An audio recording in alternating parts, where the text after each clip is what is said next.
Court of Fairfax County is now in session. The Honorable Penny Ascarati presiding. Be seated for the roll. All right. Good morning. Everything good now, Judy? We're good? All right, thanks. All right. Do we have any preliminary matters before the jury? Just two preliminary matters, Your Honor. Okay. One, just review, we have redacted exhibits from the court from last week. We've given them to Ms. Myers this morning, and they've confirmed that they look okay to them. So Okay. All right. here are paper copies, and the thumb drive contains electronic copies of these, as well as the excerpted audio recordings that were admitted. And Okay. Well, I kind of need a thumb drive for each audio recording, but a separate thumb drive for each. it's marked at different exhibits, so I have to have it as different exhibits. We So, can have that to you by tomorrow. okay, good. And we'll go through them and see what we have. And you have yours as well? Yes, Your Honor, if I may approach. Okay. This is Plaintiff's Exhibit 40 redacted. Okay, and, just give it to Jody. the photographs that were in this exhibit. The knives, right. Yes. Okay, perfect. All right. Great. We'll go through those, and if we need anything else, we'll let you know, okay? And each of the excerpted recordings are on a separate audio file on the thumb drive, so if you'd like a separate, I understand you're saying you'd like a separate physical. Just because, so we can have them numbered that way, correct? Sure. All right. I gotta keep Jamie happy. Yes. No problem. Okay. All right. Thank you. I just had one more issue that I'd like to approach about it. Okay, sure.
Yes, Your Honor.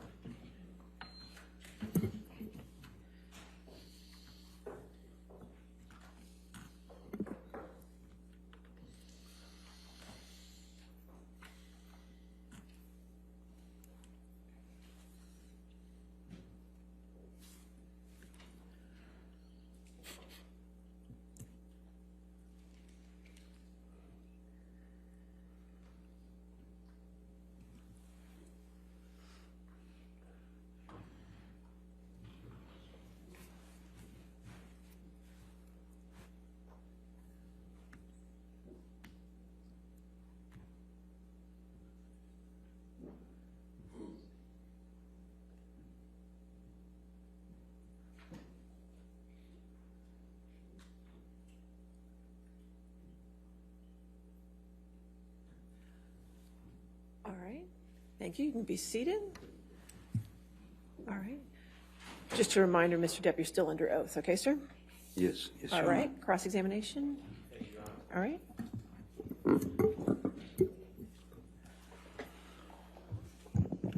Morning, everyone. I hope you had a nice weekend.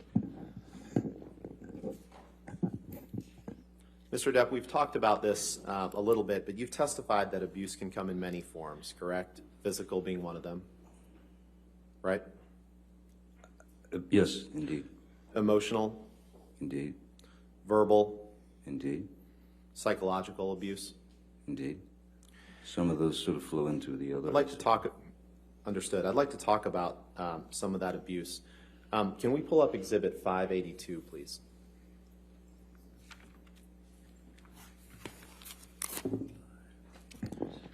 Your Honor, this is a recording, Defendant's Exhibit 582, that we will play the entirety of. All right, any objection to 582? No objection, Your Honor. All right, 582 in evidence. Go put your fucking cigarettes out on someone else. You fucking have consequences for your actions. That's it. Shut up, fat ass. Yeah, you got me there. Can you play that one more time, please, Michelle? Objection, Your Honor. I'll sustain the objection. Move on. Mr. Depp, when Ms. Hurd tells you in that recording to go put your cigarettes out on someone else, you don't deny that, but instead you simply say, "Shut up, fat ass." Is that correct? I think that was another grossly exaggerated moment of Miss Hurd's. I did not put a cigarette out on her or throw a cigarette at her. Let's pull up Exhibit 581, please. This is another recording that we'll play the entirety of, with Your Honor's leave. Any objection to 581? No objection. 581.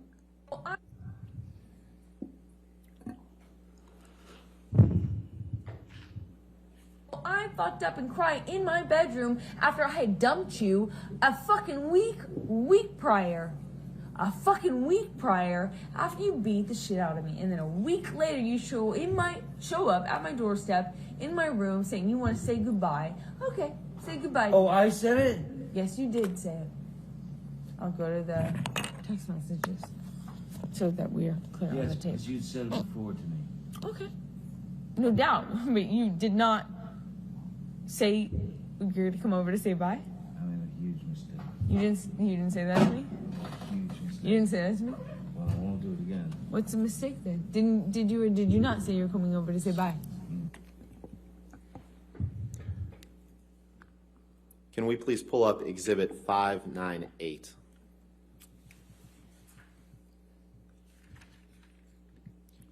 All right. Is this another audio? It is, Your Honor. And I will give the excerpts that we propose to play. And I'll say, Your Honor, it's a lengthy recording where... Well, I already have 598A in evidence, so. Right, and I just wanted to clarify, spoke with Ms. Myers this morning. We're gonna speak at a break. We're trying to be very careful about whether there's a third party on the tape. This is one where at the very end, someone else comes in. But Ms. Myers and I will speak, and we may be, to the extent your Honor's agreeable, we may be agreeable to just entering the whole thing as evidence. But for now, since there's a very small portion at the end that we're not going to play of a third party, I'll just give you the excerpts if that works. Well, then I need 598B, and I need Yes. to know what the time of the excerpts are, and, We'll prepare that for you, Your Honor. Thank you. well, I need it now, I mean. I have the Okay. excerpts. So this would be 598B. Okay. And it's seconds 1 through 20. And then it's 30 minutes and 2 seconds through 31 minutes and 45 seconds. Okay. All right. Any objection to 598B then? No objection, Your Honor. Thank you. I meant what I said. You of not being able to do... No, I meant exactly what I said. What did you say? At least I'm not doing it behind your back. I'm telling you. You gave me shit that I was recording, and I said, yeah, I'm recording, but at least I'm telling you. Okay. And so, if you had asked me not to, I wouldn't. Well, record, huh? Okay, so the next excerpt is 30 minutes and 2 seconds.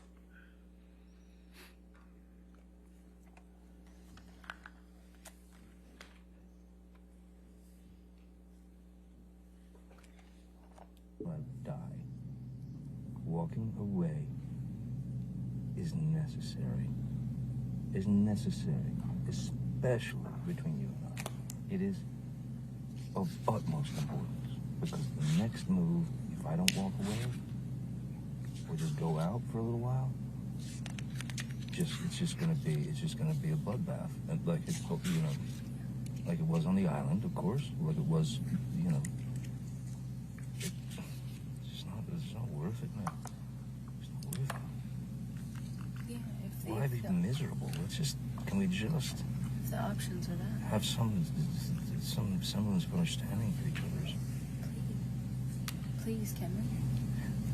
Because I'm not trying to say, hey, by the way, no one in their right mind is going to choose bloodbath over walking away. Obviously, if you're given the option between the two, Then why has it been chosen so many times? it's that snowball. It is not a distinct choice. Either one of us make at any discernible point. No, it's stubbornness and it's all You know, and kinds it of shit. builds, right? Like you build, I build, you know. It isn't like at one moment either of us sign a certificate of saying, or like sign the contract or say, okay, now a bloodbath. No. So acting as though there's a choice between the two is irrelevant. I'm not asking you to stay over having a bloodbath. I'm asking you, over walking away. I'm not asking you to have a bloodbath over walking away. I'm asking you to work it out over prolonging it and making it bigger.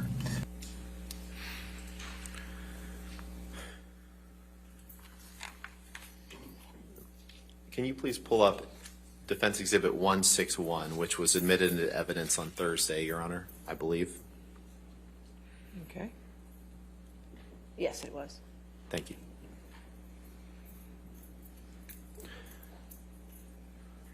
Now, that recording that we just heard, Mr. Depp, isn't the first time that you refer to an argument as a bloodbath. In fact, in this text exchange that we saw on Friday, when you inform Ms. Heard that there exists a book entitled Disco Bloodbath, and she asks you if it is about last Friday night by any chance, you say, "How can you make me smile about such a hideous moment? Yes, it is. Funny bitch." Did I read that right? Certainly did, sir. Thank you. Can we pull up Exhibit 586, please?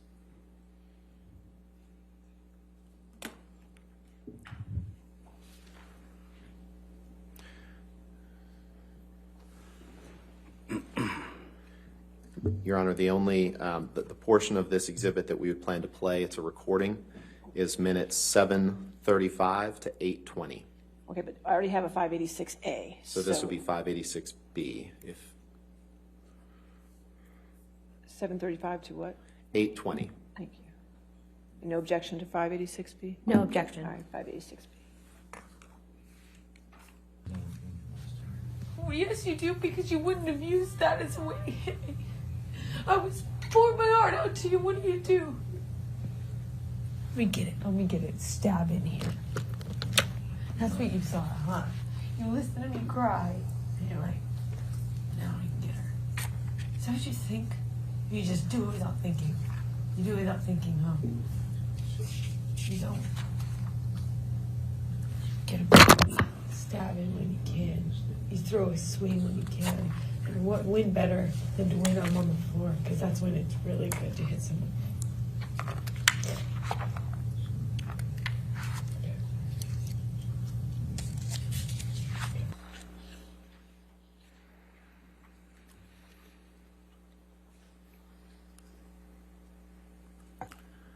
Can you please pull up Plaintiff's Exhibit 366?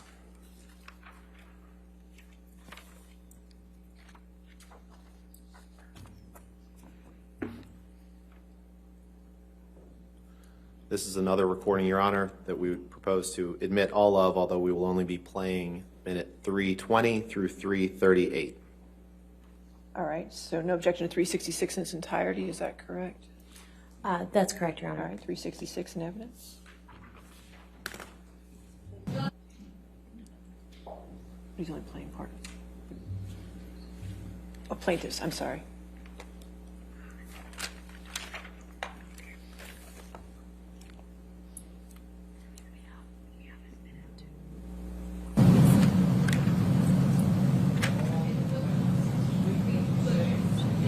You're a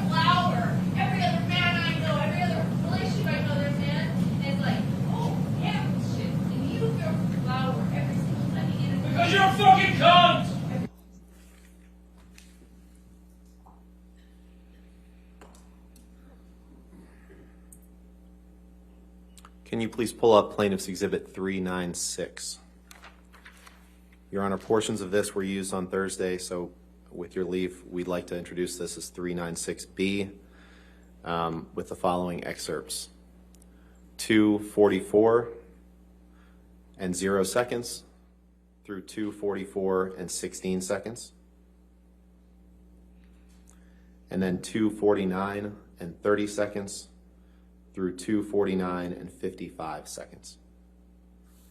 All right, any objection to 396B? No objection, Your All Honor. right, 396B.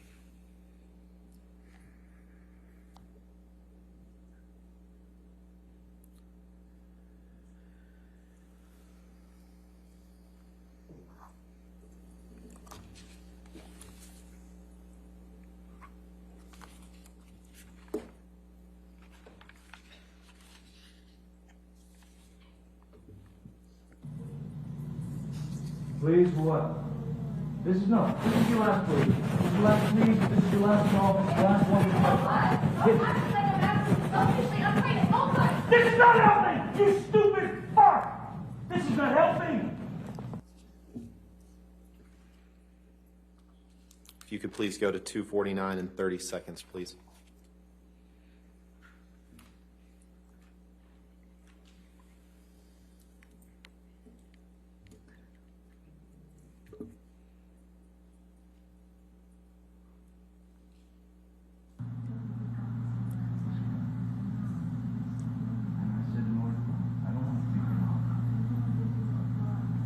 I don't fucking care. You shut up with that.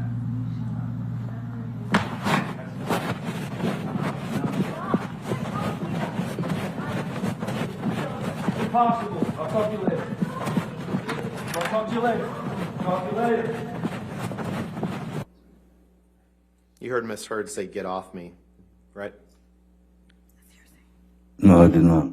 I heard distant screaming, and I heard, "I'll talk to you later, I'll talk to you later." I Let's was look at leaving, Exhibit it sounds like to 857, me. please.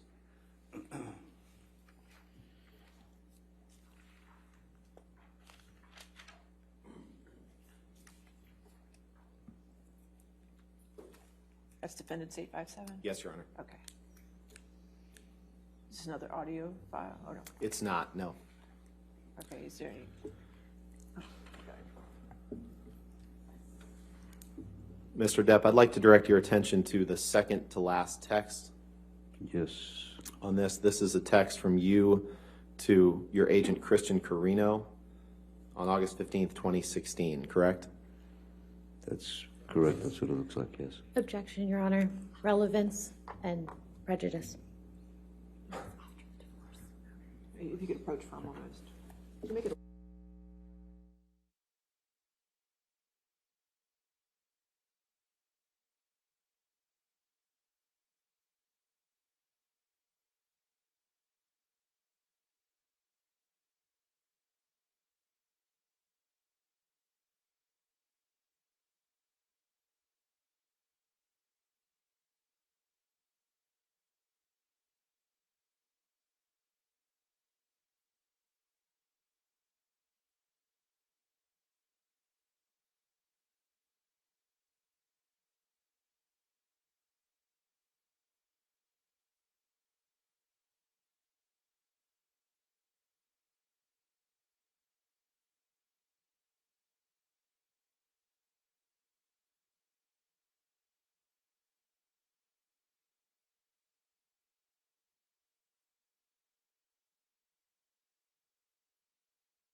Your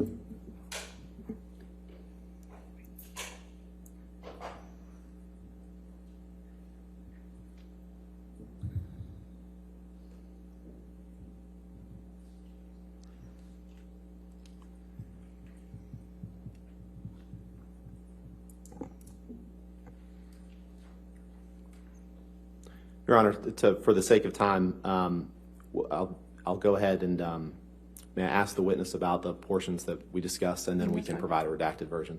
Okay.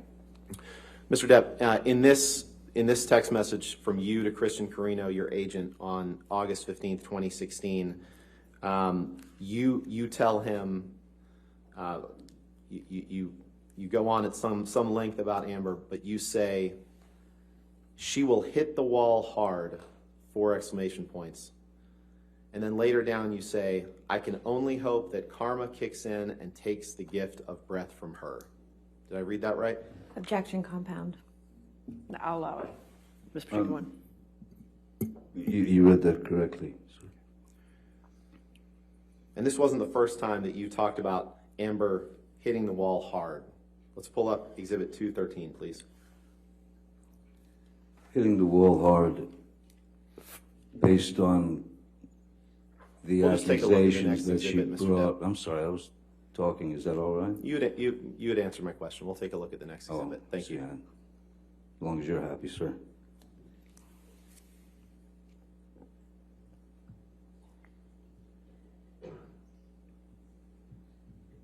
Mr. Depp, this is a text that you sent to Bruce Witkin on February 4th, 2014. The text at the top where of the am page. I looking, sir? On your screen, please. I sorry. figured that out. The Thanks. top text on the screen. Okay, I didn't know if there was a specific, if it was third from the bottom or somewhere around the corner.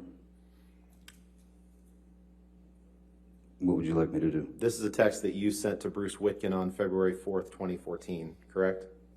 2014, yes. Okay. Yes. Your Honor, I move for admission of this exhibit with just that text displayed. With the redactions applied and also the identifiers. That's Okay. Yep. Redaction We have that. identifiers. We have that ready. All right, 213 in evidence with redactions.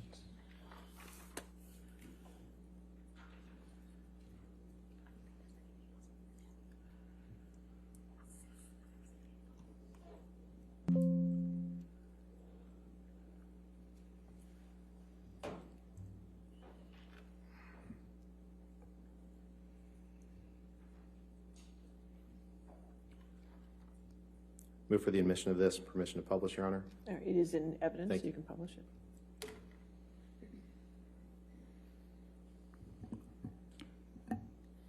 Mr. Depp, on February 4th, 2014, you tell Mr. Witkin, Amber and I hit the wall hard.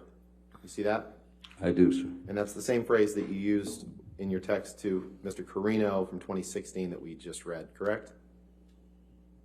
They are similar words, but they have different meanings. If Can we I pull don't know up if that makes sense exhibit, to you, but exhibit 498, please?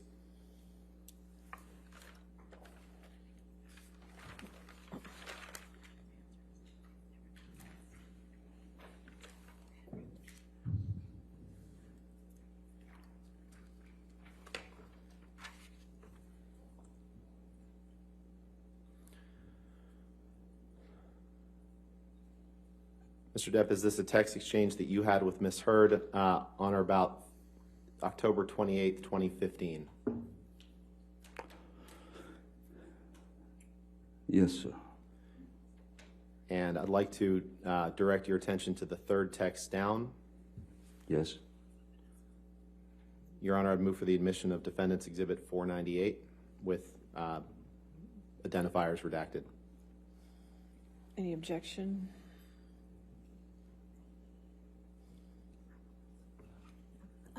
Relevance, Your Honor. All right, what's, May we approach? okay, sure.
Can you pull up Exhibit 330, please?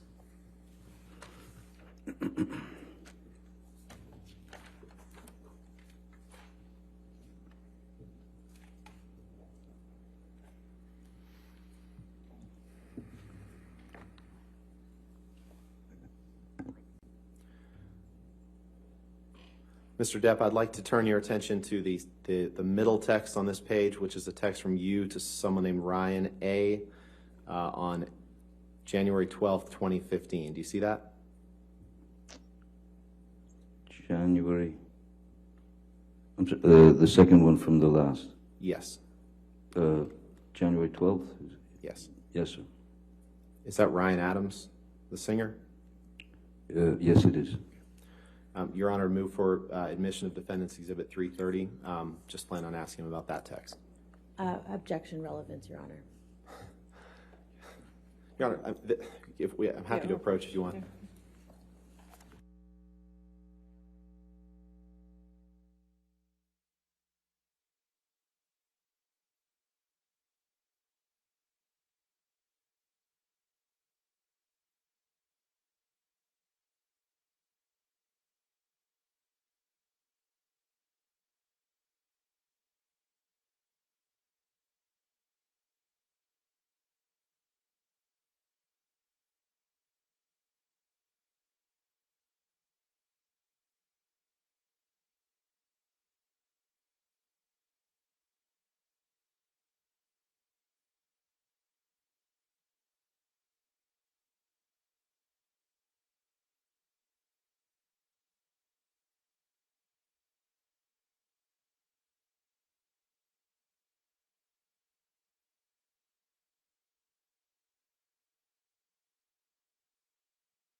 Can you pull up Exhibit 620, please?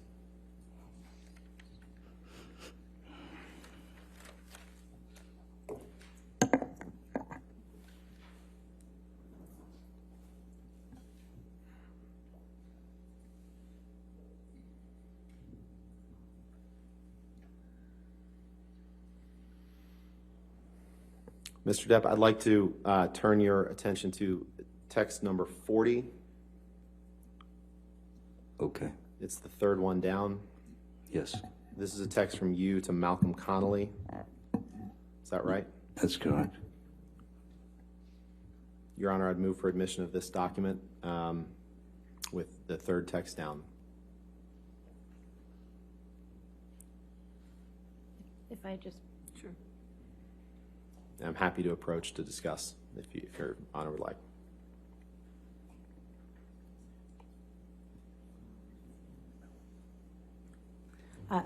relevance, objection, again, Your Honor. Okay, if you want to approach.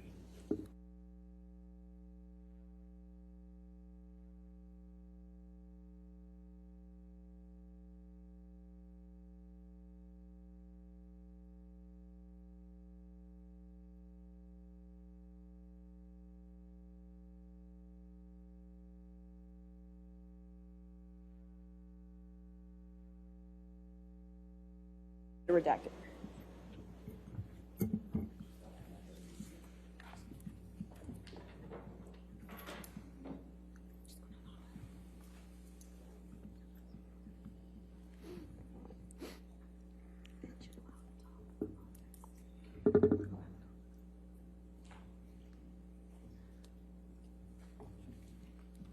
Mr. Rottenborn, if that's coming in, we'd allow, like, the contextual text messages as well, if we might take a look, please. I'm sorry. We would like to take a look and just make sure the contextual text messages are coming in with the one that you're directing Mr. Depp to. I'm just going to address the court. That was the text message that I would like to get in. If they're, I'm not sure what she's asking, Your Honor. We'll just go forward with that text message for now. Okay.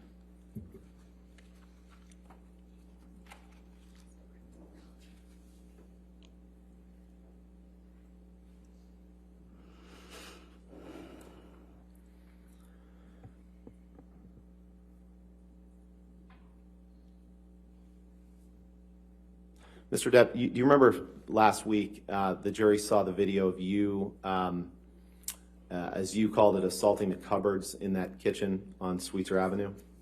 Yes, sir, very well said. And that was on or about February 10th, 2016, correct? Objection calls for speculation.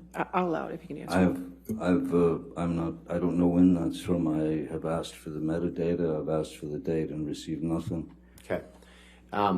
This text you sent on February 10th, 2016 to Malcolm Connolly. Malcolm Yes. Connolly is one of your security guards, correct? Yes, he is. And in this text, you say, "Thanks, dear Mal. I'm just at the point where I feel like I'm going to puke all the time. Once I get this shit moving and get myself out of her level of shit, I will never mention this cunt's name again, ever again. And the first prick that asks about her gets a warning. Should the single-celled prick decide to push it, he never forgets me and will always be remembered throughout his life as the guy that got his fucking nose bit off, chewed up, and swallowed by Johnny Depp. While I do have some civilized bones in my body, just on a matter of principle, I must force him to watch me fulfill this promise of mangling his motherfucker of a beezer. Love you, X." Did I read that right? You did?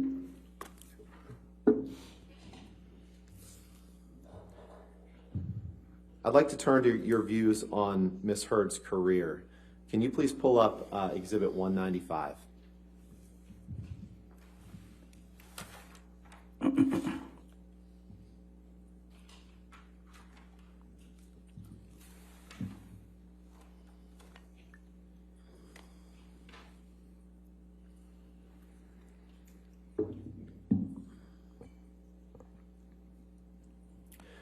I'd like to direct your attention to the second to last text from the bottom.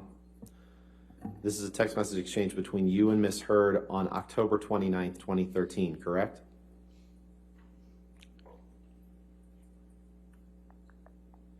It looks like it is, yes. Your Honor, I'd move for the admission of Defendant's Exhibit 195 with the appropriate identifiers redacted. We would object on relevance grounds, Your Honor.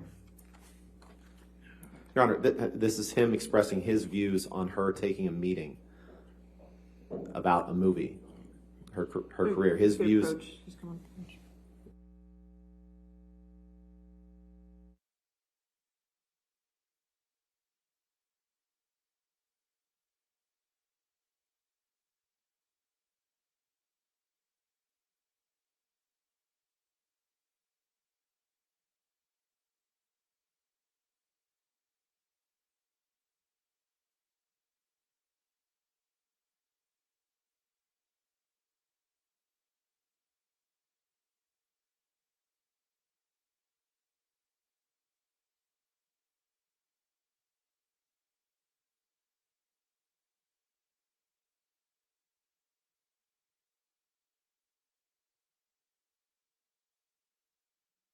So 195 will be in evidence with,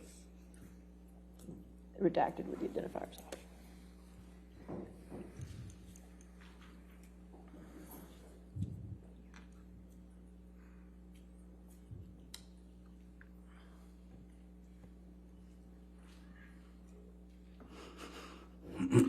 Mr. Depp, you see the text that from Amber that says, "I'm at a coffee meeting now." You see that? I do, It's sir. right there. So she tells you at 12:41 p.m., "I'm at a coffee meeting now, we'll be home soon." And then you respond, "Holy crack whores, No goddamn meetings. No movies. Why? Why do you deviate from our agreement? What species of meeting? Fuck it. Just tell me when you get home. Did I read that right? You did, but a coffee meeting. You didn't want her to take the meeting that she was taking that day, correct?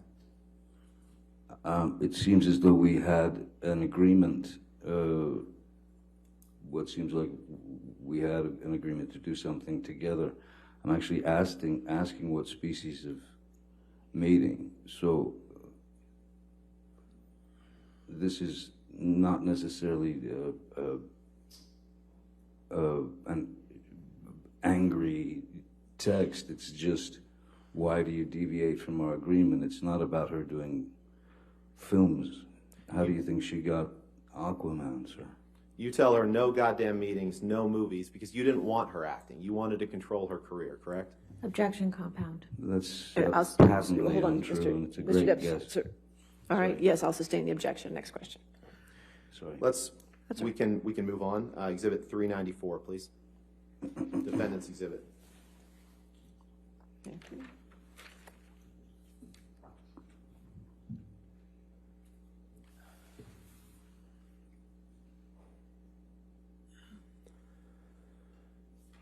Mr. Depp, if you can take a look at the fourth text down. This is a text from you to Dr. Kipper on, it's in the timestamp issue, I believe. It was sent on March 8th, 2015 in Australia, timestamped March 7th, 2015. Do you see that? I do, sir.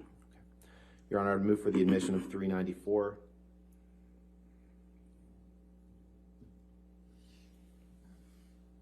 No objection with the proper redactions of the rest of the text messages and the identifiers. Okay. Thank you, Your Honor. 394 in evidence with redactions.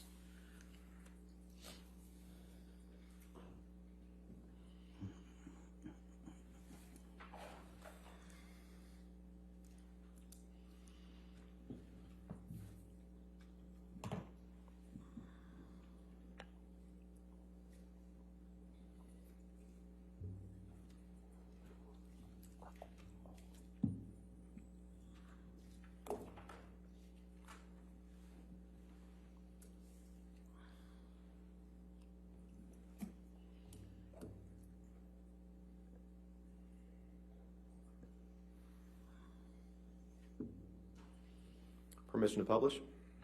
All right, yes, yes, sir. Mr. Depp, on this date, right after you had suffered an injury to your finger, you text Dr. Kipper and you say, "Hi, fucked, man. Had another one. I just cannot live like this. She is as full of shit as a Christmas goose. I'm done. No more. The constant insults, the demeaning, belittling, most heartbreaking spew that is only released from a malicious, evil, and vindictive cunt. But you know what? Far more hurtful than her venomous and degrading, endless educational ranting is her hideously and purposely hurtful tirades and her goddamn shocking treatment of the man she was meant to love, above all. Here's the real deal, mate. Her obsession with herself is far more important. She is so fucking ambitious. She's so desperate for success and fame. That's probably why I was acquired, mate. Although she has hammered me with what a sad old man has been I am, Cowan has done me the most cruel of favors. I'm so very sad. I cut the top of my middle finger off. What should I do? Except, of course, go to a hospital. I'm so embarrassed for jumping into anything with her. Fuck the world."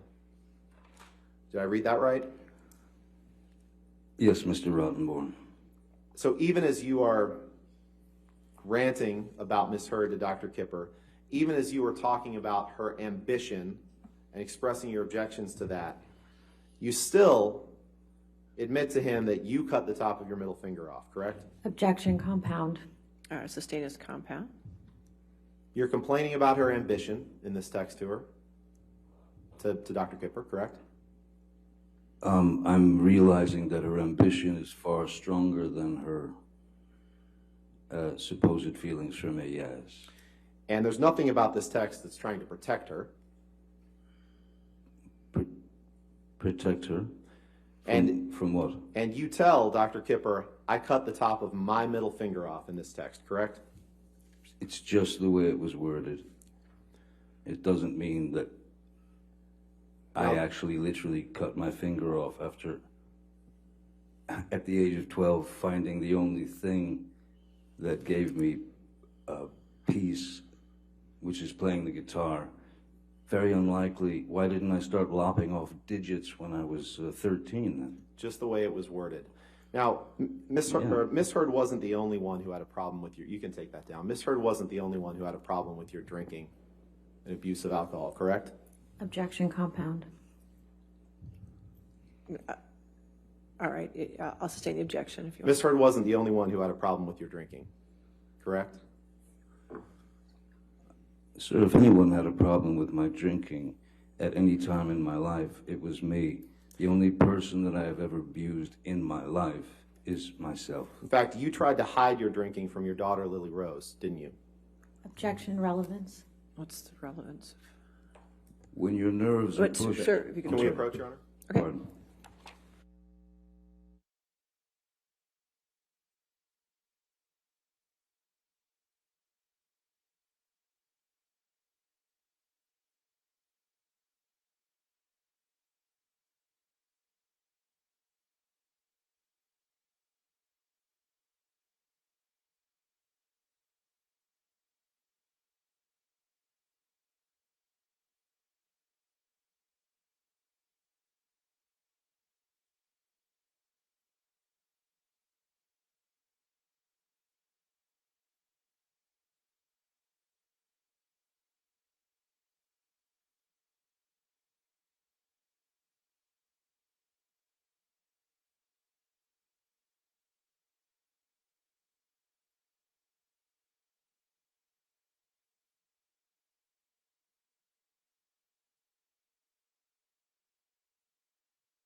Can you pull up Exhibit 207, please?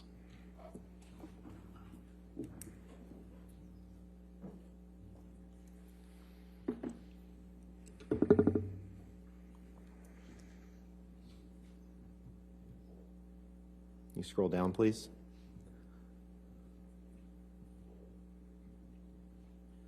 Thank you. Mr. Depp, I'd like to direct your attention to the last text on this page. It's a text from you to Kevin Murphy. He was your estate manager, correct? He was. This is a text from you to Kevin Murphy on January 21st, 2014, correct? Yes, sir. Your Honor, I'd move for the admission of that portion of Defendant's Exhibit 207 with redactions. With the identifiers redacted, that's fine. Thank you. 207?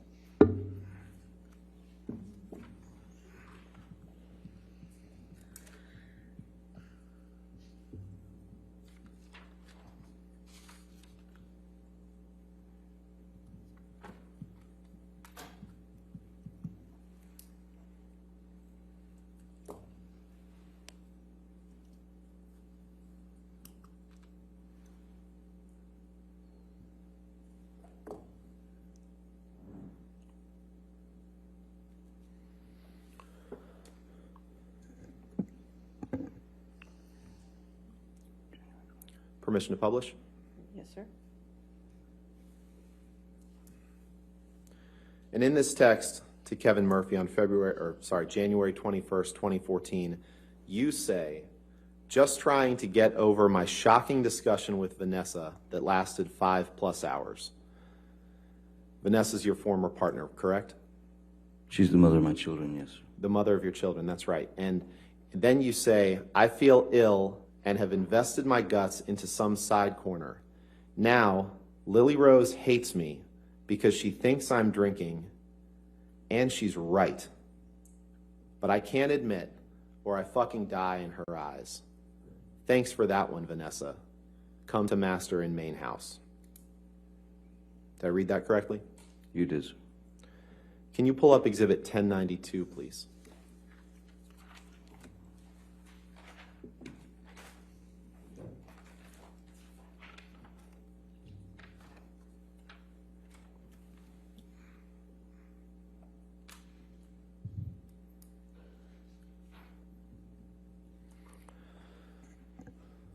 Mr. Depp, is this a picture of you passed out in a chair during daylight hours? Again, isn't passed out, that's a very specific term. Sleep could be one, passed out. Let's try it this way. This is a picture of you in a chair, correct? That is correct. Move for the admission of 1092, Your Honor. Any objection? Relevance, Your Honor? Your Honor, I'm trying to move this along, and when we stop with Well, relevance, you want to lay a foundation, I just don't. this is a picture of Mr. Depp. We've introduced another, on Thursday, another picture of that. What is the date of this photograph? I'm sorry.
Can you take that down and put up Exhibit 470, Michelle, please?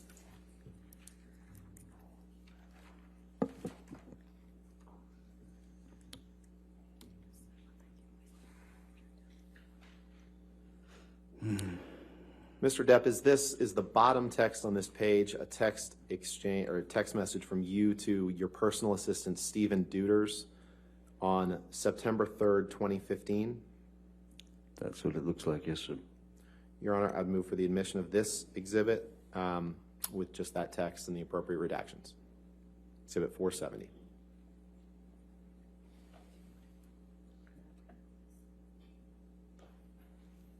Yeah. Again, of relevance, Your Honor. And cumulative. I'll allow this one if we just. Thank you, Your Honor. With the redactions.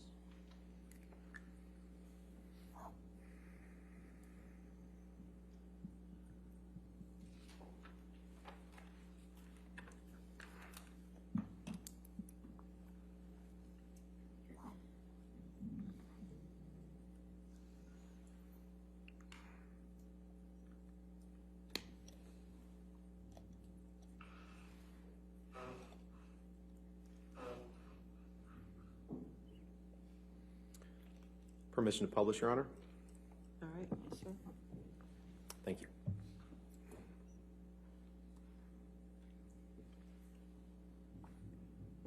Mr. Depp, in the effort to move this along, I'm not going to read the whole thing, but I'm going to start with the word main bits, which is 5 lines down. You write to Mr. Duders on September 3rd, 2015, main bits needed are Xanax and Adderall, and I want no judgment from Kipper or Debbie. Kipper means Dr. David Kipper, correct? That's correct. And Debbie means Debbie Lloyd, your sobriety nurse, correct? That is correct. Just found out from Joel last night how much I spent on having Kipper and Debbie around. Millions and fucking millions, mate. All the while, Debbie just hung around Broad, BCH, and gave me new meds like every 2 weeks. She was on set maybe 4 times. Wow. Then 5 money symbols. Sorry, just how it is. Did I read that right? You did?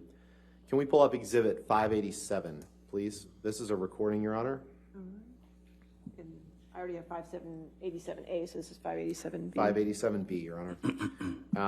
The excerpts to be played are 1940 through 1953 and 2304 through 2329. Any objection? No objection, Your All Honor. right. 587B in evidence.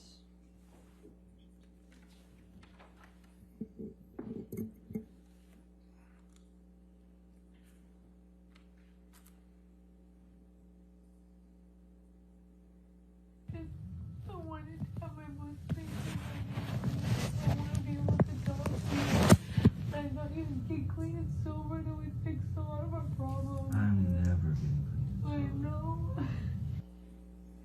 In that clip, Mr. Depp, you tell Ms. Heard, I'm never getting clean and sober, correct? It sounds like to me that yeah, it's either that or I have never been clean and sober.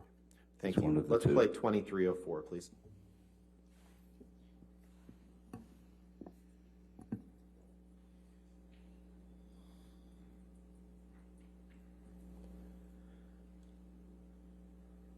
In the big picture, the big scheme of things, it does nothing but hurt us. And why? Because of coke and booze doesn't make it easier for you to see how clearly that is.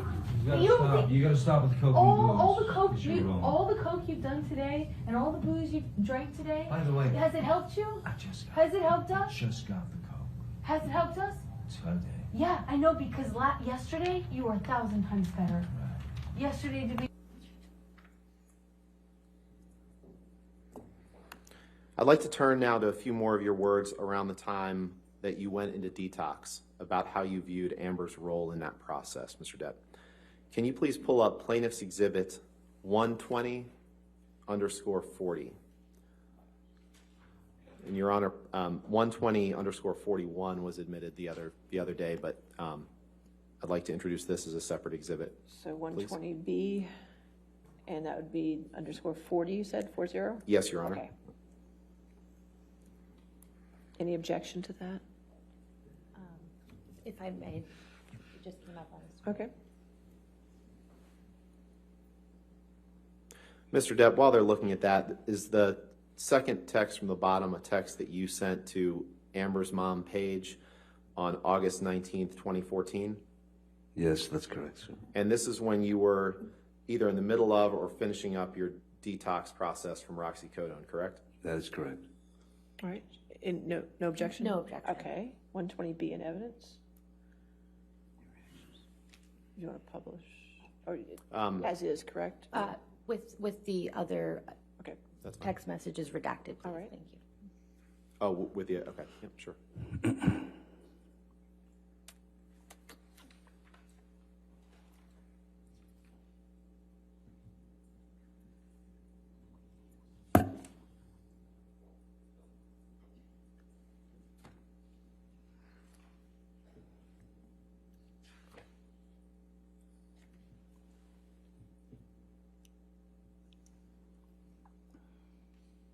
Okay, you publish.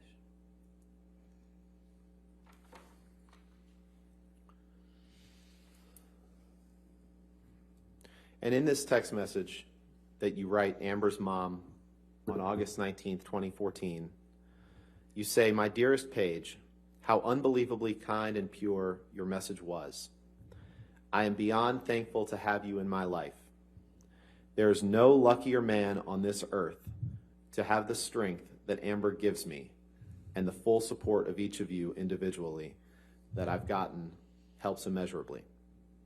I don't need to explain the horrors to you. You know as well as I. What you do need to know, that your daughter has risen far above the nightmarish task of taking care of this poor old junkie. Never a second has gone by that she didn't look out for me or have her eyes on me to make sure that I was okay. YN words are truly feeble in attempting to explain her heroism in a text. Suffice to say that I have never met or loved a woman or a thing more. She has the strength of 1,000 men, and that is due To no one or nothing but you, sweetheart. Thank you. I love you. Your son, Outlaw. Did I read that correctly? You did, sir. I'd like to take a look at another document, Exhibit 272, please.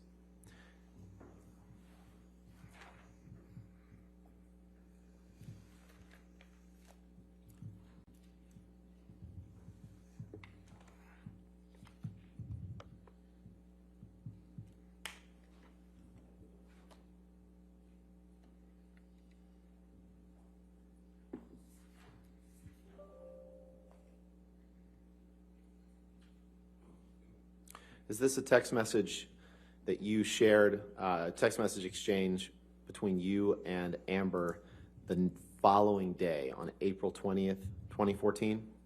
Yes, sir. Your Honor, permission to, or I'd move for the admission of Exhibit 272 and ask for permission to publish.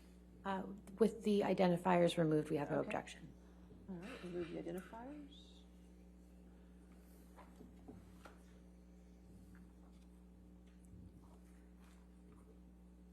All right, 272 in evidence as redacted.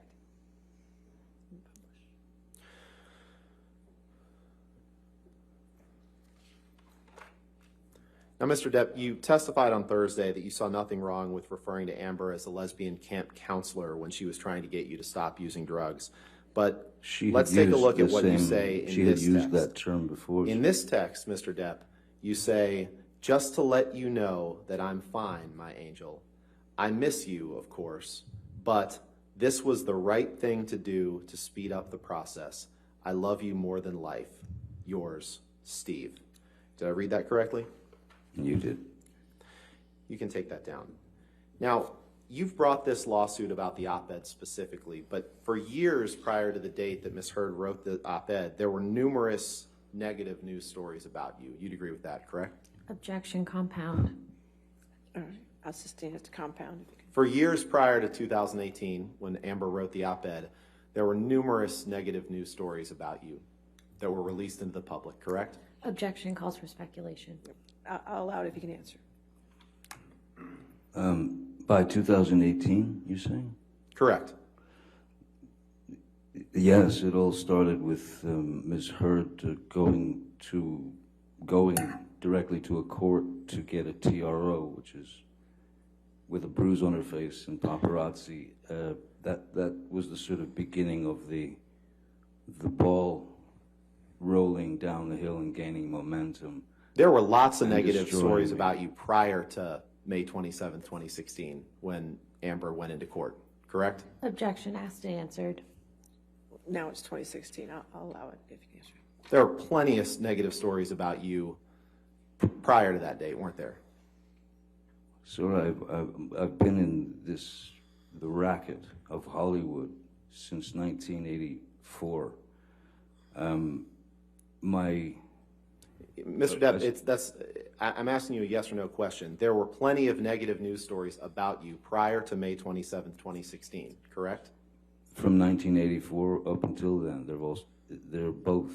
So, of course, people write negative stories. Sure. And you just testified to the jury that it all started on May 27, 2016. So that's why I asked you to clarify about the negative stories prior to that date. And you'd agree that there were, correct? Can you be specific about the stories? Of course, there have been negative stories.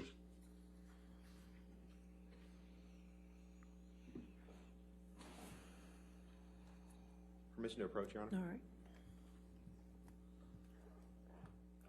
Your Honor, I have here numerous exhibits in one sort of compendium, all press articles about Mr. Depp, if I may approach. Thank you. All right, yes, sir. Thank you so much.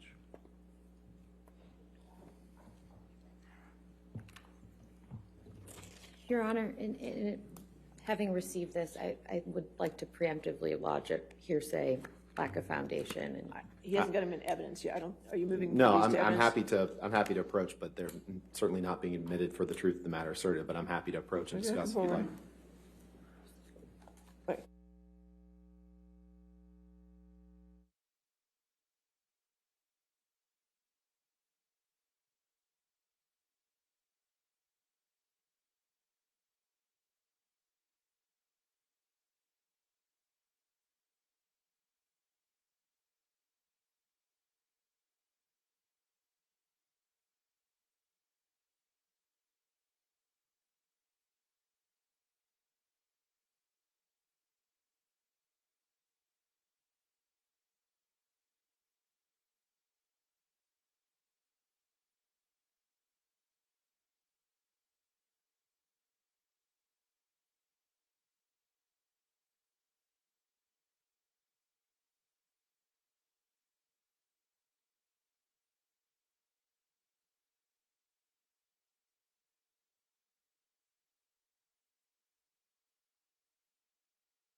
Mr. Depp, if you could please take a look at the stack of articles in front of you.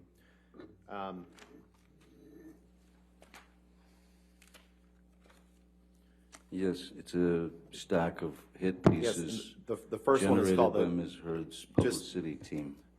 Mr. Depp, we're going to try to get through this as quickly as possible. I'm just I'm going to ask you stating what about they the are, first sir. one. Well, we're going to talk about them. The first one is entitled, is from The Guardian. Do you see that? Apparently drunk. Yes, and this is an article from November 15th, 2014, entitled, Apparently Drunk Johnny Depp Cut Off at Hollywood Film Awards Ceremony, correct? That's what it says, yes, sir. And the next article is an article from May 7th, 2016. It's entitled, Johnny Depp, Friends and Family Seriously Concerned About Him. Here's Why. Yes. Correct. How did they know?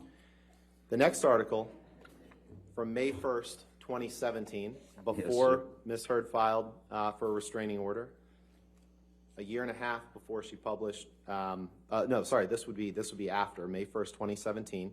The headline is, Johnny Depp has a clear and epic sense of entitlement, ex-managers say. Published Yes. in the Hollywood Reporter, correct? I was in a lawsuit with them, sir. The next article from May 10th, 2017 is entitled, Johnny Depp, a star in crisis and the insane story of his missing millions. Did I read that right? That's straight from the same lawsuit, sir.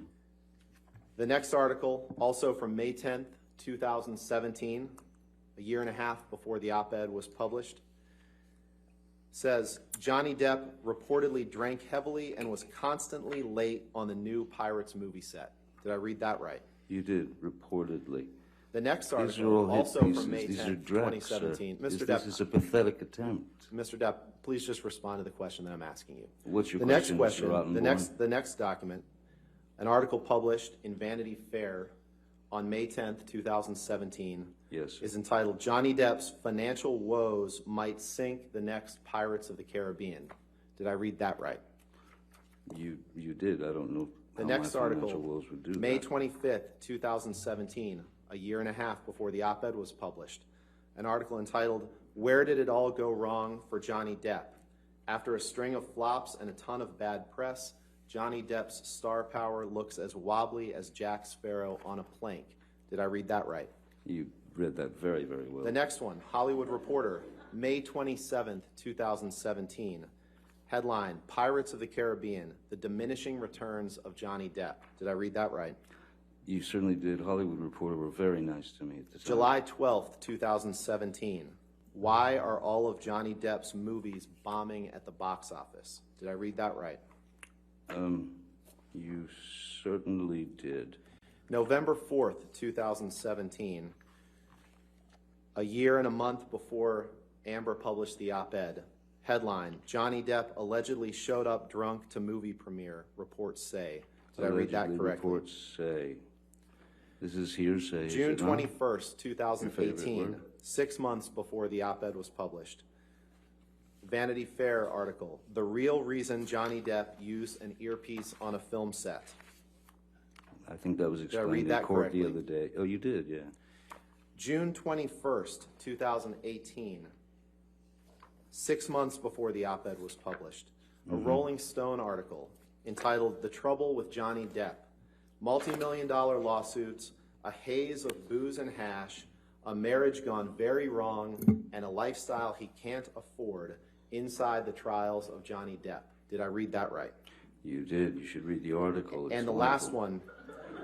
last one, June 22nd, 2018, the Daily Mail, vodka for breakfast, 72-hour drug binges, and spending sprees that beggar belief. Alison Boshoff reveals why Hollywood's reeling over what's being called Johnny Depp's career suicide note. Did I read that correctly? You did. Who's Alison Boshoff and how does she know?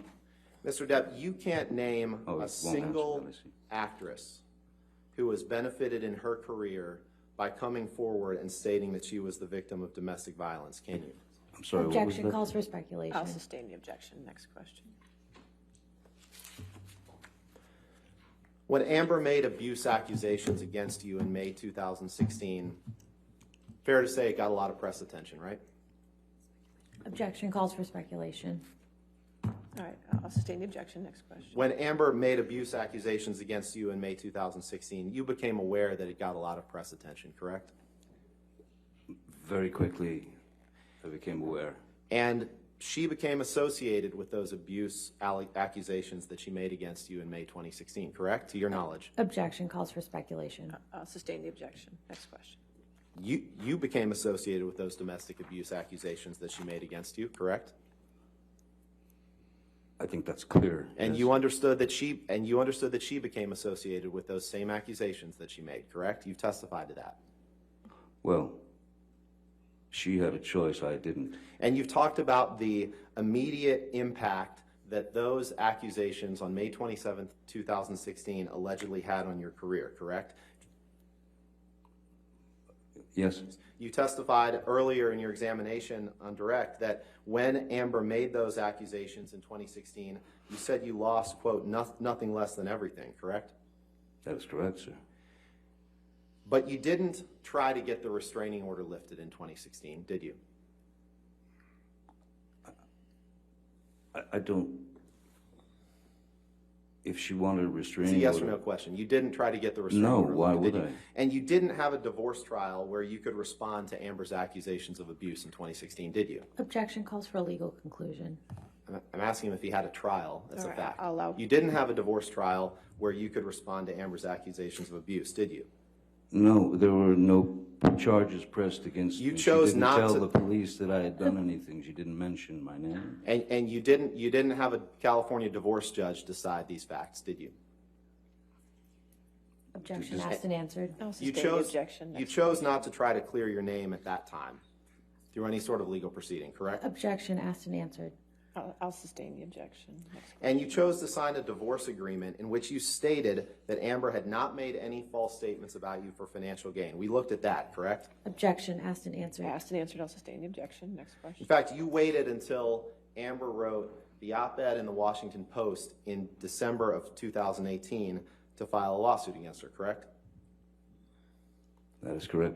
Can you pull up Plaintiff's Exhibit 2, please? It was the only time that I Permission was to able publish, to Your Honor? speak and use my own voice. You chose not to sue the Washington Post in this lawsuit, correct? Exhibit 2 is in evidence. Objection relevance asked and answered. It's not been asked and answered. Hasn't been asked and answered, but I'm not sure what the relevance is. You chose to sue only Miss Heard and not the newspaper that published this article, correct? Objection compound. All right, I'll sustain as to compound. You chose not to sue the Washington Post, correct? Objection relevance. I'll sustain the objection. You only sued the author of this article, Amber Heard, correct? Which seems she was the one making the statements. Yes, I had the opportunity to fight back. Permission to publish Exhibit 2, Your Honor. All right, Exhibit 2 is already in evidence, so we will publish. Mr. Depp, you realize that the only job for this jury to decide, Yes, sir. its only job, is to determine whether this op-ed and this op-ed alone is defamatory. Objection calls for a legal conclusion. I'll sustain the objection. This is the only writing that that's the subject of this lawsuit that you brought, correct? Same objection. It's fact, Your Honor. He's the I'll one who brought the allow lawsuit. that question. I'll allow that question. This is a version of that story of the op-ed that I have never seen. The one that was published before, the only one I've ever seen is the one that was published prior to this. They changed the title because they were in fear of trouble. Well, I'd move to strike that last testimony, Your Honor. Well, I mean, it's clear. Whether it's the online edition or this edition in the paper, this article is the only statement, the only publication of anything that's the subject of the lawsuit that you brought, correct? Objection asked and answered. I'll sustain the objection. This op-ed, Mr. Depp, does not discuss any of the details of your relationship that we've seen in texts and emails and recordings over the past few days, does it? Objection compound and asked and answered. I'll sustain both objections.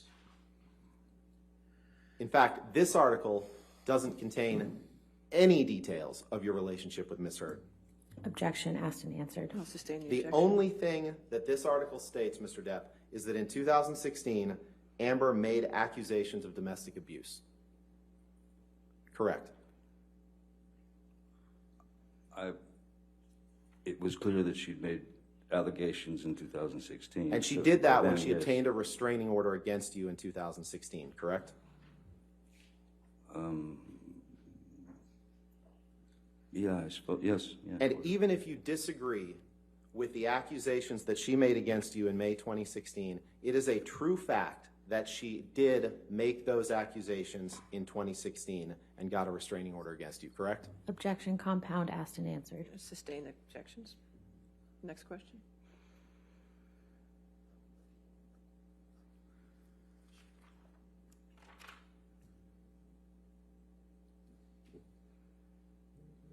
To your knowledge, the words that Ms. Heard used in this article about getting a restraining order against you in 2016, those are true, correct?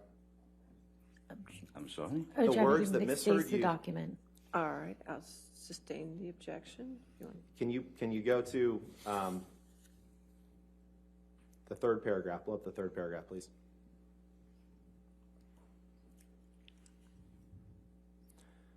The statement that then 2 years ago, Ms. Heard became a public figure representing domestic abuse, that is true, isn't it?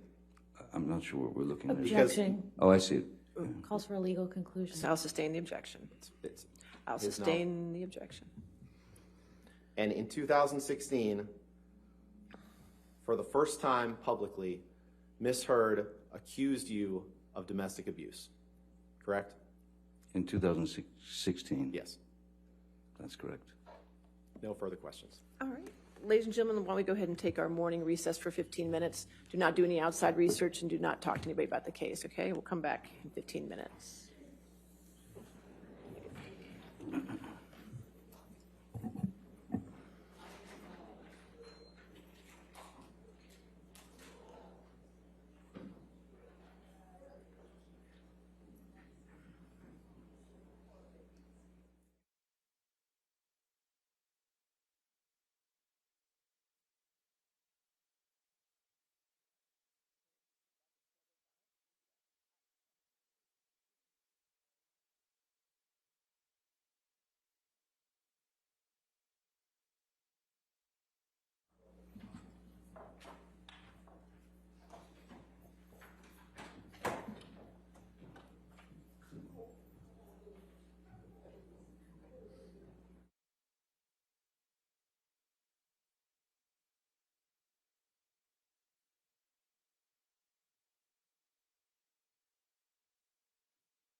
we ready for the jury?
All right, you be seated and redirect. Good afternoon, Mr. Depp. Hi. Could we please pull up Plaintiff's Exhibit 1?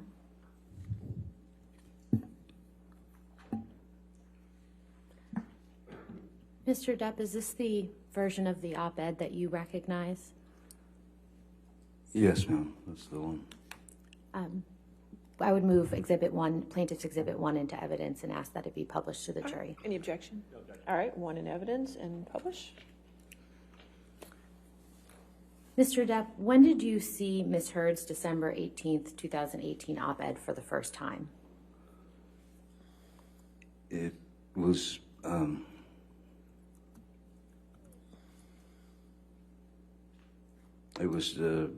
presented to me by one of my team, I can't remember, but it was within a day or so of it, a couple of days of it having been written, I believe. And what was your reaction when you saw it? Shock. Why were you shocked?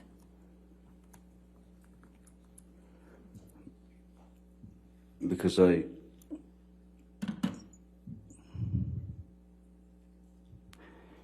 at that point, it had been a good solid two or so years of this, of the accusations, of the allegations, planted firmly on my back, so something that I had to carry with me. And I just couldn't believe that it was continuing.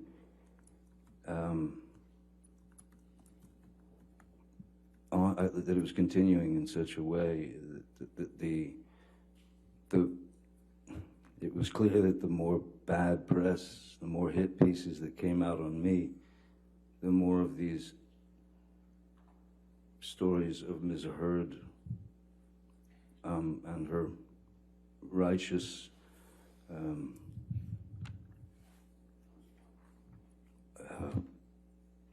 chase against me. It wasn't stopping, and it's difficult to once you've chewed on it for a couple of years, it becomes pretty difficult to swallow anymore. As it was completely untrue. How did you feel when you saw the op-ed for the first time? Objection asked and answered just now. My prior question was about his reaction. All right, I'll allow it. Hurts. Yeah, a blinding hurt. It was like somebody had hit me in the back of the head with a 2x4. And as it said, I had no ability to speak prior to, because even if I had done an interview to try to explain myself, it turned into a hit piece. So my mouth was shut. And this was the opportunity where I thought, something's got to be done. It's just got to be done. I couldn't take it anymore. When did you first learn that Disney was not going to recast you in the Pirates franchise? It was probably 2 or 3 days after this op-ed appeared. One of my crew, again, I don't remember who had sent me, excuse me, had sent me a piece that was in some magazine, and Sean Bailey, who was the number 3. Objection, hearsay. I don't know yet. I'll overrule it at this point. Thank you. May I continue, Your Honor? Yes, sir. Thank you. Sean Bailey, who was the third in line, as I suppose, in the upper echelon of Disney, just basically said in the Objection, hearsay. Your What Honor, Sean Bailey said. this is about him It's in learning an about this. It's article. not for the truth. It is the truth. She's If asking. you want to approach, that's part.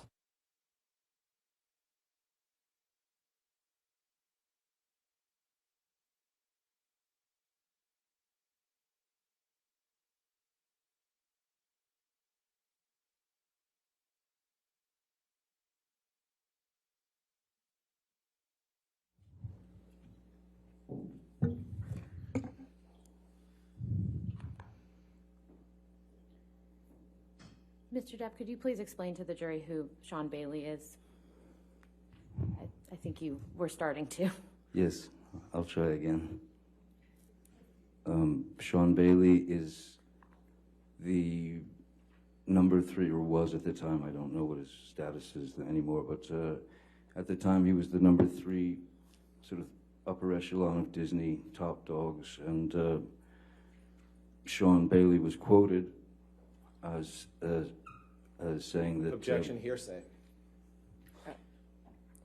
Mr. Depp, where was Sean Bailey quoted, without getting into what he was quoted as saying? He was quoted in whatever the article was that that was brought to my attention. And can you please just clarify what article you're referring to? I don't know what journal it came from. I don't know what magazine. I don't know any of that, so I don't know who did the interview with him. Objection, lack of foundation. I'll overrule the objection. Go ahead. Mr. Depp, how did you feel when you learned that you were being dropped from the Pirates of the Caribbean franchise?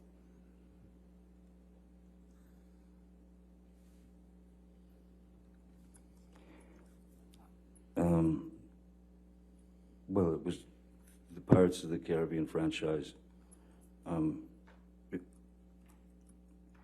It was a character that Captain Jack Sparrow was a character that I had built from the ground up,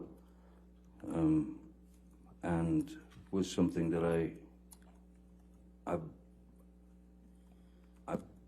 of course put a lot of as you do with all characters, but you put a lot of yourself into the character. So, and also having worked on these films with these people and having added much of myself, much of my own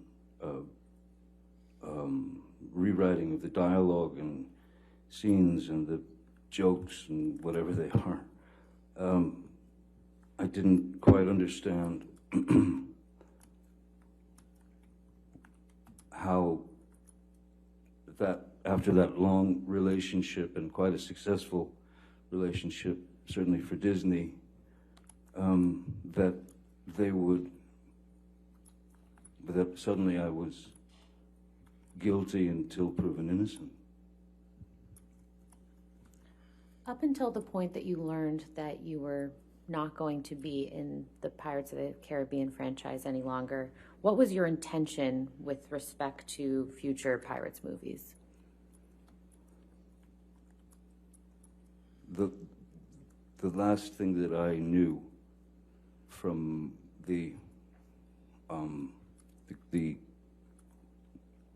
I say there's the producer team, there's the creative team, and there were many discussions.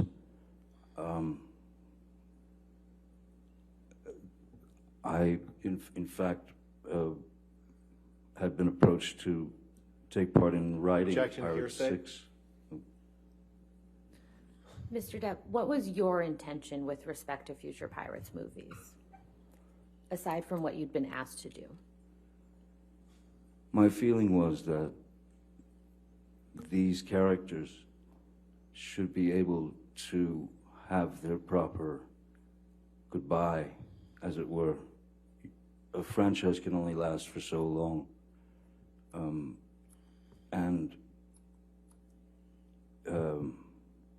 There's a way to end a franchise like that, and I thought that the characters deserved to have their way out of to end the franchise on a very good note. I planned on continuing until it was time to stop. Mr. Depp, last week, Mr. Rottenborn asked you about a quote where you said you wouldn't come back to the Pirates franchise for $300 million and 1 million alpacas. Do you remember that? I do. When relative to learning that you would no longer be a part of the Pirates franchise, did you make that statement? I think long before I made the statement, there was a very deep and distinct sense of having been betrayed by the people that I had been working with, the people that I had worked hard for, the people that I had delivered a character to that they initially despised, but somehow, even I stuck to my guns with the character and it seemed to work. So, do you recall when specifically you made that statement about the $300 million and the 100 alpacas? Objection, asked and answered. Overruled, I'll allow it.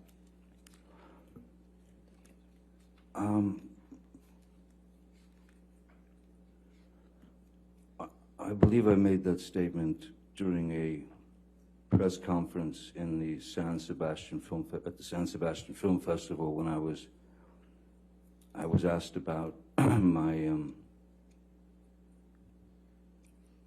situation. And what year would that have been, if you can recall? I believe it was last year or so.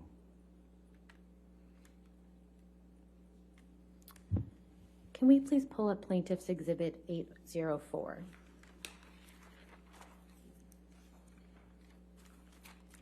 Mr. Depp, do you recognize this document? As soon as my eyes go on, I hopefully will.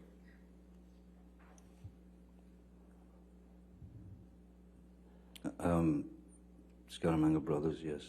Pirates of the Caribbean, 4 and 5, yes.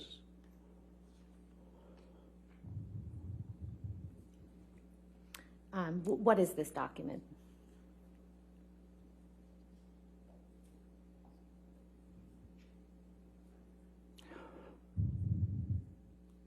I don't quite know. I'd have to read it to get some understanding of it. Could we scroll through so Mr. Depp can look at the rest of this document? Oops.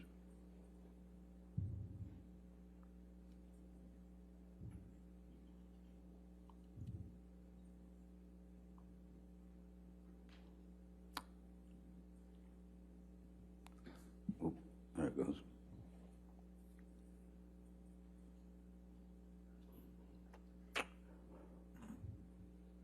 It looks, this appears to me to be some species of contract, no? Is this a contract that you entered into? With Disney. Your Honor, I'd ask that Plaintiff's Exhibit 804 be moved into evidence and published. Any objection? I think it's outside the scope of direct or cross-examination. I'll overrule on that objection. Okay, and yeah, well, I'll reserve other objections to portions of the document, depending on what she's going to ask about. Could be hearsay. But she's asking to put it all into evidence right now. Well, then I would object to that at this point. Are you going to come forward? Let's see. Okay.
If I can just get a redacted copy of that at some point. Okay, thank you. Mr. Depp, if I could direct your attention to Section 6 of the contract, which is on pages 8 through 10 of the document.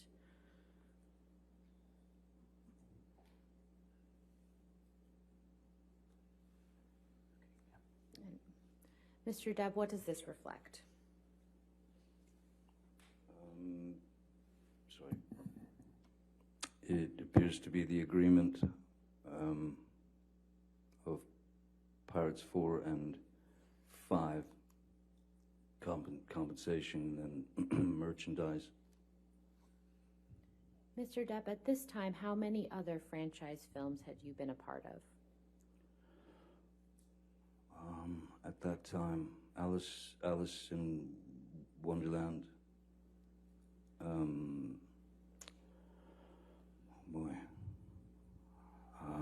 Alice in Wonderland.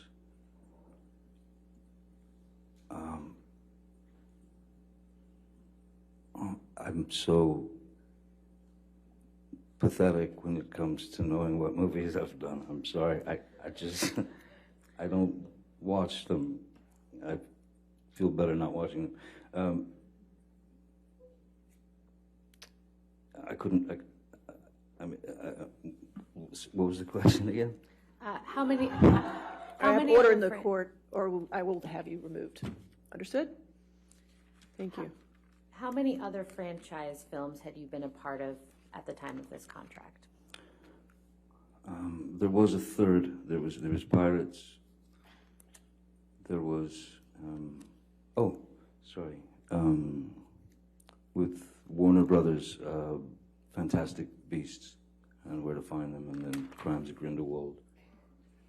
And how does the compensation reflected in this contract compare to that, what you receive for the other franchises that you've been a part of? Objection, Foundation. He just established that he was a member of other franchise films at this point. And he hasn't established a foundation that he knows how he was compensated for this. I'll overrule the objection if you can answer.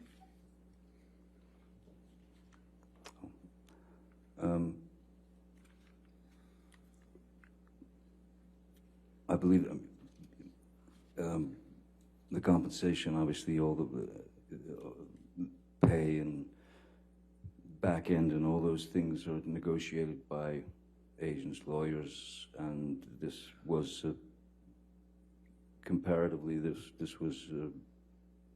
is my salary on that film, and other salaries were of a similar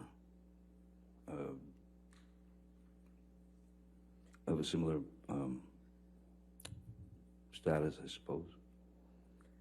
If I could direct your attention to the 12th page of the document.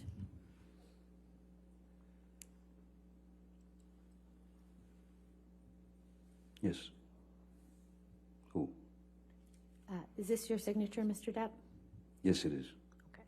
We can take this down. Thank you.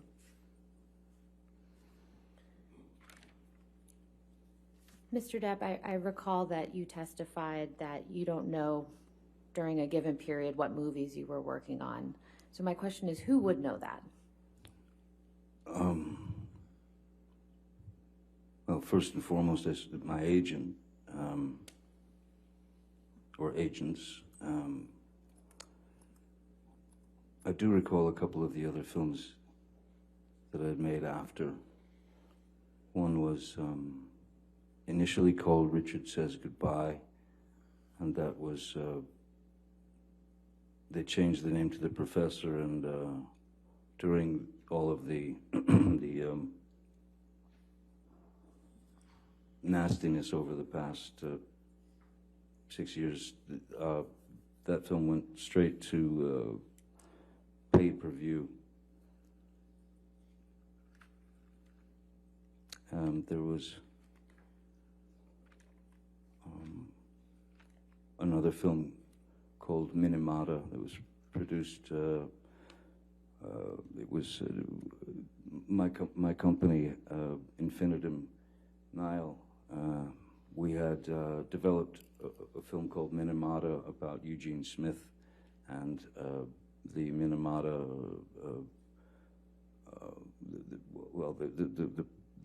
the mercury poisoning of a very small fishing village in southern Japan. There was that one, and then there was a film called Waiting for the Barbarians with one Mark Rylance and Robert Pattinson. Those were 3 films that I'd done. Mr. Depp, during your cross-examination, Mr. Rottenborn showed you a number of text messages between you and Paul Bettany. Do you remember that? I do. Could you please explain to the jury what your relationship with Mr. Bettany is? Mr. Bettany and I had, we'd met while I was making a film called The Tourist in Venice, and we were, it was an instant connection.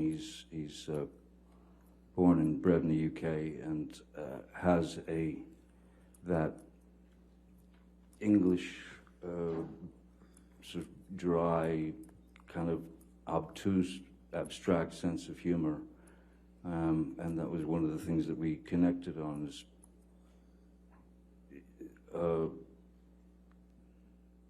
taking, even if it was a difficult or unpleasant situation, we would, do our best to deal with it with humor, as opposed to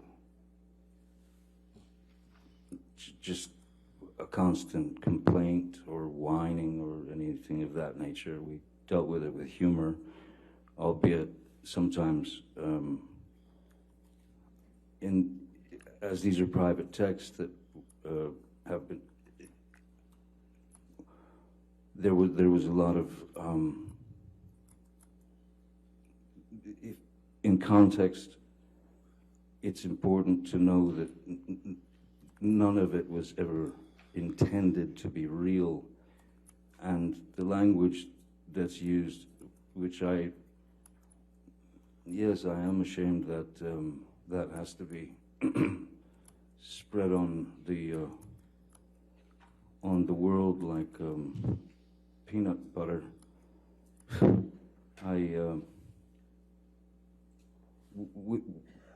For example, the text that is about burning Ms. Heard it's directly from Monty Python, in the sketch about burning witches, and then drowning the witches. This is This is a film that we'd all watched when we were 10, and it's just irreverent and abstract humor. That's what we were referring to in those texts. The text message that you just referenced, other than Mr. Bettany, who else saw that text message at the time that it was sent? No one. Of course not. Based on your own observations, how would you describe Mr. Bettany's relationship with Miss Heard while you and Miss Heard were together? Abominable. Why was that?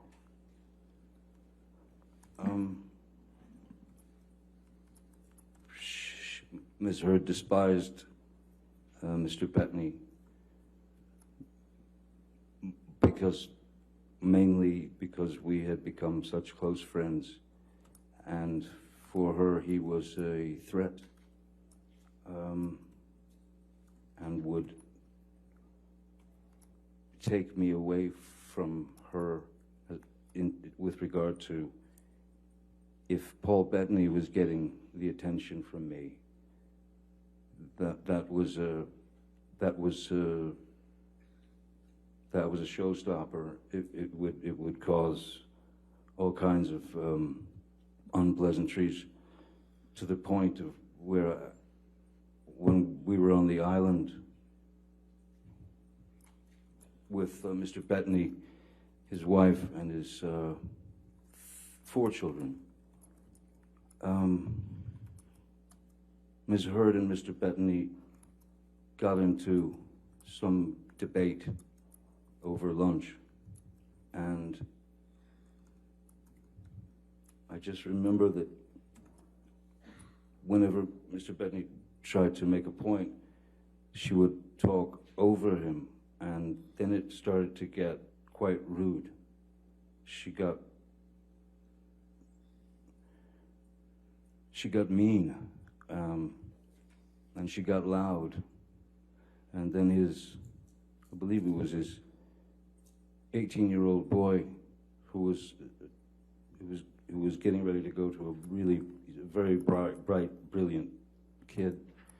He entered the conversation because this was something to do with what he'd studied in school, and he knew quite a lot about it, and he voiced his opinion, and Ms. Heard demeaned that young man to the point of where he burst into tears and walked away, and it was at that point that I had spoken to Ms. Heard and said, that's just unacceptable. That behavior is unacceptable. You have no right to demean that boy. You cannot always be right. You should try being wrong sometime, because you might learn something. And then I asked her to, I thought it was best that she leave the island. Could we please pull up Defendant's Exhibit 245? And Mr. Depp, I believe this is another text message with Mr. Bettany that you were shown on your cross-examination.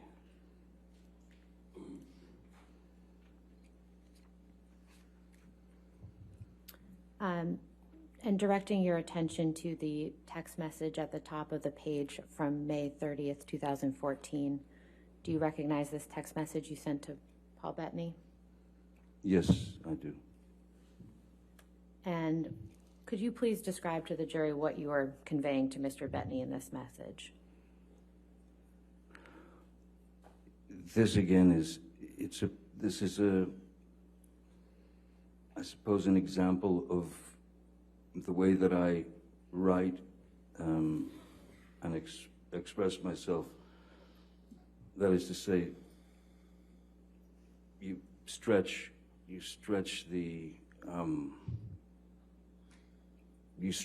situation out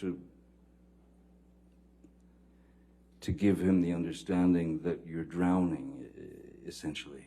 So everything that I say here is, in fact, an impossibility for the human body. I would have been, well, I would have certainly at least had to be rushed to the hospital for a stomach pump. There's a line here that, if you don't mind, I say that when I say I'm done, I am admittedly too fucked in the head to spray my rage at the one I love, for little reason as well. I'm too old to be that guy, but pills are fine. The pills that were referenced were the pills that I that I was coming off of, and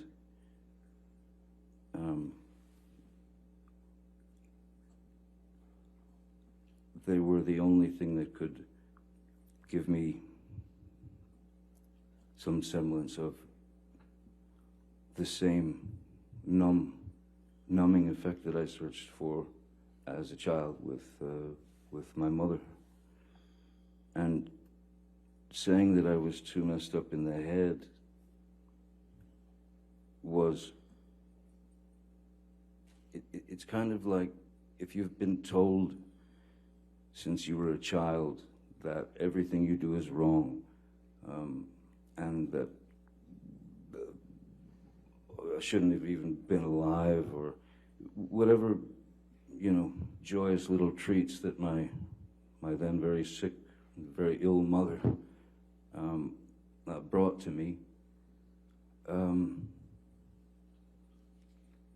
Ms. Heard was well aware of my past, my childhood, therefore was very adept at knowing exactly which buttons to push. So at this point, I mean, I felt like, well, I was that little boy again in my head, like, I guess I am incapable of doing anything right. I guess I will never be happy. I guess that this is who I am. I can't get along with this person. But it's confusion, It's nothing that you can. It's nothing that anyone could sustain for any length of time. It's nothing that anyone should have to sustain for any length of time when you're being demeaned, berated, judged, and treated like a lesser animal. I'm treated as if I'm only surrounded by yes men, and that I'm a bad father, and that these things were endless. They were endless, and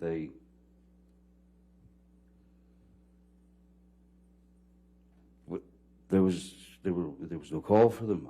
It's hard to understand why someone that is supposed to love you could be that cruel. And there's also times where you just say, okay, I'm gonna try to not have I won't fall for the argument. I won't participate in the argument. Because I knew where it would go, into her circular pattern of psychological abuse. Mr. Depp, what do you mean when you use the term blackout in this text message? Blackout.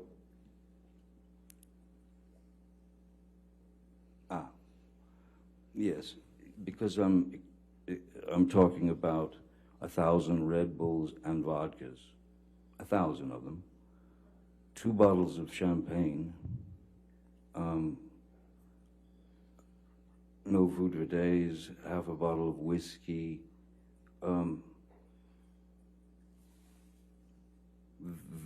Those things, had that been all absolutely true, would have not only caused a blackout, but it would have caused a severe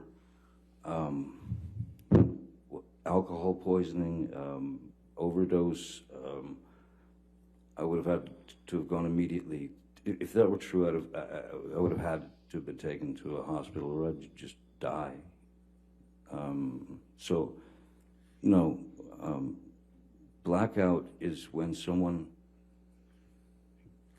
gets so drunk on alcohol, essentially, on alcohol. But the pills that I had my addiction, that I was addicted to, the roxycodone, which are very, very powerful opiates.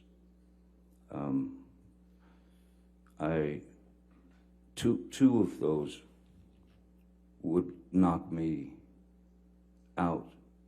That is to say, so there's blackout, which is a person could be wide awake and wreaking havoc, or having a giggle in a blackout and never remember it. But when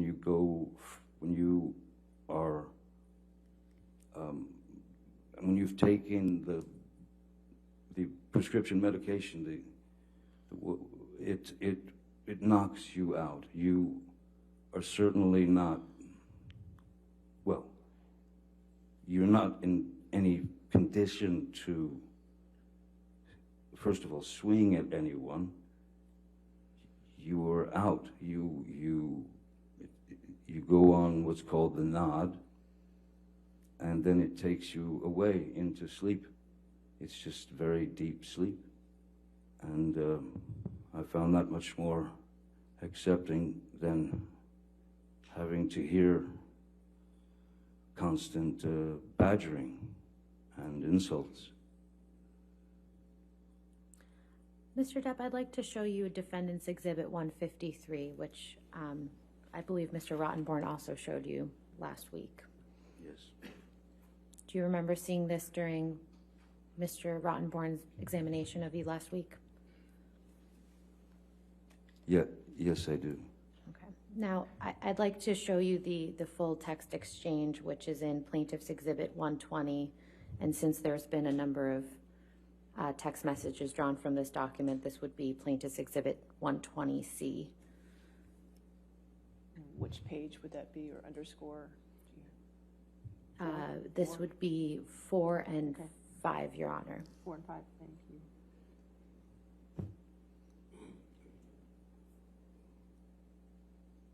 Mr. Depp, do you recognize these text messages? Yes, I do. Your Honor, I'd move Plaintiff's 120C into evidence and ask that it be published to the jury. All right, 120C in evidence, publish. Mr. Depp, who are you communicating with in these text messages? In fact, though it says Marino, these are texts between my ex, that is to say, the Vanessa Paradis, the mother of my children. And this is again, abstract humor that we're conveying back and forth to one another. This was all, it was a joke. It certainly wasn't about Miss Heard. We didn't speak of her much together. Do you recall what you were talking about? I don't recall who it was. I don't recall who it was, but it was someone who had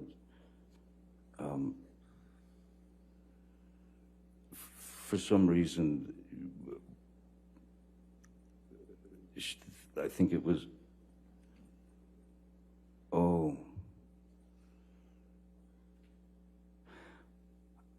I think that the possibility is that 2013. It might have been, we had a nanny at one point, who we, in fact, we had,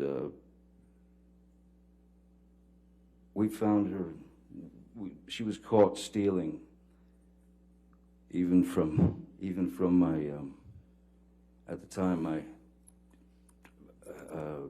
maybe 10, 11-year-old boy, Jack, who was bright enough, because he knew it, he was bright enough, he had a $5 bill that he wadded up and put on his desk in his bedroom, and when he came home from school... Your Honor, I'm just going to object on relevance. The question was, who was this about? Yeah, we can move on. Okay. Okay. Mr. Depp, I'd also like to show you Defendant's Exhibit 143, which I believe Mr. Rottenborn also showed you last week. Do you remember seeing this email exchange?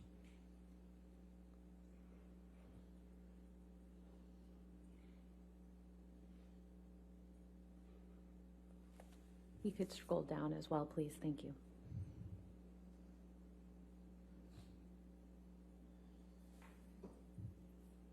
Oh, yes, yes, yes. Who are you exchanging these emails with? Stephen Duders, who was at the time was my assistant. And what are you and Mr. Duders discussing here?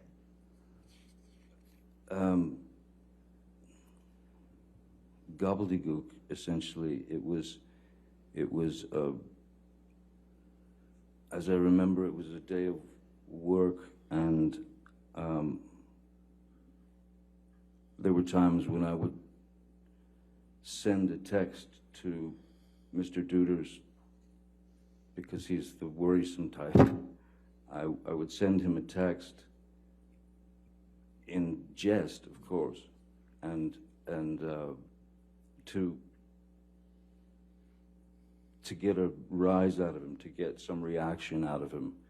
So, you know, I would tell him things like, you know, I woke up and I'm bleeding profusely from the inside of my ear. Is that normal? You know, it would be things like that. So this is exactly the same kind of thing. I think we were even referencing The Hangover, the film The Hangover, in part of this, about the Mike Tyson and sort of bizarre circus that I was telling him that I had in my room, and that there was blood everywhere. It was a joke to just sort of throw him off, worry him, and make. Ultimately, it was a joke, and we were laughing about it. Mr. Depp, what if any portion of this email exchange is literally true?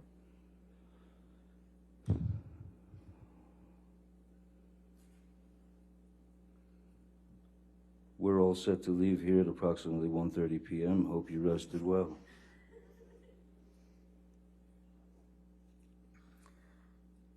Mr. Depp, I'd like to talk to you about some text messages that Mr. Rottenborn showed you where you refer to the monster, and this is in the context of in conversations with that don't include Ms. Heard. Do you remember seeing some of those communications? Yes.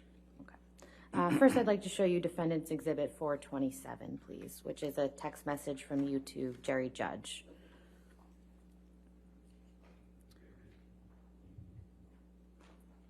How are you using the term monster in this context when you're communicating with Mr. Judge?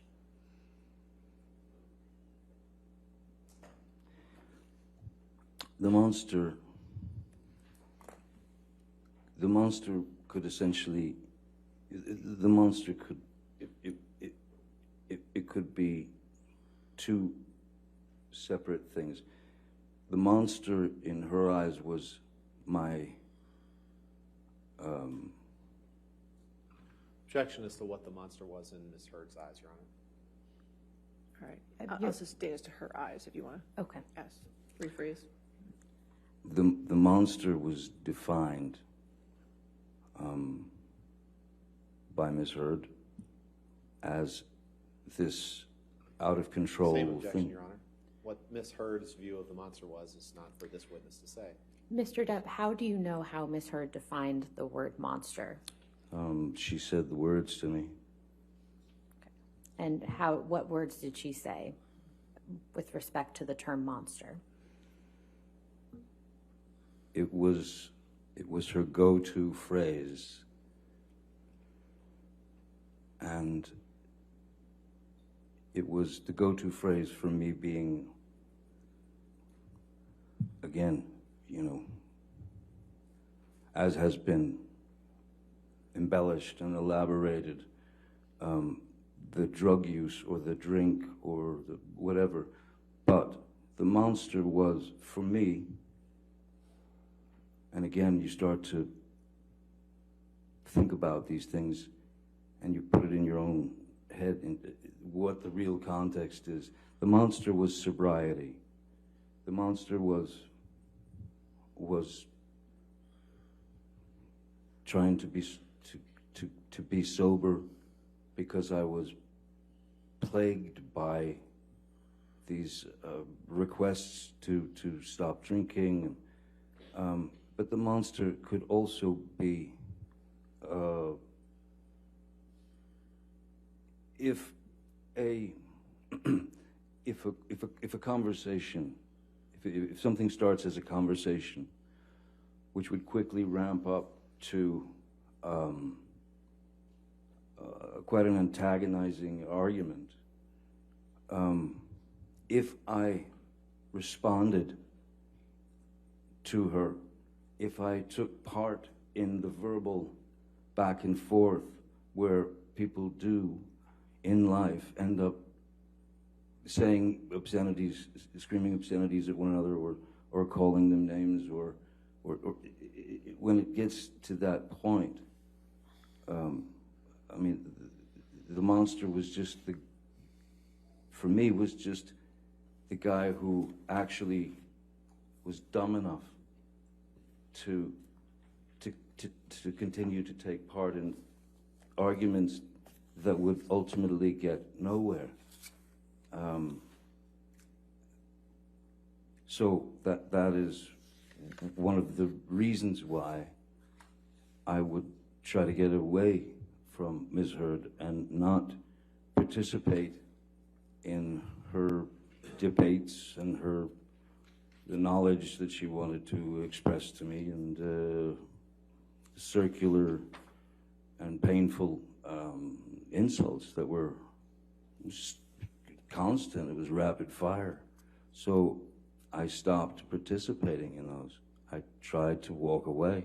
I tried to go to another room, even to the point of locking myself in rooms so that she just could pound on the door and scream.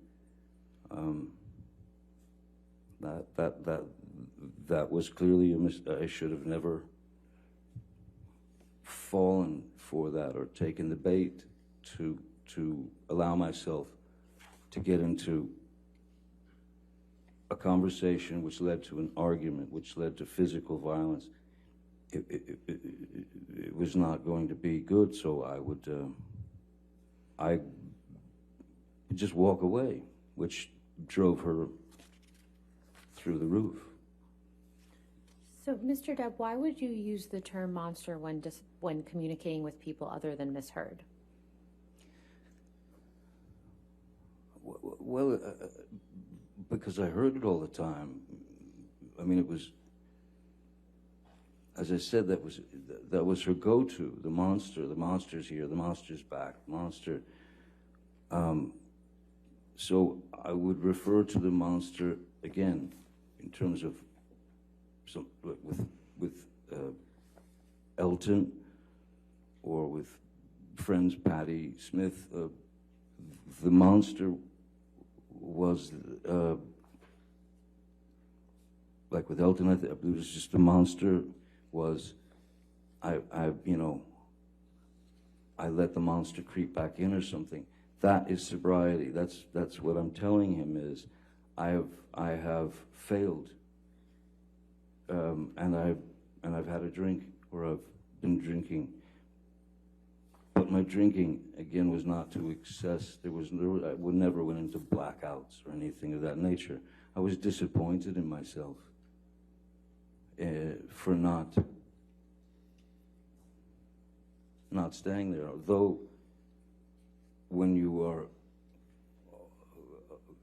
constantly in a position to be harassed by your beloved other,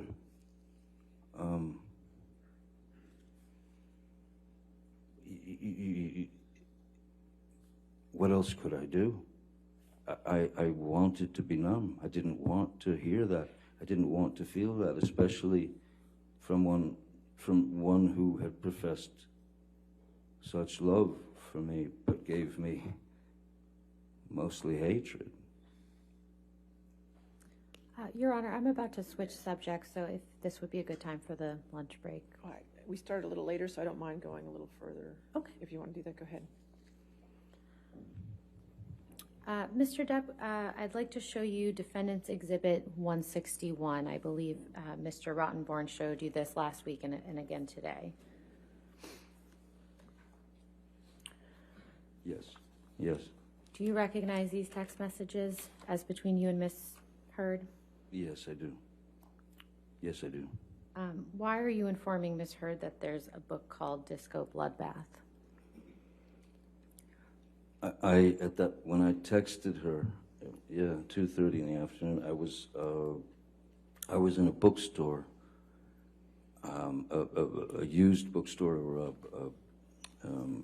bookstore that had a lot of first editions and things like that, which was sort of a passion. And I saw a book called Disco Bloodbath, and I thought it was a funny title. I can't say that I was necessarily referencing anything other than I thought it was a funny title, Disco Bloodbath. It sounded like a sort of a bad slasher movie to me. So I said, just thought you should know that there exists a book titled Disco Bloodbath, that's all. And then she said, we need that book. And then she asked me, is it about last Friday night by any chance? And then my answer to her, how can you make me smile about such a hideous moment? The fact is, this is a light-hearted exchange that she's even saying, we need that book. Then she makes a reference to last Friday night, which I don't recall what last Friday night was or whatever, so I just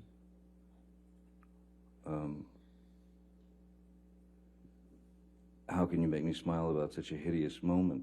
A hideous moment could have been some grotesque thing that we saw on television. It could have been anything. I don't recall now, but all I was saying is, and it even says at the end of my text, that's all. Disco Bloodbath, you know. So this was not we were not butting heads in this exchange whatsoever. It was very lighthearted. Mr. Depp, I'd like to show you Defendant's Exhibit 375, which is another document Mr. Rottenborn showed you last week. Yes. Could you please remind the jury what's reflected in this photograph?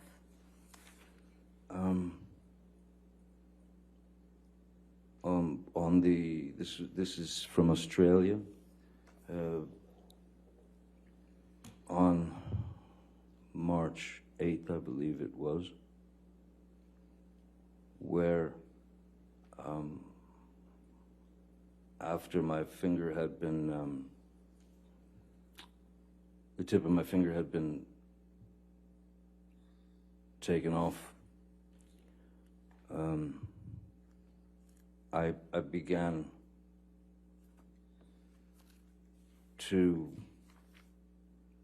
I was in such shock, I just started writing on the mirror, on walls And basically what these were for me to Ms. Heard were reminders of moments in our past where I had caught her, where it was revealed to me, even by her, that she had been caught in lies that she had told me. So that's what these are in reference to. The red, the lipstick that says, call Carly Simon, call Carly Simon, she said it better, babe. In reference to You're So Vain, I am imagining. But that's not, I didn't, the Carly Simon message is not mine, that's Miss Heard's. So let's just break this down a little bit. Who wrote the text that's in black on the mirror? That would be me. And what does that say? She loves, I don't know, like naked Hollywood or something. An artist of, I don't know what the rest says, but what that is Ms. Heard had come to me and she was seemed to be seriously concerned about how she was being portrayed in Hollywood. She was concerned that because she had done films where there was kind of arbitrary nudity and things of that nature, she had voiced to me that she did not want to be, she didn't want to be looked upon that way in the industry. She wanted to be able to escape the chains of being objectified by the Hollywood system, which is a difficult thing for any woman, certainly, unfortunately. But she asked me, how can I avoid being stereotyped as the beautiful blonde who gets her breasts out or goes naked and has to shtuck people in movies? And I gave her my advice on it, on how to avoid it, which I thought was pretty accurate. And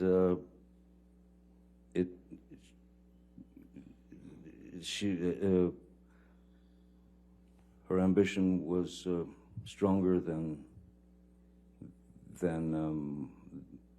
what she received from my advice, is what it was. My advice that I thought long and hard about, because I did care for her and I did understand. I didn't want her to have to do that. And early on in my career, I was put in a position where, you know, I could have gone on, I could have been just a guy who was on a TV series for a couple of years, and then, you know, what was going to be left of me was would be on lunchboxes and thermoses and posters and teen idol things, and I fought that tooth and nail because I didn't. That's not who I was. So I had experienced something similar in terms of being looked upon as something that you're not, and so I fought against it in the very beginning, and it worked out for me, for a while there, and I was giving her basically the same advice. Now, Mr. Depp, you said that you did not write this portion that's in red here that says Carly Simon said it. Call Carly Simon, she said it better, babe. Is that right? Yes, no, that's not mine. How do you know that it was Miss Heard that wrote that? Objection, lack of foundation. overruled, we can answer it. There are,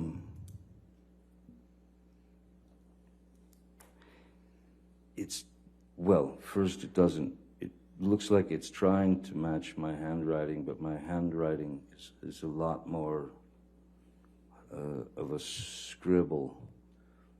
And also there's another photograph of this where she went in to make sure that there were, that the red was more prominent. I believe there's also a napkin down there where Objection, someone Your Honor, lack wi- of foundation. He's referring to exhibits that aren't in evidence and All right, have no idea whether they even exist. I'll sustain the objection now. Next question. Do you recall whether the lipstick writing was on the mirror when you wrote in the black paint? No, of course not. No.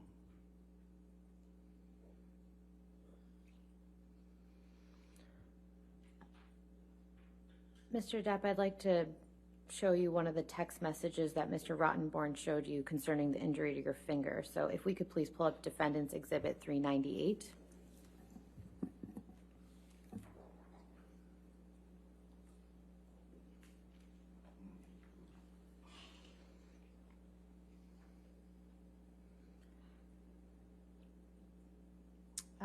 This is a text message from you to Dr. Kipper that I believe Mr. Rottenborn showed you on cross-examination. Do you remember that? Yes. Okay. And why are you apologizing to Dr. Kipper in this message?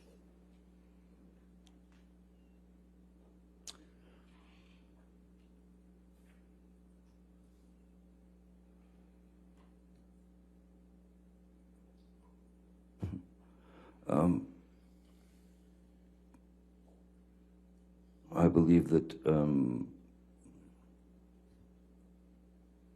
at that point in my brain and in my life and in my heart, I was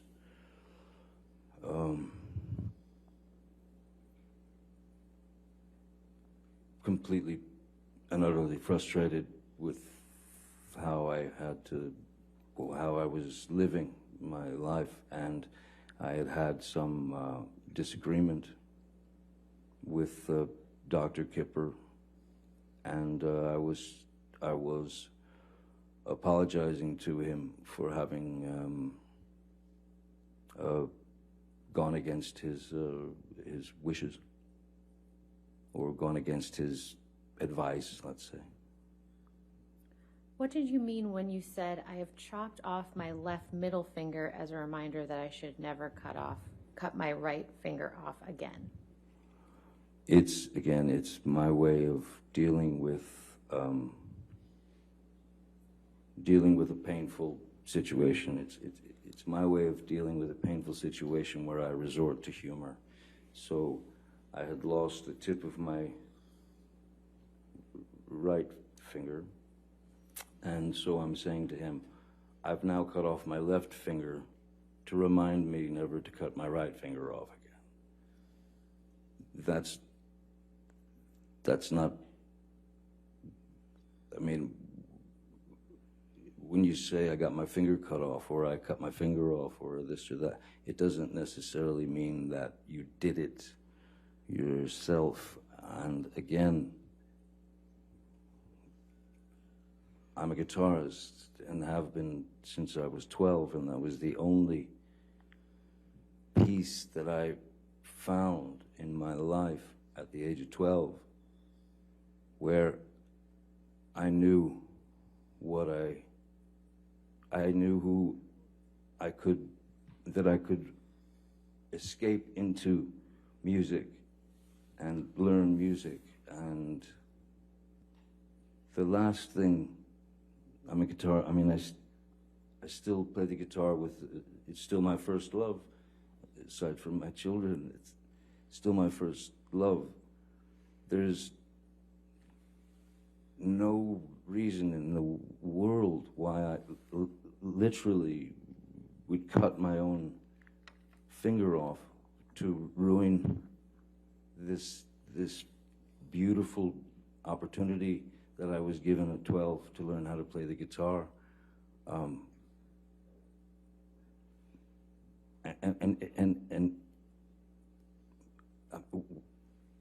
Again, why would I start lopping off digits in my 50s? If I, as Mr. Rottenborn suggests, am a kind of, walking tantrum. When I was younger, why wouldn't I just start chopping off fingers or some kind of, why would I ruin the only thing that was really good in my life aside from my children? So when this finger went, the tip of this finger went, the only thing I could think in my mind was, thank God it wasn't the left hand, which is the fret hand. I'm right-handed, so that's the fret, that's where the fretboard is. If you lose a finger from your left hand, I'm not Django Reinhardt, who had only 2 fingers to play with. If I'd have lost a finger from here, I would have had to relearn how to play the guitar all over again. It's just not the case. Even though I say I've chopped my finger off, it's like saying, I bumped into a knife or something. It's not. I'm not admitting to. I think if I was going to admit to someone that I actually chopped my finger off, this text wouldn't be as it is. I think it would have been a long explanation as to why I got to that point. But no, I can't take responsibility for what I now call Little Richard, my chopped finger.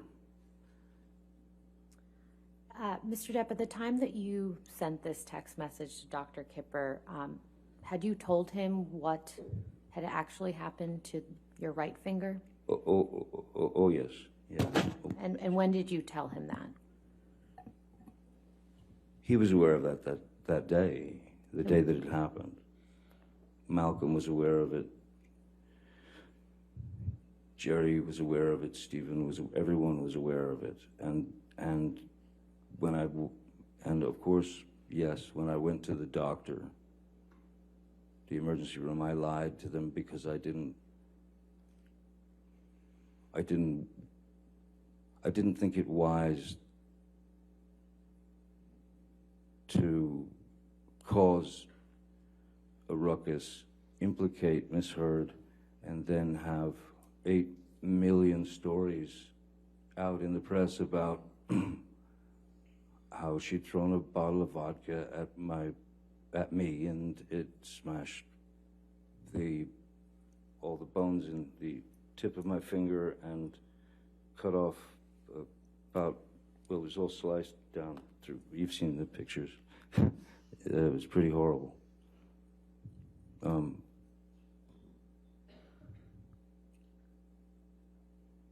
It was, and I didn't want to put her in that situation. I didn't want to put any of us in that situation. I didn't want to put the film in that situation.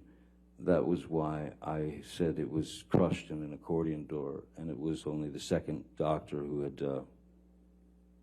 who actually told me what he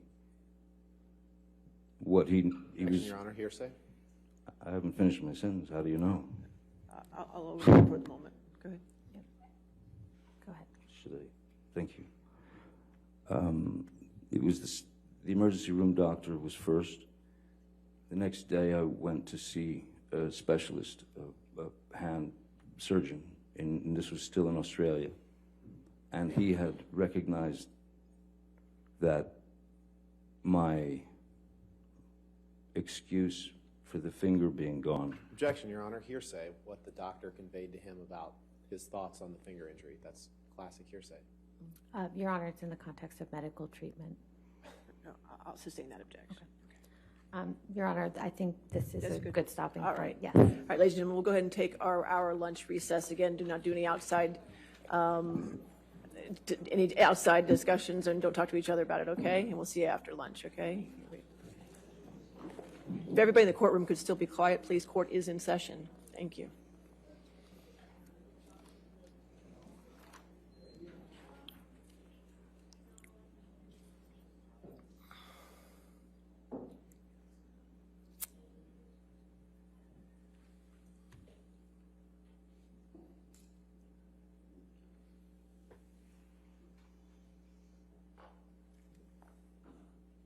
All right, so we can take a recess till 2:20. Just for planning purposes, though, I plan to go to 5:30 today since we had a late start.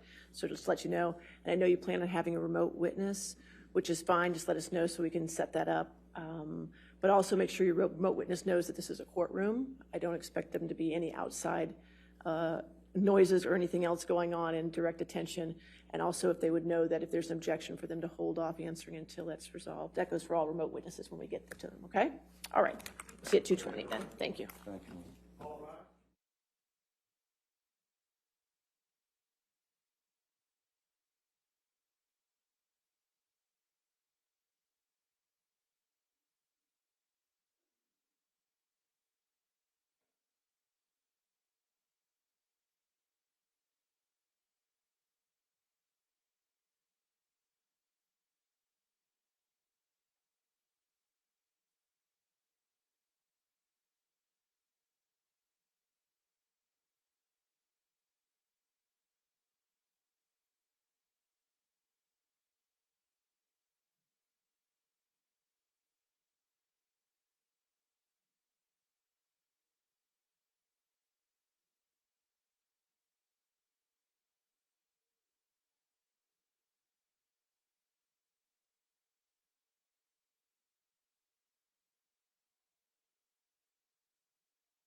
All right, we ready for the jury?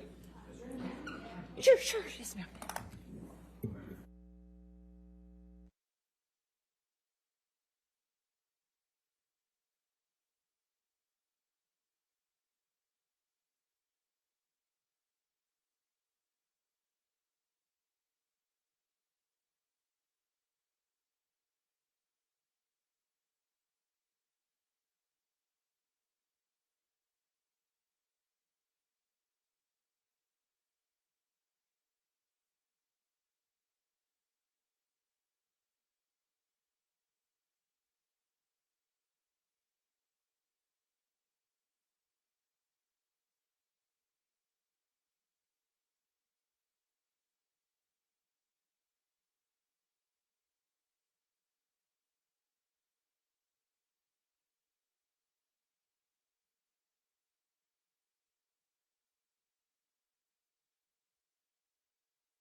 we ready for the jury then?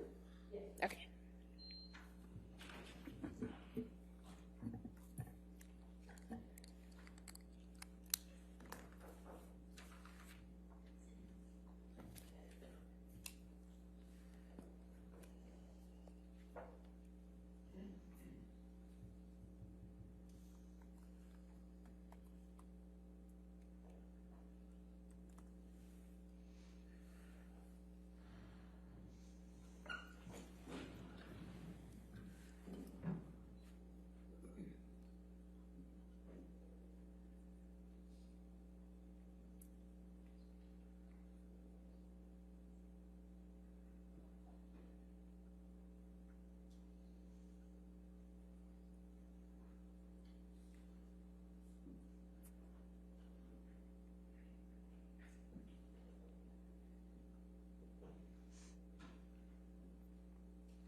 All right, thank you. You can be seated. Your next question.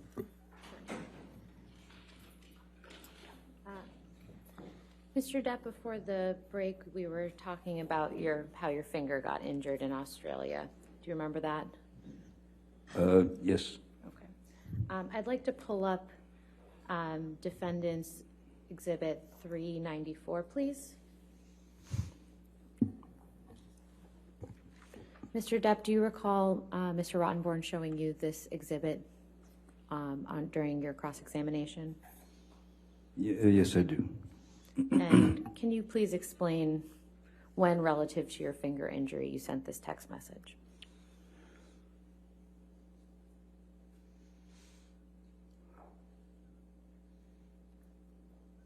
That's the day before. Am I correct? At the bottom, it says, I cut the top of my finger off. What should I do? Except, of course, go to a hospital. Australia, exactly. The time difference, sorry. Yes. That's what I said. And so when, relative to when your finger was injured, did you send this text message, to your best recollection?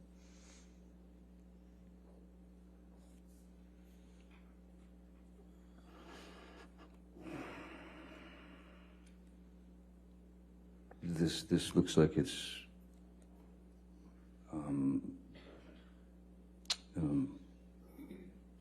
at the time to me.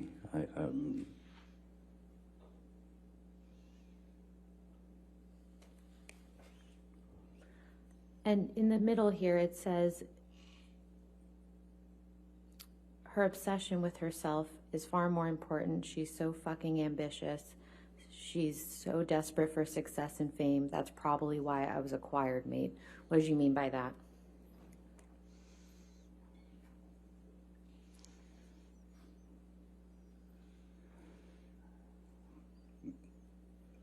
Unfortunately, I meant exactly what I said in this text. It seems it had become clear that there were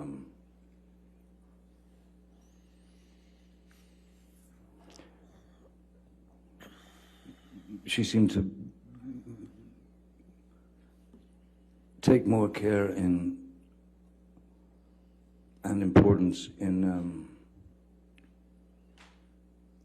going on auditions, going to the Met Ball, or going to any sort of premiere or opening or whatever, where she could be Objection beyond the photographed. scope of the question, Your Honor. Sorry? I believe he was responding to what he meant by what he wrote in his text And message then to he said Dr. I meant exactly what the word said, and now he's going beyond All the right, scope. I'll sustain the objection. Next question. Thank you, Mr. Rottenborn. Your Sir, Honor, if you could just answer the question, Mr. Depp, please. Certainly, Direct your sir. attention just to your attorney, okay? Sorry, Your Honor. Mr. Depp, last week, Mr. Rottenborn showed you an audio recording where you referenced your finger getting cut off in Australia. Do you recall that? Yes. Okay. I'd like to play a different portion of that recording that came before the portion that Mr. Rottenborn played. So if we could please pull up Plaintiff's Exhibit 343, and we will be playing the portion from at 1 hour, 54 minutes, 11 seconds to 1 hour, 56 minutes, 10 seconds. It's early, it's quick, it's so not, you're not interested in not fighting. You are guaranteeing a fight. When you do that, and I've told you this so many times, you guarantee, if you were interested in not fighting, you would be respectful if you needed the space to make, you would be careful not to perpetuate the fight longer by saying, I need a few minutes, and then actually honoring that. How can I trust you that it will be a few minutes when you've done this in the past and disappeared for hours? You know, I got mad at you in Australia about this. I said, baby, I want to trust you. It's hard for me not to try and work it out. If you want to be the person that's like, I need to cool down, help me do that, give that to you. But I can't give it to you if you always let me down and fuck up and forget. Because I gave you a time limit, because I said I'll be back in 3 minutes. So I'm just... No, it's if that different. If it happens... It's different. You never... If it happens, I'm just going to say, look, I need some time. That's it. I'm telling you, that will make it worse. No. I guarantee you it will. If you're stuck in throwing punches... I'm not talking about throwing punches. I'm talking about an argument. Right. In arguments, you tend to throw punches. I'm talking about arguments. I'm not talking about the times when it's got physical. I'm talking about arguments. I'm talking about arguments. I'm talking about arguments. Yes, Talking in our about argument... fights. Earlier and earlier and earlier. Now you split. You take off right away. You don't deal with the issue. You don't deal with the confrontation, and you split. Whether it is, and then you do it for an undeterminate amount of time. You do it without actually respecting. When you do give me a time, like say I need a few minutes, you never. Mr. Depp, whose voices can you hear in that audio recording? Ms. Hurd's and myself. And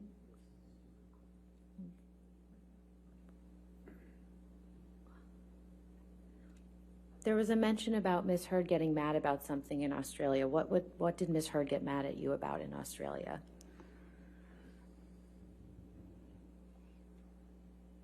There were many instances where Ms. Heard would get upset, angry, and argumentative and violent in Australia. There were many times. The one that was the day when my tip of my finger disappeared, that had to do with a phone call. When she arrived in Australia, she complained that an attorney who was explaining to her Objection, Your Honor, is hearsay as to what he alleges her attorney was explaining to her. That's clearly We hearsay. can move on, Your Okay, Honor. yes, ma'am. In the context of this audio recording that we just heard, what, to your understanding, is Ms. Heard referencing when she says you split? I would excuse myself from the situation. I would try to get away so that nothing escalated. Because if given the chance to allow things to escalate, Ms. Heard would take it to the very extreme, which ended up with my finger being chopped off. So I rather thought it was the best idea to avoid things like that. Mr. Depp, I'd like to show you what's been marked as Defendant's Exhibit 272. I believe this is another document that you saw during your cross-examination. Do you recognize these text messages?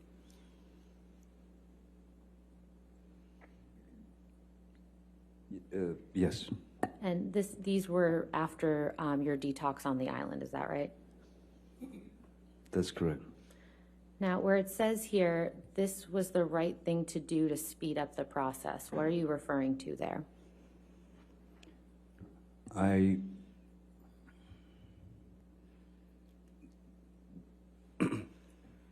When we were on the island and I was going through the process of detoxing from the opiates, which was a very unpleasant and powerful, painful process. It wasn't working with Miss Heard there. I could not properly detox, as every day was another problem or this or that. So I asked we leave the island and go back to Los Angeles, and I asked Ms. Heard if she would please allow me to get a bungalow at the Beverly Hills Hotel where she and her friends could go for, I needed 5 days, 6 days, 7 days, anything I could get where I could finish the detox by myself without any unnecessary interruptions or unpleasant interruptions. To which she replied that she was felt like I was throwing her out and abandoning her, and after all she had done for me, when the fact is, though, no matter what I wrote to her mother and to her, I needed the time, because I would have gone straight back to the pills. I would have not been able to detox properly without that time alone. And she reluctantly gave me the time. And I sent her and her friends to Beverly Hills Hotel and in a bungalow, and went through the detox by myself in Penthouse 3 for the next 5 or 6 days. Mr. Depp, last week Mr. Rottenborn showed you a video that was taken of yourself where you're slamming some cabinets. Do you recall that? Yes, I do. First of all, where are you in that video? That's the kitchen at a house that I've on Sweetser that I've lived in since mid-90s. And do you recall what you were upset about in that video? Objection leading. Overruled. I don't recall, as I don't know the date of, there's no metadata that I am aware of for that tape. Also, apparently looking for any metadata is impossible, as it is Your now Honor, owned beyond by... the scope of the question. I'll sustain the objection. Do you want to ask the question Mr. again? Depp, what do you remember, what, if anything, do you remember being upset about that resulted in what was seen in that video? I can't recall if it was bad news about my mother's health. I can't recall if it was something to do with my former business managers, you know, finding out that they'd taken me for a very nasty ride. I don't recall exactly what it was about. What I do know is that it didn't have anything to do with her. Objection beyond the scope of the question. Overruled, I'll allow it. It's fine.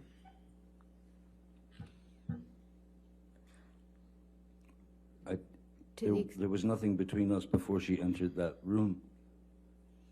It was me alone. Okay. Do you know where Miss Heard was before she entered the room?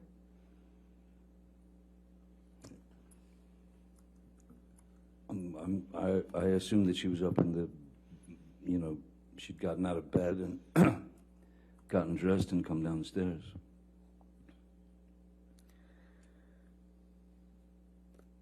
Mr. Depp, earlier today, Mr. Rottenborn played a recording where you can hear Miss Heard seeming to claim that you put a cigarette out on her. Do you remember that? I remember hearing that, yes. I'd like to play you another recording, which is Plaintiff's Exhibit 365. Okay. And this is, for the record, an 11-second recording, so we'll be putting in the entire. All right.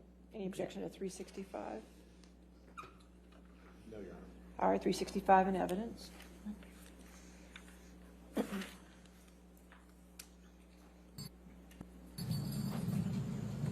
Couch. Couch. Couch. You give me one couch. I gave you 3 other couches. 2 couches. What do you want? You Please. don't pay attention to it. Please give me a couch. What do you want?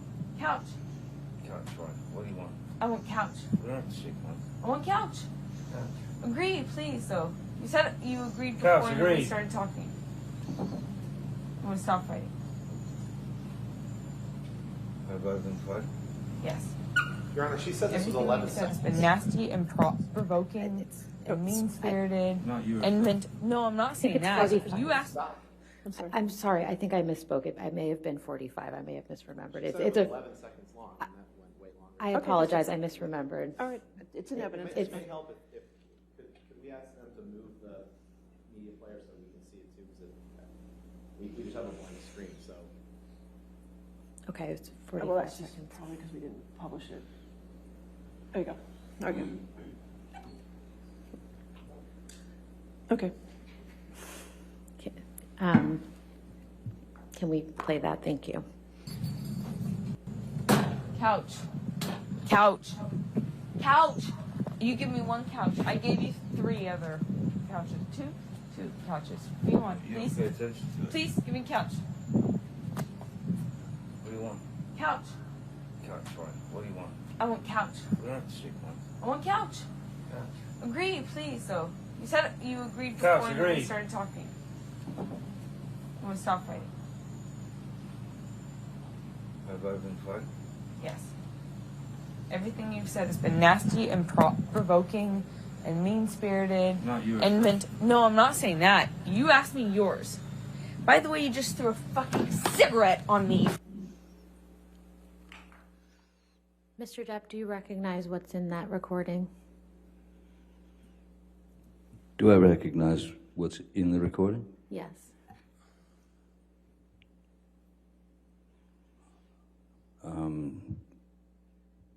Seems pretty clear that she's ordering me to the couch. And I didn't want to go through with any, again, avoiding confrontation, trying to avoid confrontation in any way.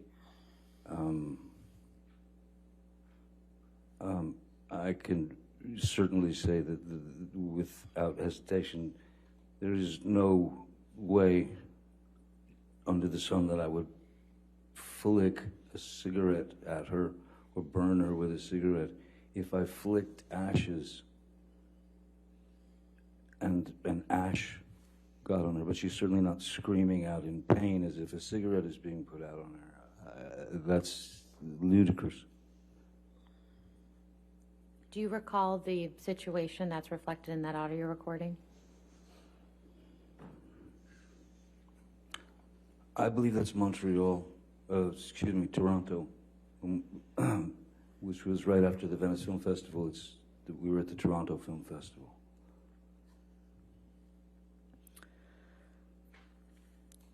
Mr. Depp, I'd like to ask you about a couple text messages from May 22nd, 2016 that Mr. Rottenborn asked you about earlier. Yes. And before I do, could you please remind the jury what was going on between you and Ms. Hurd on May 22nd, 2016? On May 22nd,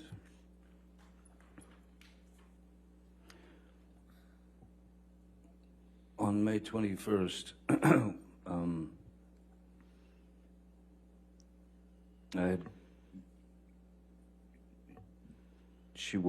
hadn't seen her since the 22nd of April, her birthday, which was when I left at 4:30 in the morning.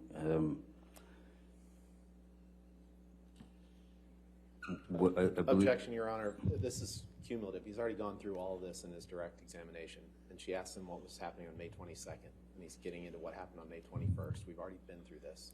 I believe that he's providing context for where they I think were we on the can- we can 22nd, go to but the 22nd. if you could, Mr. Depp, please explain where you were on the 22nd of May in 2016. as far as I can remember, on May 22nd, 2016, I was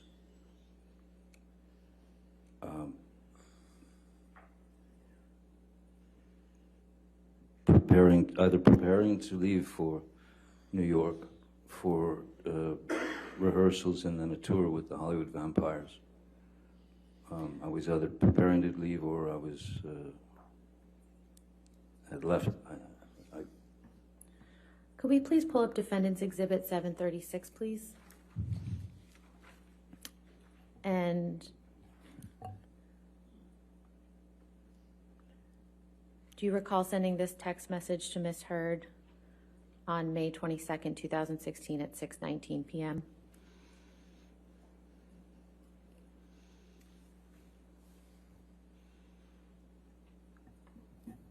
Yes, I do. What did you mean when you told her nothing I have to say to you should elicit anything but a sense of ease?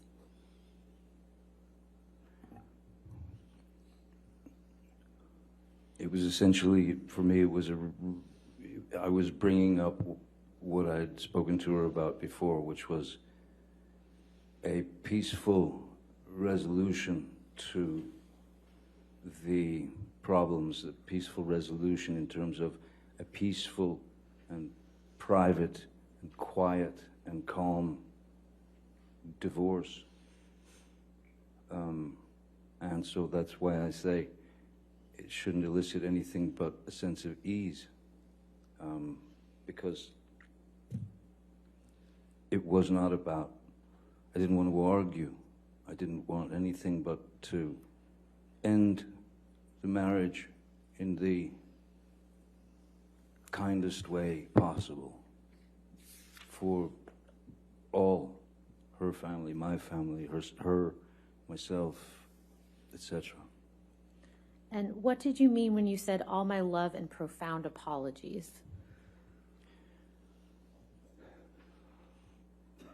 Profound apologies is that it just didn't work.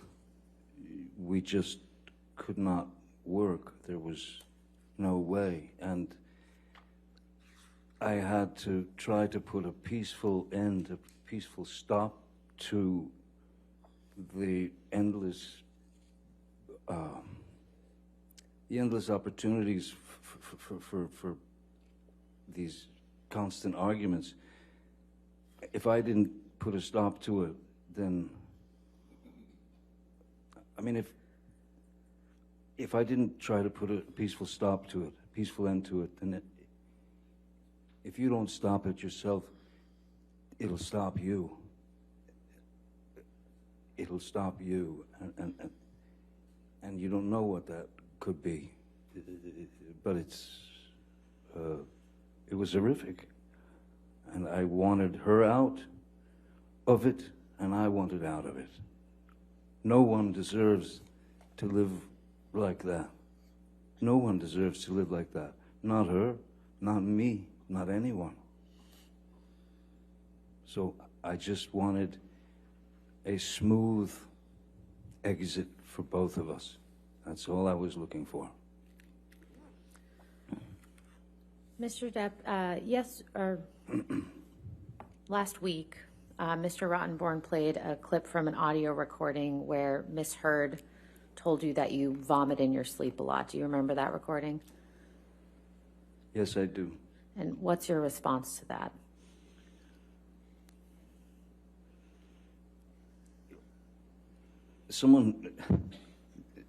When someone tells you that you vomit, she didn't tell me. I heard it in court. When someone brings up the fact that you vomit in your sleep every night, and, well, first, I think you'd be aware of it.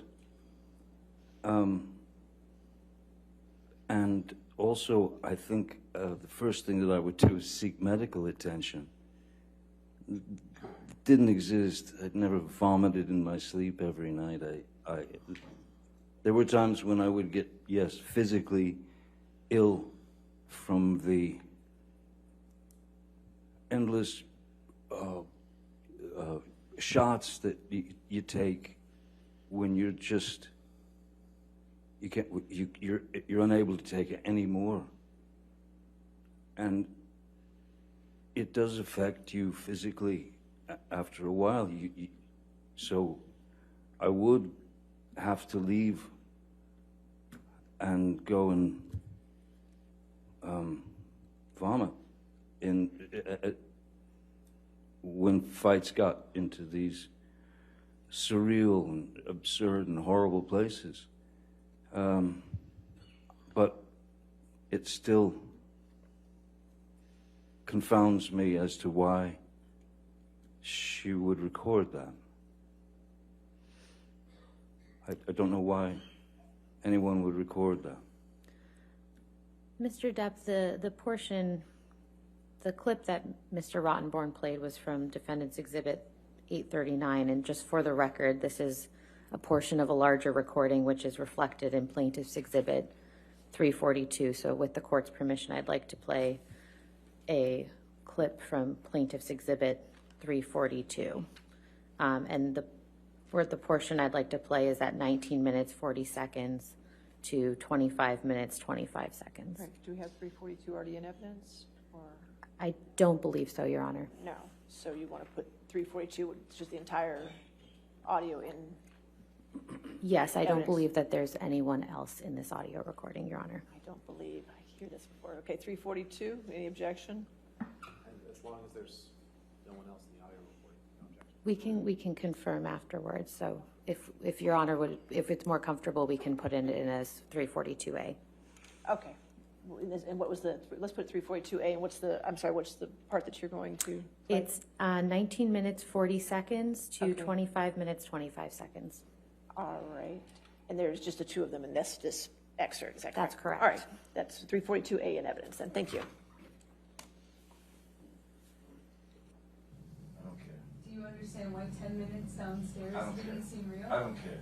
Did you hear what I said? I don't care. I don't care. You do. There's plenty of things you've done, plenty of things you've fucking done that were absolute fucking lies. I didn't I'm not even ever. fuck with you about it. So anyway, don't leave it. So I'll see you in a bit. Yeah? Is that what matters? Your lies? Is this what matters to you, your party? Your lies, I understand. I never led you. And what we're talking about tonight is what? Who are you? Why? Why are you doing this? I'm leaving. I'll be back. Why? So I'm leaving. What is it that is so important always to run away to? Why? It's a runaway, yeah. I run because I'm a cop. Why don't you stay? You asked me once not to leave, and I'm asking you. So why every 5 seconds do I'm leaving because there's a fucking movie party I gotta go to? I have never prioritized you behind that. And you, of all people, all this talk about not being that guy, you have done nothing but over the last 2 days but tell me that your movie parties were more important, including the night before last. When I said to you the same thing, stay. And today you apologized, said I love you, I'm so sorry. And then today it takes you 2 seconds. It takes you 20 seconds at most to go, fuck that, I hate you, I don't want to be with you, goodbye, I'm leaving, I'm running away. But I'm not running, I'm walking away. Well, the one thing is for sure, I don't want to be with you. I don't. I really don't. Then if you don't want to be with me in life, Goodbye. then you need to actually do it. You need to actually take off your ring and forget that 5 hours ago you said the opposite Otherwise, you can't keep throwing that around. You can't keep saying to me that this is something you care about.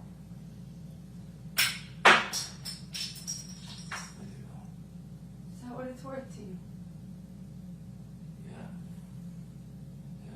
For you, from all this bitching, from all these rules, all these. Rules? Because I asked you to stay? Look, because you. Because I asked you to stay. No, because you're fucking. What was it? What was it when you asked me to Because you're a stay? pain in the ass. What was it when you asked me I to can't stay? stand it no more. What was it when you asked me to stay? In Australia, you said you promised me not to leave. You said you promised me not to leave. What did I do? I thought you would change. What did I do? Not change. What did I do? Not change. Did I stay or did I leave? You changed. Did I stay or did I leave? You stayed and you didn't change and you were a fucking I stayed. pain in the ass and you were a cunt. So I stayed.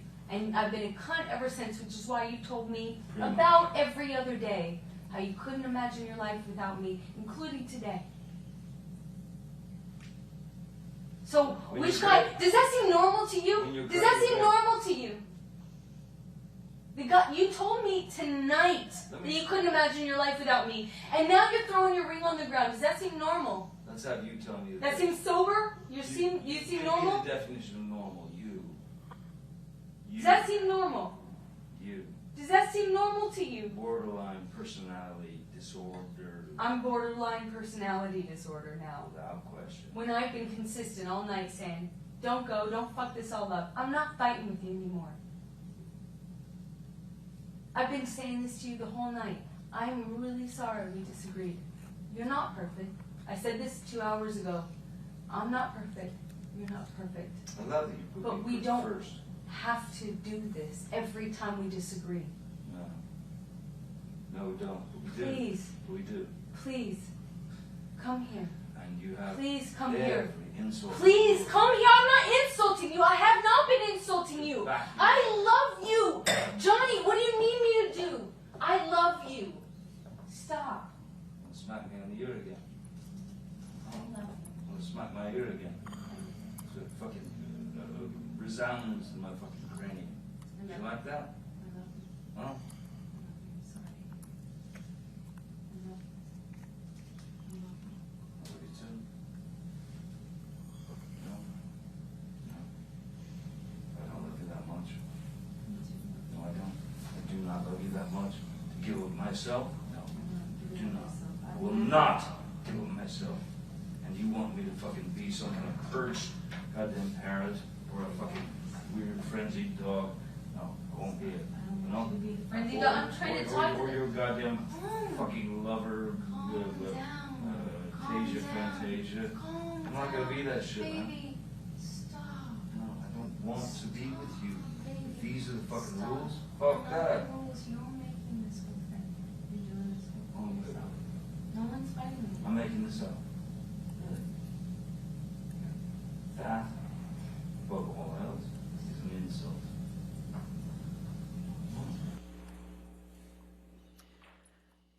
Mr. Depp, what are you and Ms. Heard discussing in this recording?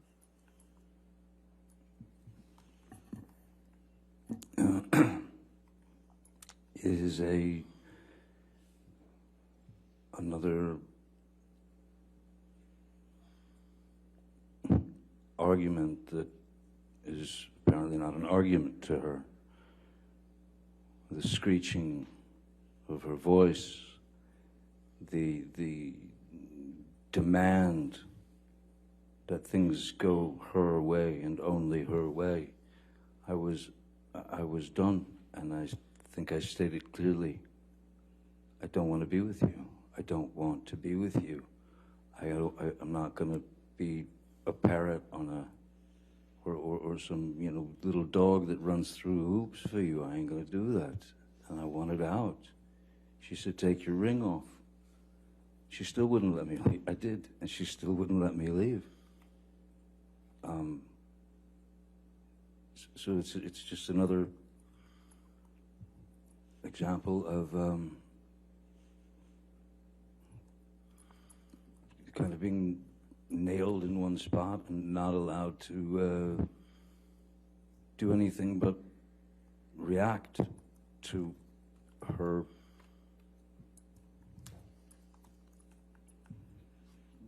screaming and screaming like a banshee, and then telling me to calm down when I had been pretty calm, I thought. Where were you trying to go, if you can recall? Anywhere. Away. And why did you ask Ms. Hurd if she wanted to smack you in the ear again?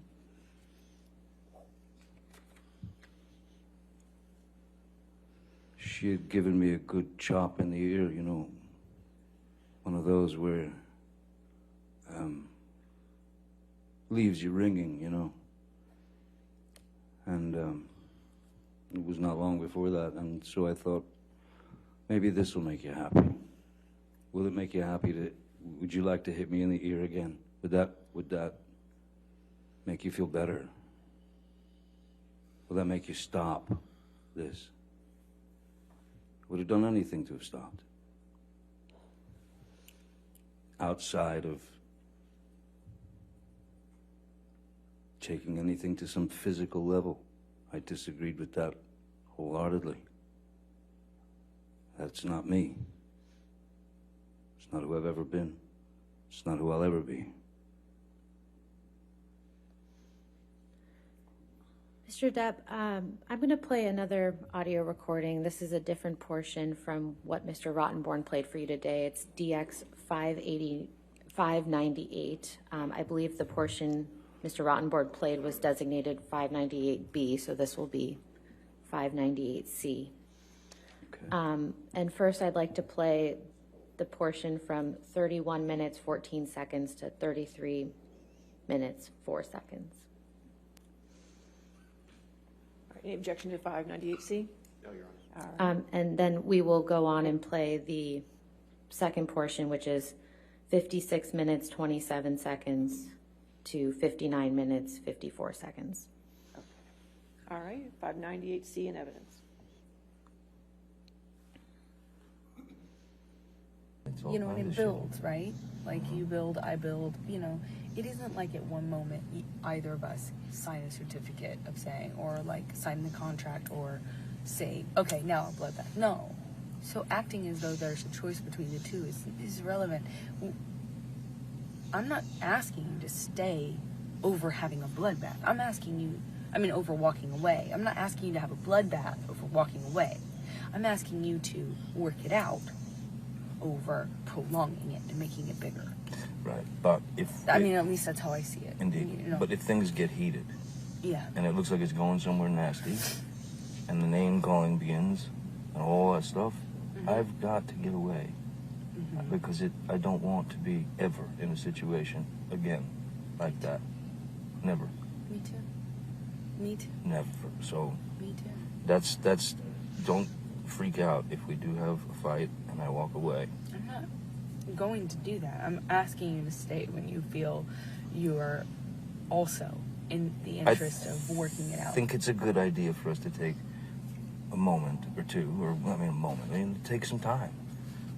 Take some time to think by ourselves without being, barraged by each other's fucking bullshit whatevers. Let's take a break from it, and then come back, try and be calm, and walk through the thing. But I'm not gonna stand and fight with you. I will not. You can call me a coward. I don't You can want call that. me anything you want. All those names, do it. But I will not do it again. Please stop asking. Please, can you stop for the sake of this conversation? No, I'm just saying I won't do it again. That's all.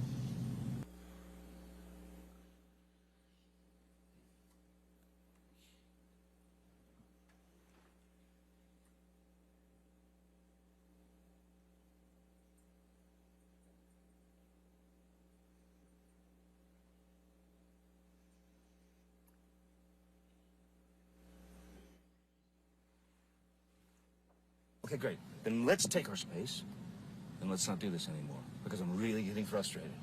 And I'm really, really, really sick of this argument. Stop. I'm sorry. Okay? So let me go, and you go, and I'll speak to you in a couple hours. Okay? Okay? Stop. Okay. Why are you saying stop? May I go? Please, it causes me so much stress when you leave, when you walk away from me with that. It's like you don't understand how much worse you're making this. I can't believe this. Please, you're making it worse for me. Okay, I'm sorry for you. Please, I'm only trying to tell you so that you know you're causing me immense stress right now when you walk away like that.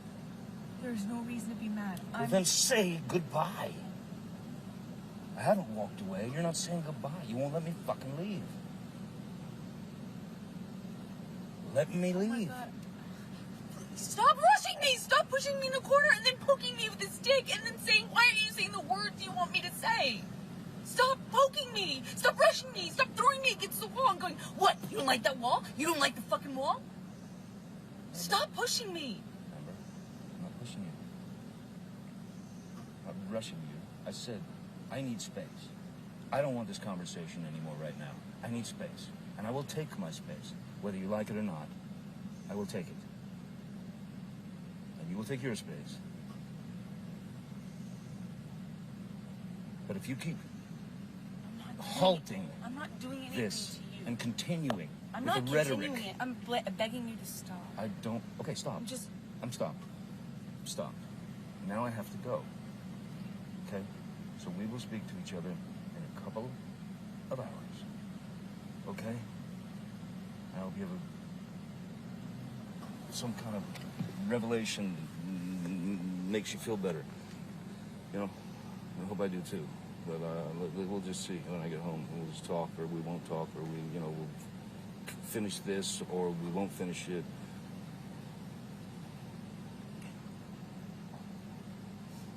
But this is not love. This is not happiness. This is not. Please stop doing this.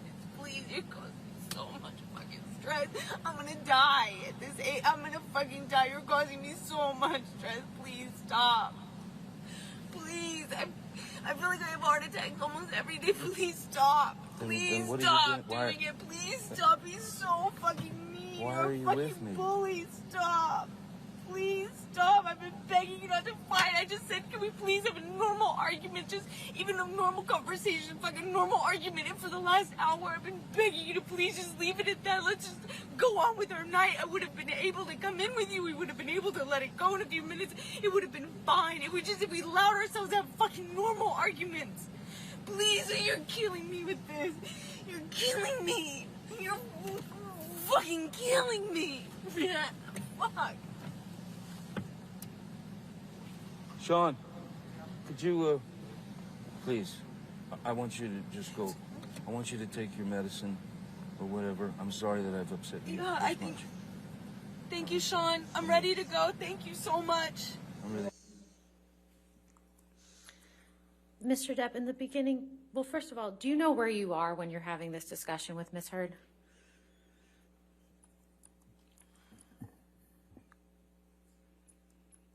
The only, excuse me, the only clue that I have is that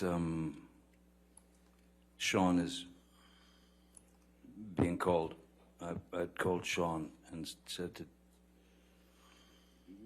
drive her home, or I believe it was probably at Sweetser, so then she could drive back. He would drive her back to downtown Penthouse 3.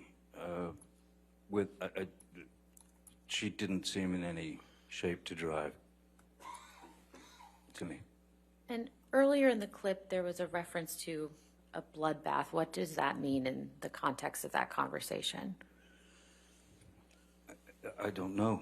Again, it seems like some word that was it became Objection, part Your of Honor. He said he doesn't know. All right, I'll sustain objection. Next question.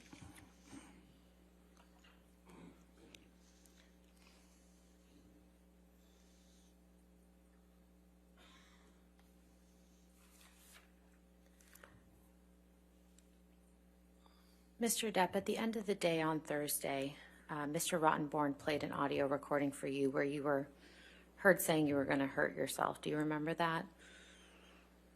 Yes, I do. Okay. And I'm not going to play that audio recording again. It seemed upsetting to you, but I do want to ask you a couple questions about that, okay? Sure. Could you please tell the jury when that recording is from? That recording is from July of 2016. This was a few months after the restraining order had been put on me. I had been on tour through Europe, and then coming through the States, I got messages from Christian Carino, who was both of our former agent, saying that Ms. Heard wanted to meet with me in San Francisco, because we had one of our last dates on the tour was San Francisco. And I was confused as to why Ms. Heard wanted to meet with me, especially since I was under a court order not to come within, I don't know, 100, 200 feet or something of her. So at first I said... Objection, Your Honor. The question was simply, do you remember when that was from? It's beyond scope. Okay. So where were you when that recording was taken? That was in San Francisco at a hotel room. So we went to a hotel room so that we could finish the discussion that she wanted to have with me. And how did that discussion go? Not particularly well. I was quite confused as to why I had been summoned to her at that point, since all the news was just about the fact that I had allegedly done all these horrible things to her, and so I was talked into going there. I went and met with her in hopes that she would retract her lies that the world was now had been fed, and in no way was she ready to do that, and I couldn't understand why I was there. Everything had been taken from me.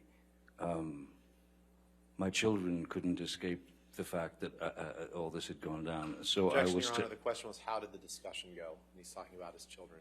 It's way beyond the scope. Just talking. Sir, just wait for the objection. I think he's describing the context around that conversation. All right. It's way beyond the scope of the All question. right, I'll sustain the objection. Next question. Mr. Depp, why were you threatening to hurt yourself in that audio recording? In fact, I wasn't threatening to hurt myself. I thought that Ms. Heard had brought me to San Francisco. At that point, it was clear she was under false pretenses. I don't know what she was after. So I had a knife in my pocket, and I just took the knife out and I said, "Here, cut me." That's what you want to do. Ultimately, you've taken everything. You want my blood? Take it. Have my blood. And then she said, "No, no." And then I said, "Look, if you're not going to take it, you want it. I know you want it. That's all I've got left. Take it." If she wasn't going to do it, I would have done it, because that's psychologically, emotionally where I was. I was at the end. I was broken. Not only had I had to deal with everything from coming in from, arrows from all over the world, but now I don't know what she was trying to do. So I just thought the only answer is, here, cut me, take my blood. That's all I've got left to give you.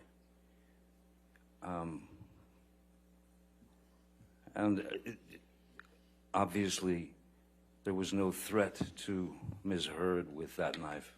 It was about spilling my blood because I thought that's what the only thing she didn't have at that point. And I was broken and really just at the end. I couldn't take it anymore. I thought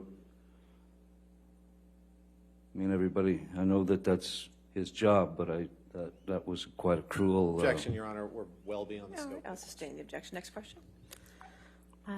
Finally, I'd like to play a portion from Plaintiff's Exhibit 357, specifically the portions at 18 minutes 43 seconds through 21 minutes 46 seconds.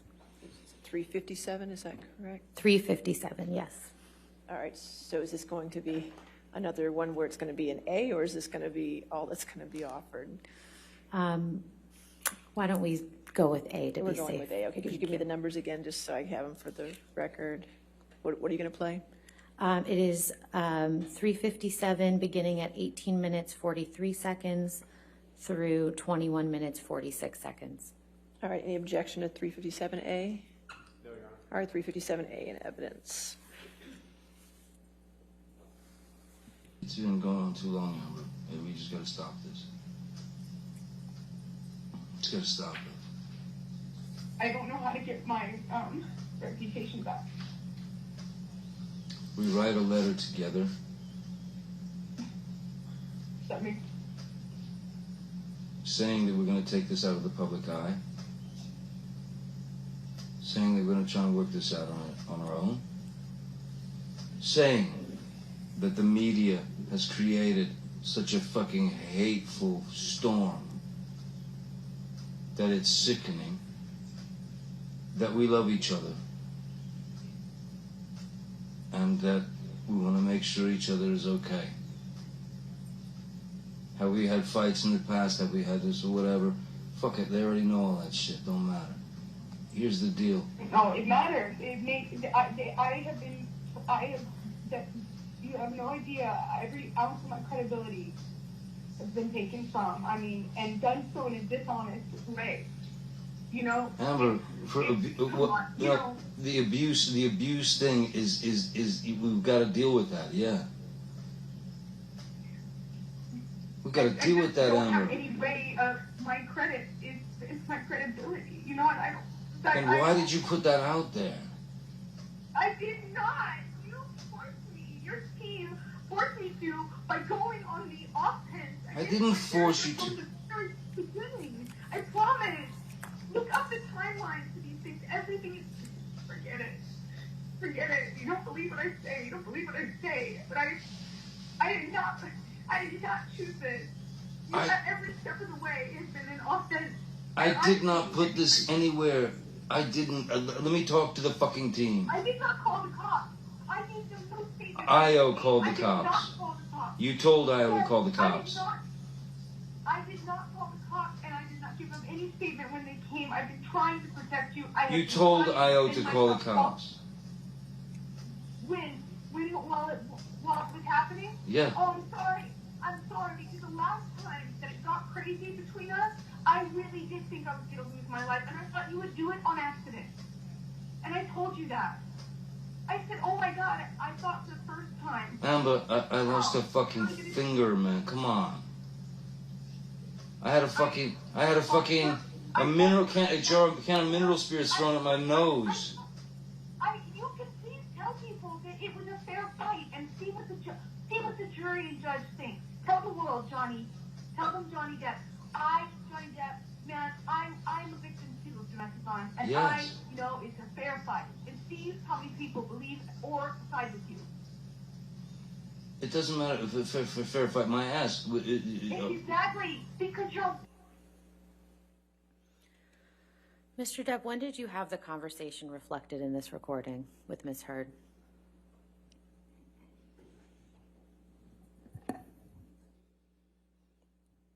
I don't recall exactly when it was. What's your best estimate?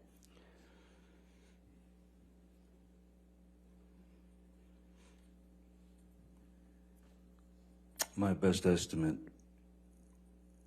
is that it was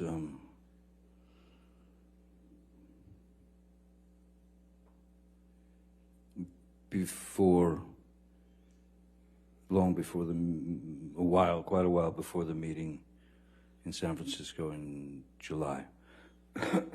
Excuse me. How far after May 21st, 2016 do you think that conversation was? Objection, calls for speculation.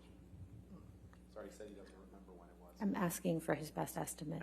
I'll allow it if you can answer it this way. Sorry, could you ask it again? I was distracted. How long after May 21st, 2016 do you believe that conversation took place?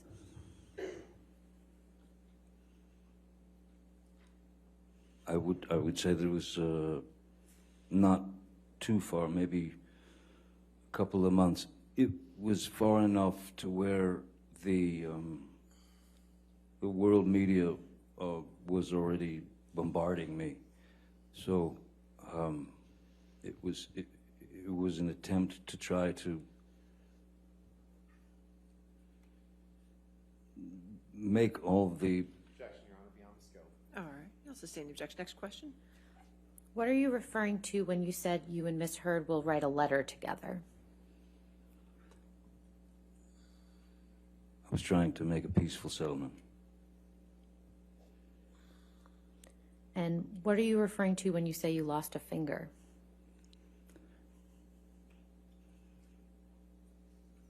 A very large bottle of vodka severing my my middle finger in Australia. And what were you referring to when you said a can of mineral spirits was thrown at your nose? One of the arguments on the island where Miss Heard had been howling at me with some argument, and she picked up a can of mineral spirits about yay big and just heaved it at me, and it struck me on the bridge of the nose and right there, you know, the forehead. And what did you say in response when Miss Heard said, "Tell the world, Johnny, tell them Johnny Depp, Johnny Depp, a man, I'm a victim too of domestic violence"? I said, yes, I am. I have nothing further, Your Honor. All right. Sir, you can have a seat next to your attorney, please. Thank Okay, you. all right, your next witness. Ben King. Somebody going to go get Mr. King? You Should I can, do away with these? you can take it with you. If you or you Papers? just leave it. You can leave it there. Okay.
Do you solemnly swear or affirm to testify truthfully in this case under penalty of law?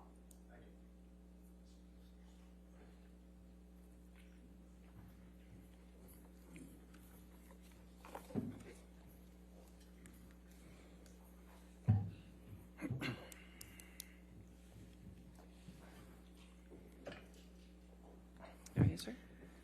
All right, and good afternoon, Mr. King. Good afternoon. Would you please state your full name for the record? Ben King, And Mr. King, can you briefly tell us where you're from?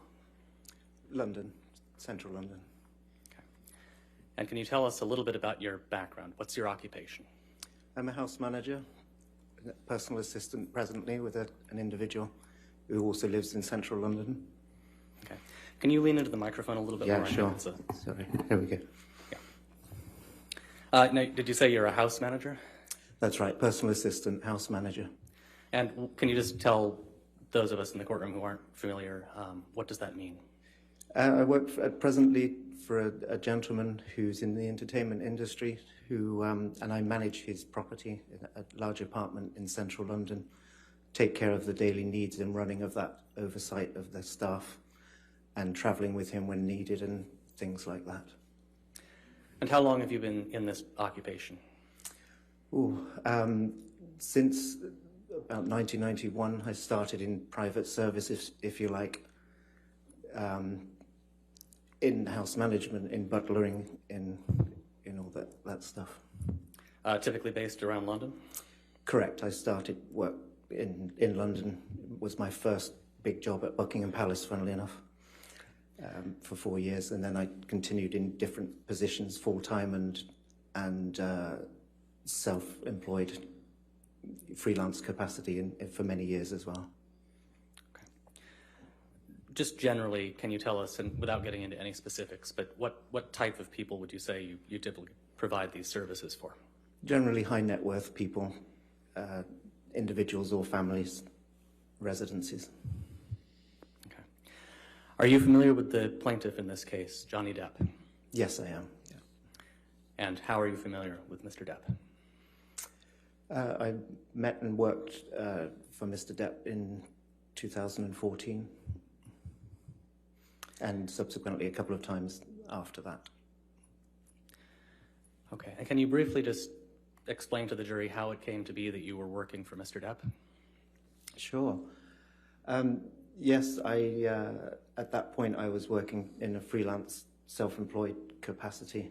A lot of my jobs came through friends of friends, personal recommendations, etc.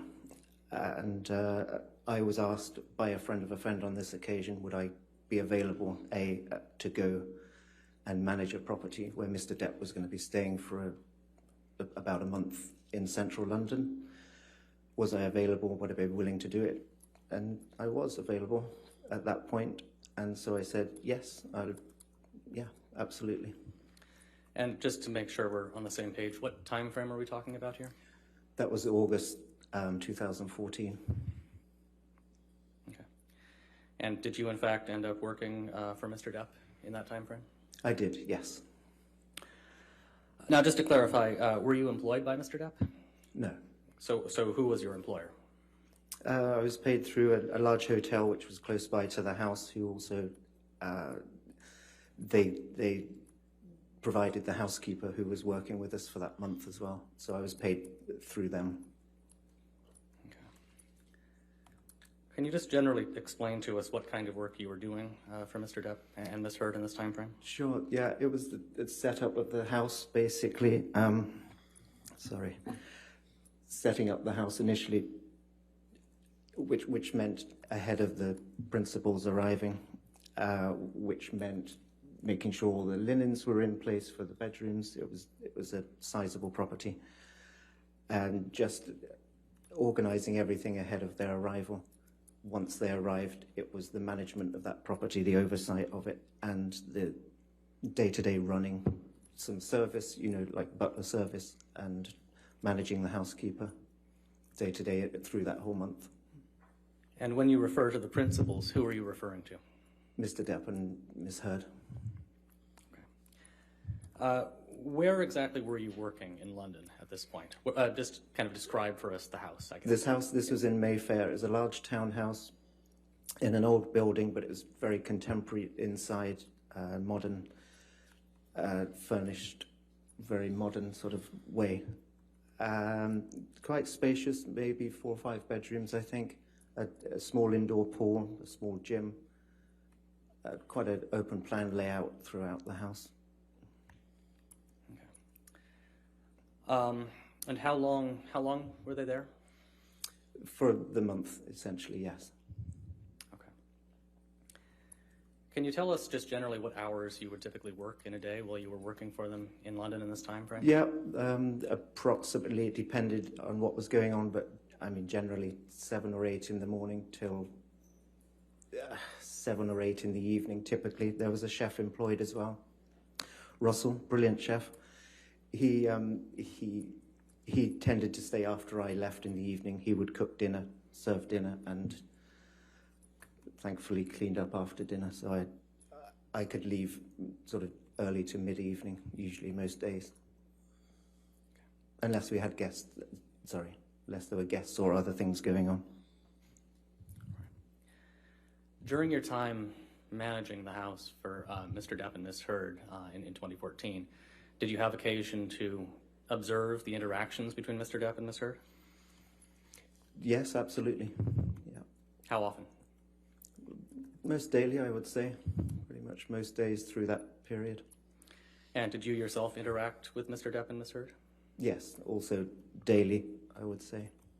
Which of them would you say, or did you see one of them more often than the other? Ms. Heard was there. Mr. Depp was, the reason I think they rented the house was because Mr. Depp was working at a studio. I think it was Mordecai, the movie. So Ms. Heard was there at the house most of the days. Mr. Depp often went to work and came back later on in that evening, that day. Okay. How would you generally describe the interactions that you observed between Mr. Depp and Ms. Heard? Initially, very sort of loving towards each other, nice couple. Mr. Depp was always a gentleman and keen to make sure Miss Heard was taken care of. Anything she needed, often pour a glass of wine for her. Just nice, pleasant. How about your own interactions with the couple? How did you get along with them both? I think very well. They were really open to me, and I mean, my background's quite formal, so it was quite an informal setting. I was able to ask questions to either of them. Ms. Heard especially, it was really helpful to get information about what time they wanted dinner, basic stuff like that, or anything. It was good interaction all the time with the both of them. Okay. Now you mentioned wine. Can you tell us to what extent did you observe either of them consume alcohol over the course of these 4 weeks? Sure. When I started that job, or when I was taking that job on, I was told, I think by Mr. Depp's assistant, that he was... Oh, sorry. Can you answer without telling what you were told? I was made aware that Mr. Depp was... Could you put your microphone on? Okay. Same objection. He's explaining what he's been told. Now he just said I was informed. I don't think it's offered for the truth, Your Honor. I think it's just offered to explain his own behavior towards the couple. No, can we approach? Okay.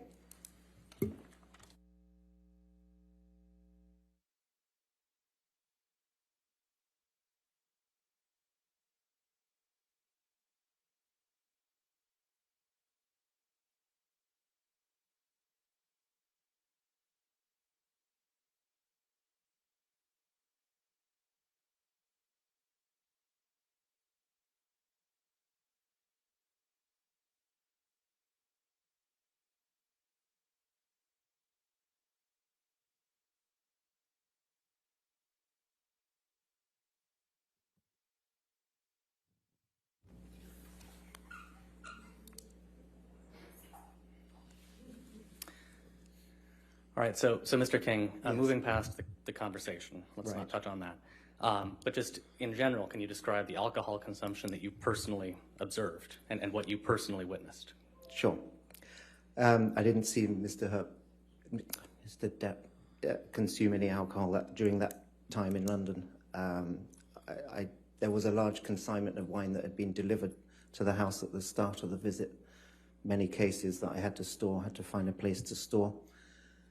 And generally speaking, on a day-to-day, about 1 or 2 bottles of red wine were consumed per day. I think that's fair to say. Did you ever observe Mr. Depp drink any of the wine? No, I didn't. Did you ever observe Ms. Heard drink any of the wine? Yes, I did. Regularly? Daily.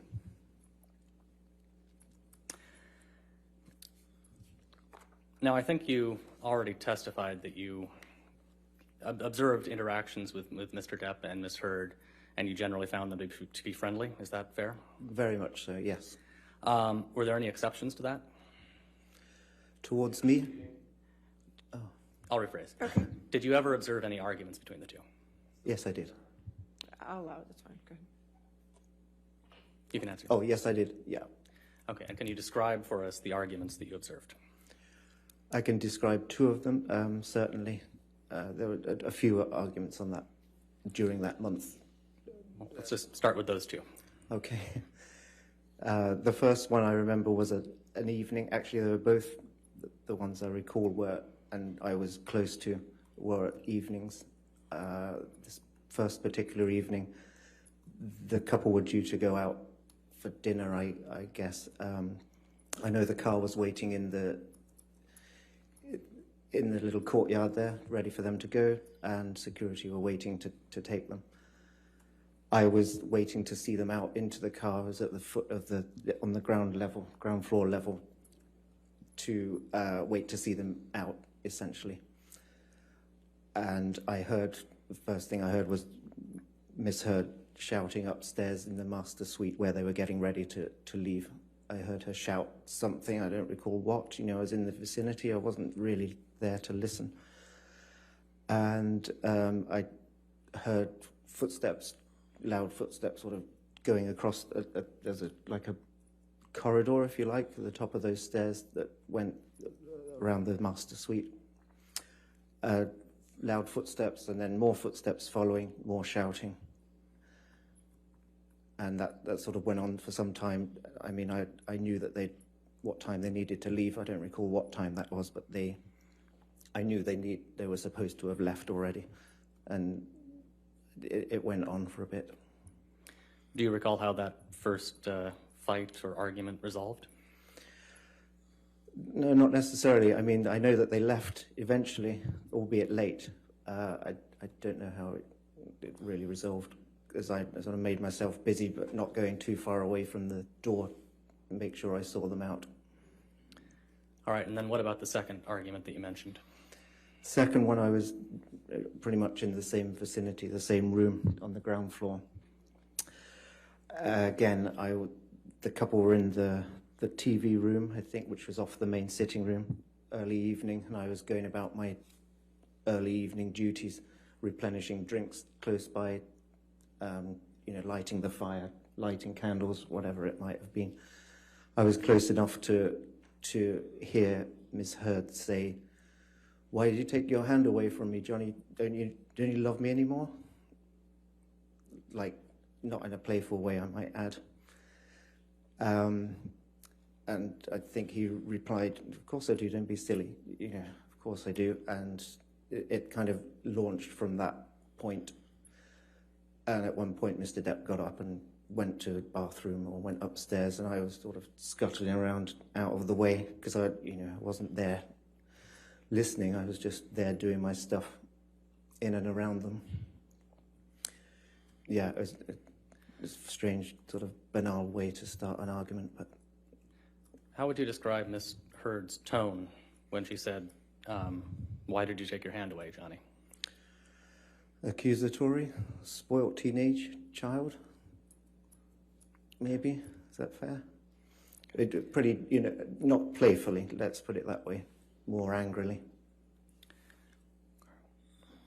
Over the course of the 4 weeks in August and September 2014, when you were working with Mr. Depp and Ms. Heard in London, Yes.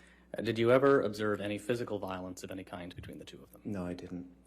Did you ever observe any injuries on either one of them? No, neither of them. Okay. After those 4 weeks, did you ever work for Mr. Depp or Ms. Heard again? I did, a couple of occasions. The following year was the first one, the following spring. Okay, and where was that? In Australia. And what is it? Was it unusual for you to be in Australia? In Australia, maybe, but not unusual for me to travel for clients for my assignments to wherever it was needed. Okay. How exactly did it come about that you were in Australia with Mr. Depp and Ms. Heard? Towards the end of the London visit, Mr. Depp had kindly said, thanks so much for looking after us. We really like you. Maybe if you're free next year and we can arrange it, we can make it happen. Perhaps you'll be able to come to Australia with us. I've got to film Pirates 5. So I said, great, I'd love to. Obviously, I was freelance at the time, so it was going to be about 4 months' work, I think it was billed as. So I thought, yes, I wouldn't mind some of that. Thank you very much. And where in Australia were you staying? There's a Gold Coast, yeah, but sort of Brisbane area.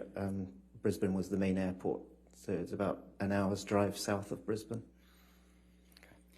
And do you recall when you arrived? I arrived on February the 4th. I know I flew on that day. Okay. How did your job responsibilities in Australia compare to your job responsibilities in London? Much the same, just on a bigger scale. The house was larger. There was a bit more setup to do, but essentially the same oversight of the house, responsible for it during the whole gig. And were you employed by Mr. Depp or Ms. Heard? No. Who were you employed by? Essentially by Disney, the production company affiliated with Disney, who were making the movie. I think their name was Herschel, was the production company. Now, I think you said you arrived in Australia on February 4th, 2015? Correct. Do I have that right? Yes. Okay. How about Mr. Depp and Ms. Heard? When did they arrive? The setup for us was about a few weeks. I think they arrived towards the end of February 2015. And between your arrival and their arrival, what had you been doing?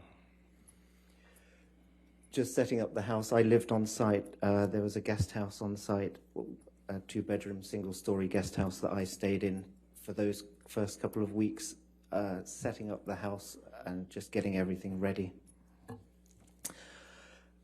during that time. And then I moved out to apartments, which we all had. A lot of the crew, the chef had an apartment. We all had apartments about a 30-minute drive south of the house. Okay. And so we're talking about this house in Australia. So Yes. Can you kind of describe that property to us? Yes, it was a large house on a few acres of land. A 3-story house, 5 bedrooms, with 2 or 3 buildings within the grounds as well. A good-sized house, beautiful location. How many entrances would you say it had? Entrances, many. Many certainly on the lower ground level out to the garden. On the first or on the main floor level, there was many entrances. Every room in that house had a balcony at least. Every room on the lower ground floor had a sliding door or a door out. The utility room, the garage, the gym, everything. Obviously the front door. Many. On the main level, the large glass sliding doors out to the pool area, which had a gazebo and steps down to the ground. Okay, and once Mr. Depp and Ms. Heard arrived to stay at this house, was anybody else staying in the house? Staying in the house, no. Was anybody else staying on the grounds? On the property, yes. There was a couple there, caretaking couple, Sean and his wife, Sandra, who worked for the owner of the house. They lived on site essentially all the time. They were there pretty much throughout. And their house was, a couple of 100 yards away from the main house. And yes, security were there also. All right, sticking with the caretaker just briefly, about how long would you estimate it would take to walk from the main house to the caretaker's house? Under 5 minutes. No more than 5 minutes. Okay. And then you mentioned security. What was the security setup? Security was set up by Jerry Judge. They were employed. They stayed in the grounds for the duration. They didn't come into the house. They had a little sort of shack round by the perimeter wall, where they would start their patrols from, walk around the grounds, around the exterior of the house at certain times of the day, write their reports, and go back and stay in their shack. And how many security guards would be on site at any particular time? I think one in the day and one in the night, so they did sort of 12 hours about, as I remember it. But it was 24/7? Yes, definitely. Okay. Do you know whether those were local employees, or were they regularly employed? I believe they were Australian, yes. Okay. Now, I think you said you were not on the property 24/7, right? You had an apartment elsewhere? Correct, yeah. I kept the same hours as I did in London, essentially. Monday to Friday, 9 to 5, not quite, but 7, 8 a.m. till evening, till everything was set up and I could leave. Okay. And did you have an opportunity when you were in Australia to observe Mr. Depp and Ms. Heard's interactions with each other? Yes, of course. And how would you describe them? Initially very good, like in London. It seemed very pleasant towards each other. Did you observe any arguments? Yes. I had several. Okay, can you tell us a little bit about those? Yes. A similar pattern, it seemed, to London arguments. One in particular was very similar to the second one in London. Started in the TV room, funnily enough. Loud voices, and Mr. Depp leaving the room, shutting the door, going to another room to play his guitar, or to a bathroom, whatever. And Miss Heard closely following and opening the door, or certainly rapping on the door. It seemed to continue. Given us an estimate about how many arguments you think you observed in this time frame, approximately? Several. I mean, we were there for several months, so certainly many more than in London. Did you observe any alcohol consumption in Australia by either of them? Yes, again, Ms. Heard, I was, again, part of my responsibilities was to provision the house and have everything set up for that. So I regularly brought red wine for Ms. Heard, which she consumed, the same amount as in London, I think. And what amount is that? Generally speaking, 1 or 2 bottles a day. Okay. Did you ever observe Mr. Depp start any arguments with Ms. Heard? No. Oh, so hold on, objection. Oh, sorry. Yeah, could you put your microphone, there you go. Leading, objection leading. I'll sustain this to leading if you want. Okay, we can move on. New question? Okay. Do you remember anything about Friday, March 6th, 2015? It was essentially a normal Friday, if you like. End of the week. Yay. Nothing extraordinary about that day. Did you come into work that day? Yes. Yeah, I was there. Okay. Do you recall about what time you would have left the house on that date? I remember taking a photo of the beautiful sunset over the pool. The sun would set over the pool and the creek. I took a photo of that around early evening, so 6:37. I would think I wouldn't have left much later than that. Was Mr. Depp there when you left? I don't think so. I think Mr. Depp was at the studio still on that day. I can't remember sort of seeing him to say goodbye. No, have a good weekend. How about Miss Heard? Do you recall if she was there when you left? Yes, she was. Okay. Did anything unusual happen that weekend? Yeah, I would say something pretty unusual happened. Can you tell us about that? Yeah, I can. Foundation. All right, foundation. You want to lay a foundation? At some point, did you become aware that something had happened? between Yes. Mr. Depp and To Ms. the Heard? extent it calls for hearsay. All right. I'll sustain that objection. All right, turning to the following Sunday. Ms. Williams, how much more do you have? Because it's time for our afternoon break. If I think we can, I have a little bit more, Your Honor, so I think maybe this would Okay. be a good time for a All break. right, let's go ahead and take our afternoon 15-minute break, ladies and gentlemen. Again, do not talk to anybody about the case and don't do any outside research, okay? You're excused, thank you.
All right, we ready for the jury?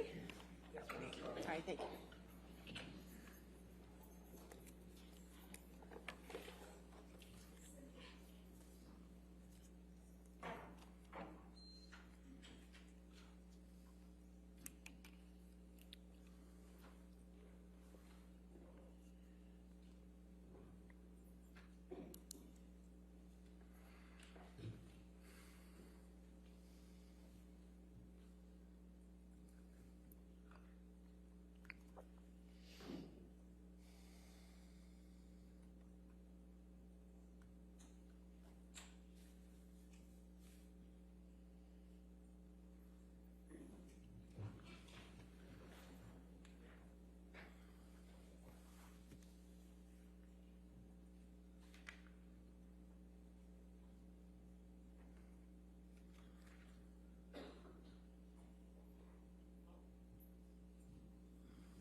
All right, you have a seat. Your next question, sir? Thank you, Your Honor. Mr. King, Yes. before we went on break, we were discussing Friday, March 6th, 2015. Right. After you left the house that evening, when did you next see Ms. Heard? Sunday the 8th. And where did you see Ms. Heard? At the house. What were your typical hours? Monday to Friday from 7 or 8 a.m. till the end of play each evening, early evening usually. Why were you at the house that Sunday? I was called to the house by one of Mr. Depp's assistants. And about what time did you arrive at the house? Around 2 o'clock, 2:30. Who was there when you arrived? Debbie Lloyd was there. David Kipper was there. Amber Heard was there. Jerry Judge was there. And I think by now probably everybody's familiar, but can you just very quickly say who those people are? Sure. Debbie Lloyd was a nurse. David Kipper was Dr. David Kipper. Ms. Heard was Miss Heard, and Jerry Judge was head of security. And when you arrived at the house on Sunday, March 8th, 2015, what did you do? I just parked up and went into the house. And did you observe anything when you went into the house? Yeah, I mean, initially I walked into the front door. Initially I heard, rather than saw anything, I could hear pretty hysterical sobbing, crying, which sounded like Miss Heard to me. I heard Jerry Judge's voice. There's a few steps as you go up into the house, so you can't immediately see what's going on. But so I went up the steps. I could see then Miss Heard over on the right-hand side, over towards the TV room with Jerry Judge. David Kipper was in the kitchen area, which was pretty much directly ahead as you walk up those steps. And were you able to visually see Miss Heard? Yes. And you were able to hear her as well? Absolutely. How would you describe her demeanor? Hysterical, probably the best way to describe it. Crying a lot, and just crying uncontrollably. I think it's fair to say. And how would you describe Jerry Judge's demeanor when he was speaking with her? He was just keeping her calm, saying, "It's all right, love. It will be all right."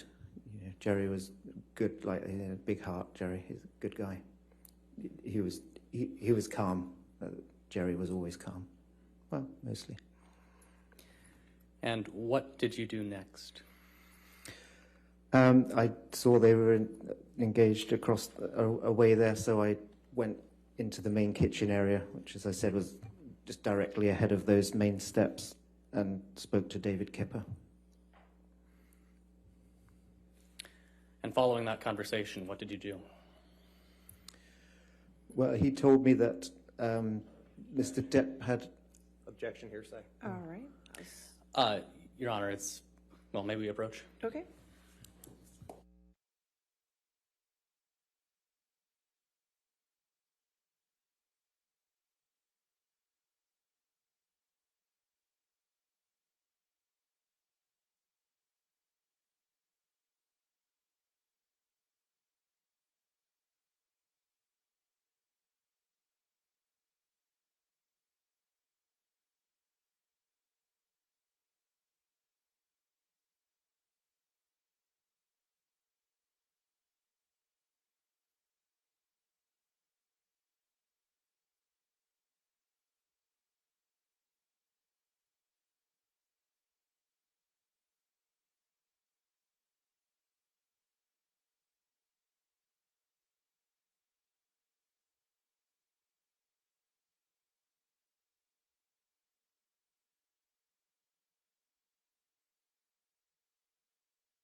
So you can answer the question. What did you do next?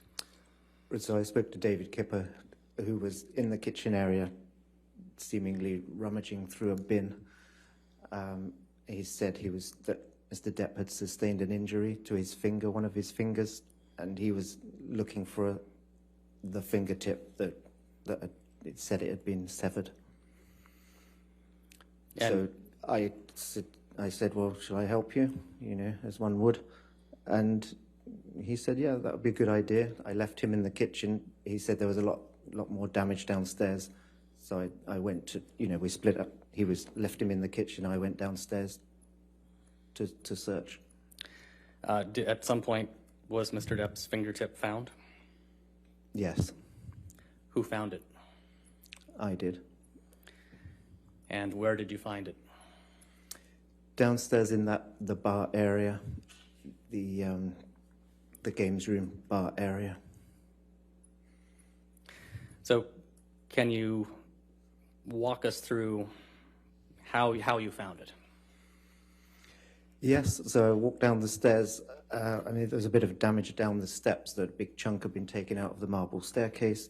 On my way down, remnants of what looked like a plant pot or something around it smashed. Walking down into the bar, I could see the damage that Dr. Kipper had told me about. A broken ping pong table sort of collapsed onto the floor, and lots of glass and broken glass and cans strewn around the bar area. And where exactly was the finger in the bar area? Directly below the bar. The bar was set up like a conventional bar that stuck out from a wall, and with a marble top. There's a big chunk out of that as well, like on the staircase. Directly at the end of the bar, there was a scrunched up piece of kitchen paper, if you like, tissue, with lots of blood around it, on it. So I thought that was probably a pretty good place to look. And it was within that scrunched up piece of paper on the tiled floor at the end of the bar, the base of the bar by one of the bar stools. Was there any property damage around the finger? Yes, a fair bit. On the floor around that area, there were puddles of what smelt like alcohol to me. There seemed like several drinking glasses, a couple of bottles. One was a Stolichnaya vodka bottle. And at the end of the bar, as I said, there was a big chunk out of the bar itself, the bar marble top. At the end of the bar, there was plaster damage right at the end of the bar on the wall. Behind the bar, smashed and cracked mirror. There's a blue mirror that stretched that whole span of behind the bar. Lots of cans again behind the bar on the floor. Broken window at the end of the bar, and more plastered work damage on the wall above the sink. It was sort of a kitchenette bar, if you like, as well. You mentioned a bottle of vodka. Was the vodka bottle intact? No, nothing was really intact. The top of it, the top of a bottle was like, it had a label on it, which is how I knew it was a Stolichnaya bottle. It had that sort of squiggly S, sort of yellow top. There was a large chunk of a bottle, which I guess was the rest of that, and several other, lots of other broken glass around the area. After you found the fingertip in the bar area, what did you do next? Well, I gathered it up in that kitchen paper and sort of took it upstairs. I might have shouted up to David Kipper, I found it. I'm not sure, but I walked back upstairs to the kitchen and got a bag, a little plastic bag, put the fingertip in there, set it on top of some ice in this plastic kitchen container, and pretty much handed it over to David Kipper and Jerry Judge, I think, at the time, who were keen to get it to the hospital quickly to see if it could be reattached. Do you recall about what time you found Mr. Depp's finger in the bar area? It was about an hour after I got there, so it would have been around 3:30, I would think, 3:20, 3:30.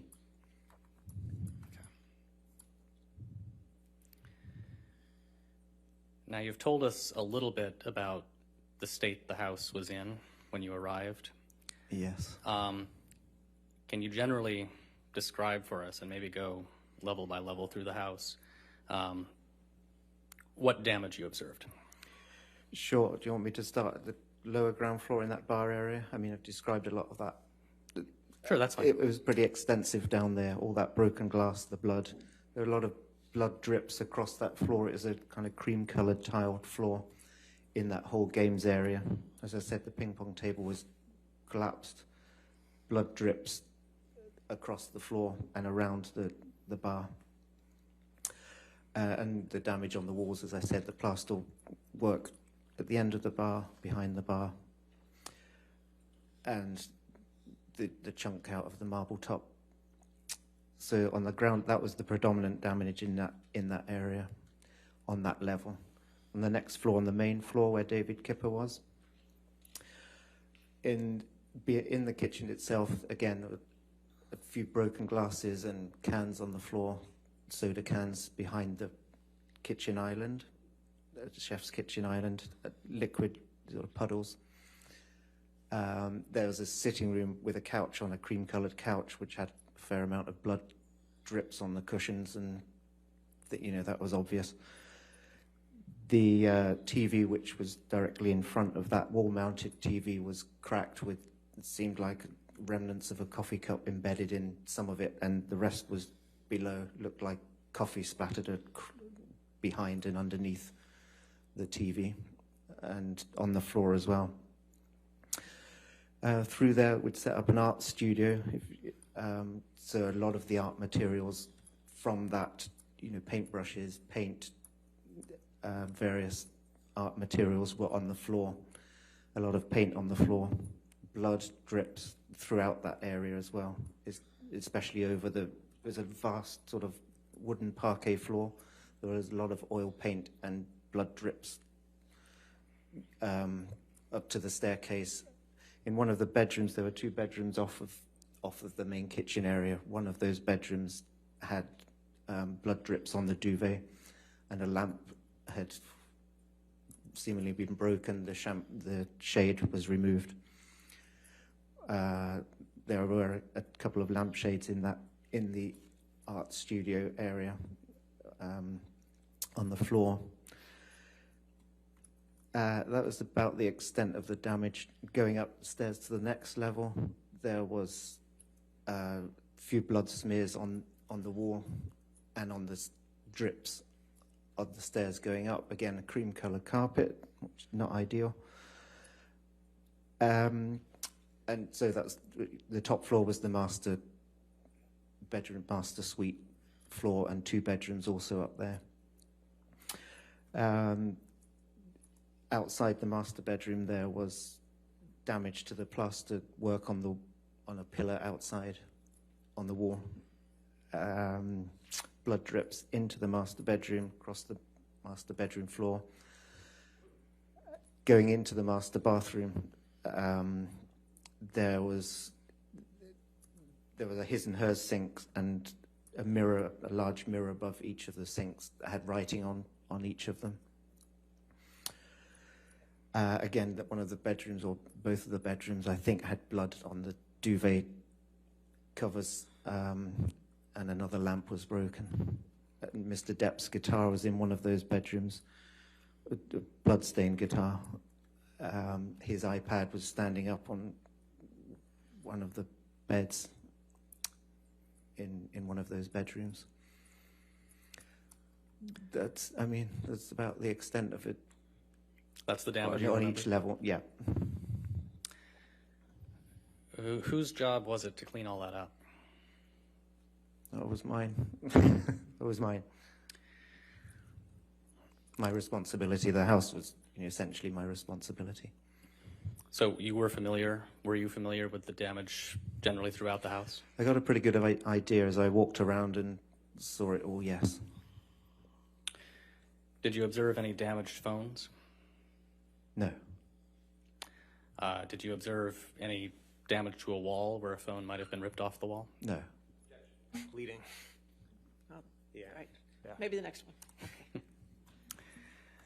Was there any artwork in this house? Decorating the house? The owners had left their art in the house, yes. Mr. Depp and Miss Heard had done some artwork themselves, yes. But, yes, there was some that came with the house, if you like. Focusing just on the artwork that came with the house, did you observe any damage to any of that? No, nothing that I needed to repair or replace. Certainly not. Thank goodness. Is there any other damage that comes to mind? Just a lot of blood, and a lot of repairs. The floor, as I said, was quite heavily with blood and paint. Yeah. And in terms of bodily fluids, it was just blood that you observed, no urine or anything else? Yes, All absolutely. right, I'll sustain. fine. I'll strike the answer from the record. No other damage. Does any other damage come to mind? No. Okay. Can we take a look at Defendant's Exhibit 375, which I believe is already in evidence? Yes. And can we publish this to the jury? Okay.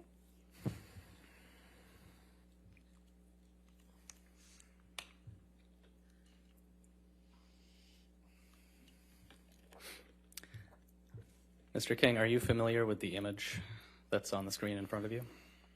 Yes, that's one of the mirrors I was telling you about in the master bathroom. And so, were you involved in cleaning any of this up? I cleaned both of those mirrors at some point that evening, that night. Yes. Were you able to tell what was used, or what substance I guess what sort of the ink is that's used on the black writing there? That was the same oil paint that was on the floor, on the parquet floor downstairs and various other places. It was the same oil paint. All right, how about the red writing that says, call Carly Simon, she said it better, babe. Were you able to tell what was used to make that writing? Lipstick, I believe. Foundation. Oh. Objection foundation. He's testified that he was cleaning it up. I'll allow it. That's fine. Go ahead. It certainly seemed like lipstick to me, red lipstick. It was quite waxy. I remember taking that off. It seemed like lipstick. Okay, we can take that down.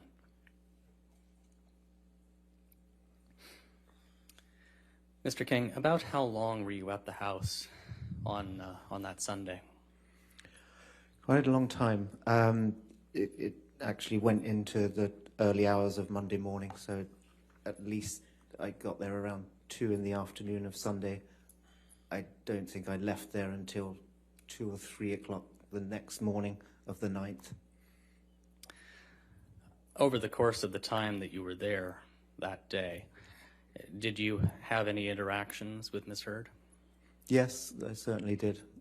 Can you describe those for us, please? Yes, not too much initially. She was very, as I said, quite hysterical and crying a lot, and Jerry Judge was taking care of her, keeping her calm.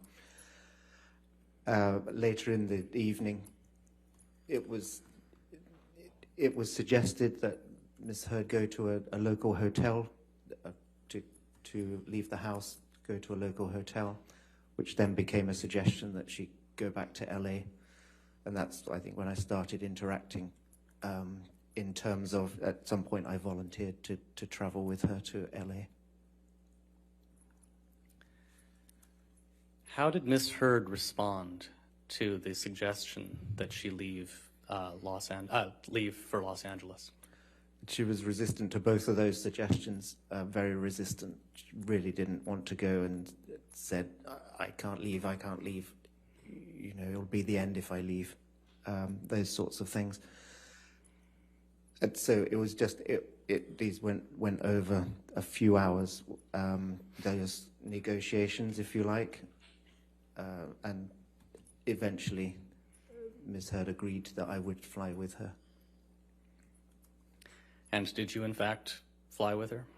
I did, on Monday the 9th. Okay. Sticking with Sunday, when you were interacting with her on that Sunday, how close were you to her? Very close, very close, in front of her. And do you recall observing any injuries on Ms. Heard? No, none whatsoever. Did you notice anything unusual about her physically at all? No, she was obviously crying a lot. She had red eyes, but no, otherwise no. Okay. So what happened the following day, that Monday, March 9th, I guess it would be, 2015? Right, so I mean, it was eventually agreed that I would fly with Miss Heard, so I had to at some point go back to my apartment, drive to my apartment to pick up my passport, which, funnily enough, I hadn't brought with me, and some clothes, you know, a bag to take. So I think I left the house early hours, as I said, 2 or 3, may have been a bit later, a.m. I drove back to my apartment, which was 30 minutes drive south, picked up those things. I mean, I didn't know how long I was going to go for, but I knew I was traveling, so passport, quick shower, pick up a bag of clothes, and I drove back up to the house. I don't recall exactly what time I arrived there, but I know we had to leave. All the arrangements were being made by the travel agent, and Jerry Judge was liaising with them to make the flight arrangements, and which I believe was going mid to late morning. So I think we had to leave the house around 7 or 8 a.m. that morning, Monday the 9th. And did you travel to the airport with Miss Heard? Yes, we were driven. How would you describe her demeanor that morning? Calmed down a fair bit. She was mostly on the phone, to be honest, for pretty much the whole of that car journey, to various people, one of which I believe was Mr. Depp.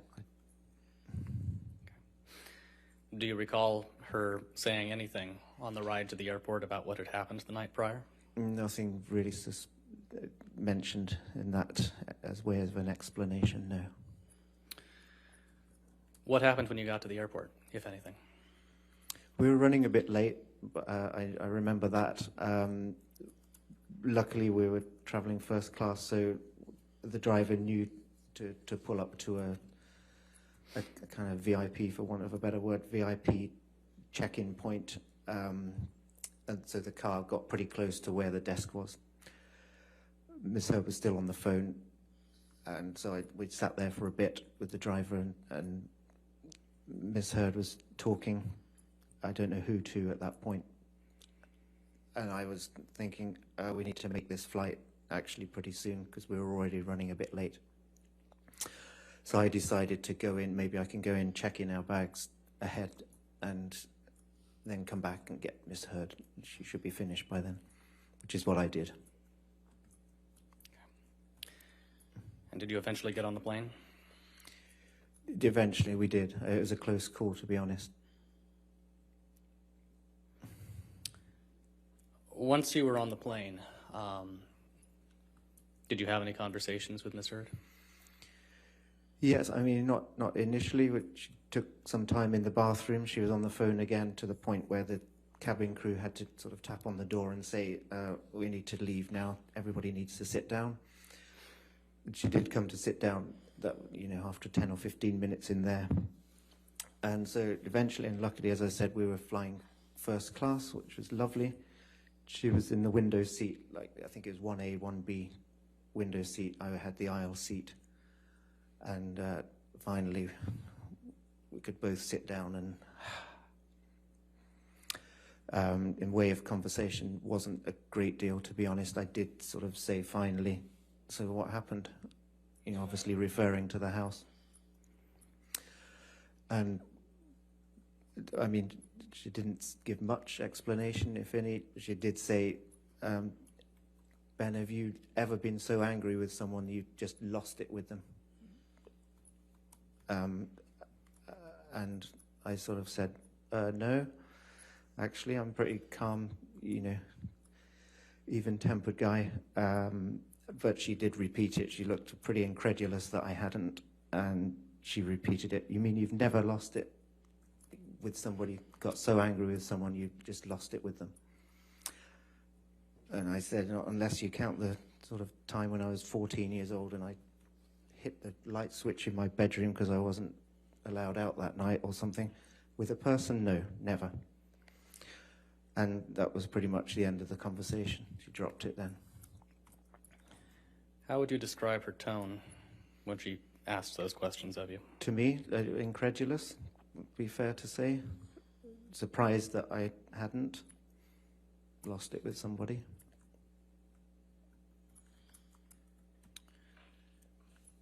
Does anything else stand out about that flight? It was fairly calm. After that, it was calm. But I mean, we were both exhausted. I certainly was, and I think I can't remember eating either. Just slept most of the flight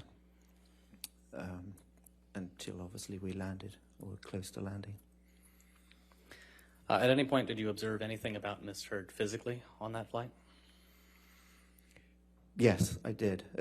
Right toward just before we landed, I noticed some marks on her arm, her left forearm. And how would you describe those?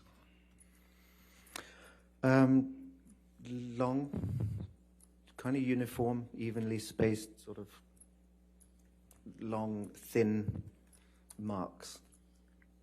Very uniform, in fact. And when did you first notice those? On the plane towards coming into land, we're gathering the stuff up. I noticed them then. Okay. What did you do after you landed in Los Angeles? Once I'd fired up my phone on landing, I saw the arrangements that we would be picked up by one of Mr. Depp's security personnel, who I think was Travis McGivern. So I made contact with him, and he met us in the place that had been arranged. We walked through the arrivals lounge and met him at the end of that. Got in the car with him and drove to the Eastern Columbia building. And how would you describe Miss Heard's demeanor in Los Angeles? Yeah, pretty calm. I mean, she seemed, obviously a lot calmer from the house, but she pleasant towards Travis, certainly in the car. Obviously, they knew each other. When we got to the building, she was kind enough to show me around the apartment I'd never been before. She showed me around the penthouse, a little tour. She wrote down some restaurants recommendations, because she knew I'd be staying a few days, probably. So, and I don't really know LA that well. So she recommended a few restaurants. And then I left. I said, if you need anything, as usual, as I always did, need anything, give me a shout. I'll be staying fairly close by. Just give me a call or a text. How long were you in LA? Less than a week. I think I flew back to Australia on the 14th or 15th. So about 5 days, 6 days tops. And when you got back to Australia, what were you doing? Pretty much putting the house back together, repairing all the damage with the help of professional contracted vendors I brought in, and just getting the house back as it was originally. At some point, did Mr. Depp and Miss Heard return to Australia? Yes, they did. Were you there when they returned? Yes. Did you observe them interacting with each other after they came back to Australia? Yes, yeah. And how would you describe their interactions? Again, initially, those first few days were certainly very pleasant, almost honeymoon-like, I would say. It strolled around the grounds a bit, and they seemed fine with each other. Did you ever observe any arguments after they returned? Yes. Many. Several more, yeah. And how would you describe those? Not dissimilar to the London arguments in terms of the pattern of those, the sort of provocation and the reaction that leave the room, Mr. Depp leaving the room, going to another room, playing his guitar, seemed to follow the same pattern as that, as I witnessed those 2 times in London. All right. Nothing further. All right, cross-examination.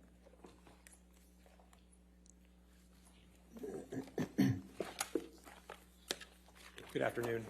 Good afternoon. So, to understand your testimony, is it your testimony that Amber and Mr. Depp arrived together in Australia in February of 2015? Initially, Together, I don't think so. I think Mr. Depp arrived ahead of Ms. Right, Heard, Mr. actually.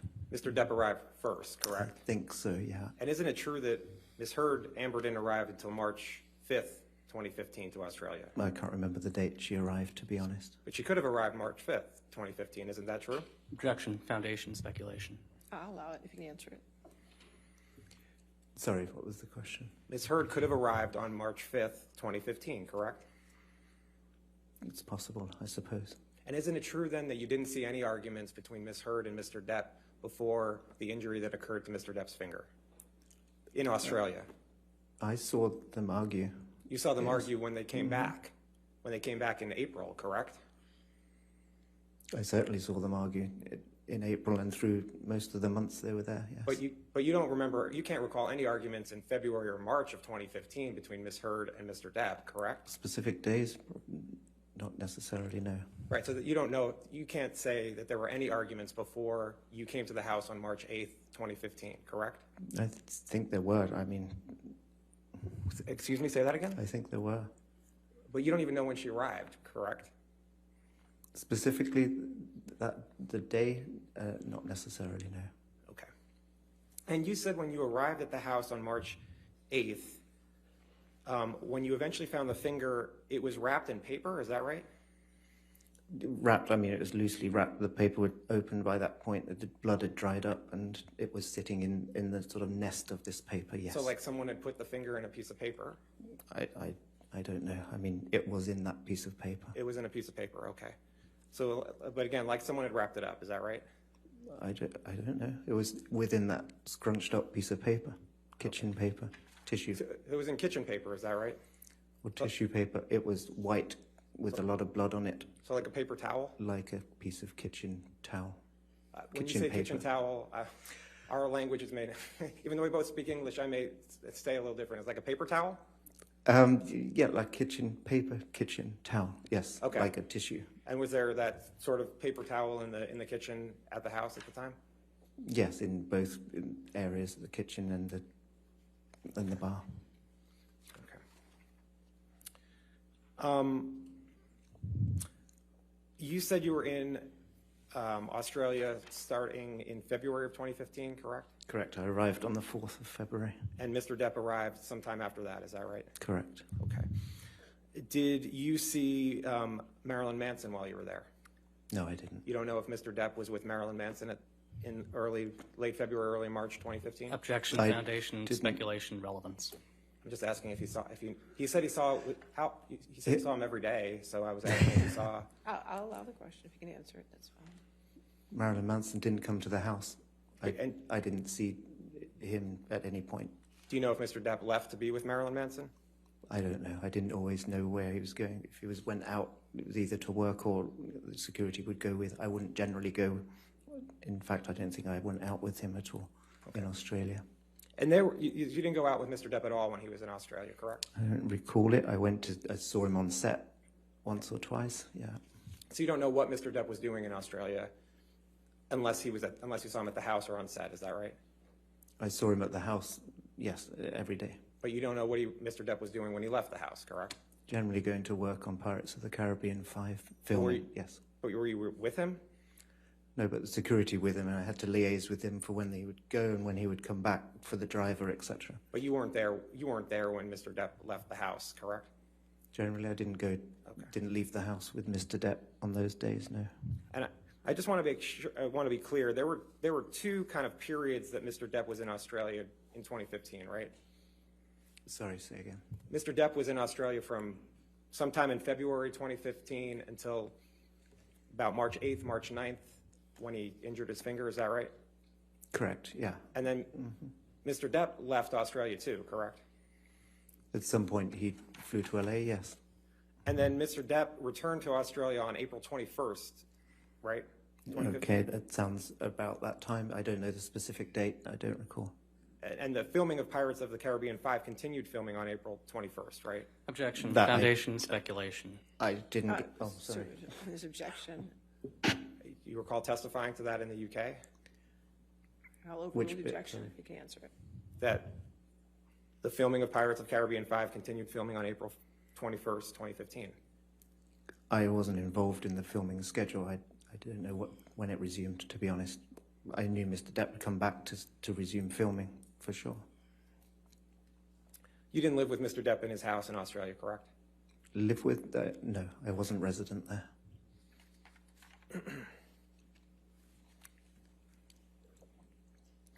Now, when you arrived at the house, you saw a significant amount of damage, correct? Yes, through the course of, after I arrived, yeah. Okay. And the scene was chaos, correct? Chaos, I mean, there was a fair amount of damage. The house was wrecked? There was a lot of damage in the house, yes. And the house was not in a good state, correct? Asked and answered. There was a lot of damage throughout the You house. got to object first, and then if you have your objection, Mr. Mars. Objection, Stand, and it yeah. helps. Okay. I'll overrule the objection. Go ahead. Next question. Okay. And you said there was glass on the floor, correct? In a few areas, mainly predominantly in the bar, yes. Down in the lower ground floor, correct. Okay, and there was blood on the walls, correct? In various places, blood on the floor, blood on the walls. And there was blood on the walls throughout the 3 stories of the house, isn't that right? No, I wouldn't say that was the extent of it. There were smears up the staircase going up to the master from the main level. There were smears and drips on the carpet. So there were smears from the master level up to the bedroom area? I mean, from the main level up to the bedroom area, is that right? Up to the 3rd floor, yes. Like someone had walked from the main floor up to the bedroom floor, correct? There was blood going up the steps, up on the staircase, and some on the walls, smears where you might have done that. As if someone was walking from the main level up to the master bedroom, correct? Is that what the blood was like? Yeah, maybe, I don't know. Okay. Or down. I mean, Up or there was down, but blood from the on main that level staircase. from the main level to the 3rd floor, correct? Correct, yes. And you said the sofas were damaged, is that right? One sofa in that sitting room, which was just off the kitchen, was quite an open plan thing. So off that, there was a sofa with a large TV on a wall-mounted TV in front of that sofa. And the sofa was on the main level, correct? Correct, just by the main kitchen, exactly. And where the sofa was damaged, was that with what? Blood. Blood, okay. And the lights were damaged? Some lamps, a couple of lamps, yes. Okay. And there were bottles of alcohol in and out of the fridge, correct? Sorry, what do you mean? Did you see bottles of alcohol in and out of the fridge? Yes, I mean, there was, I don't completely understand what you mean. You saw that, correct? There was alcohol bottles, yes. Okay. There was, in the fridge, I mean, there may have been a bottle of wine, I don't know. And the floors were ruined, correct? Ruined, I mean, there was a lot of damage on the floor, down in the bar area and the staircase and on the main floor area, on the wooden parquet floor, correct. And the floors were going to have to be sanded, correct? I eventually got them sanded, yes. Okay. And you were there, I think you testified, it took you about 12 to 13 hours in the house cleaning up, correct? Correct. Okay. And you said that is it your testimony that you didn't see any of the paintings damaged? The existing paintings from the owners from the house, no, none of them were damaged. You didn't see any paintings with a painting of a penis drawn on it? I did not, and thankfully that was something I didn't have to replace. Do you know if anyone else any saw painting. that? Objection, speculation. I mean, I would have seen it.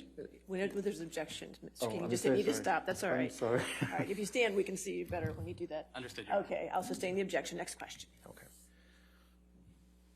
And you said that Jerry Judge was at the house, correct? Correct. And he's the head of Mr. Depp's security, correct? Correct. And Dr. Kipper was at the house? Yes, he was. And Debbie Lloyd was at the house as well, correct? Yes, she was. Okay. Now, you understood that Mr. Judge saw scratches on Ms. Hurd on March 8th, correct? Objection, hearsay, speculation, foundation. All right. I'll sustain the objection. Next question. Did you have, the cleaning lady was going to be coming to the house, correct? The housekeeper? Yes, the housekeeper. Adele, the resident housekeeper. Yes, she was going to be. I mean, yes, she was employed through the week. Again, she wasn't there on weekends. There was concern about the cleaning lady coming to the house and seeing everything that was in the house, correct? Objection, speculation, foundation, vague. I'll allow it if you can answer it. You can answer it. Thank you.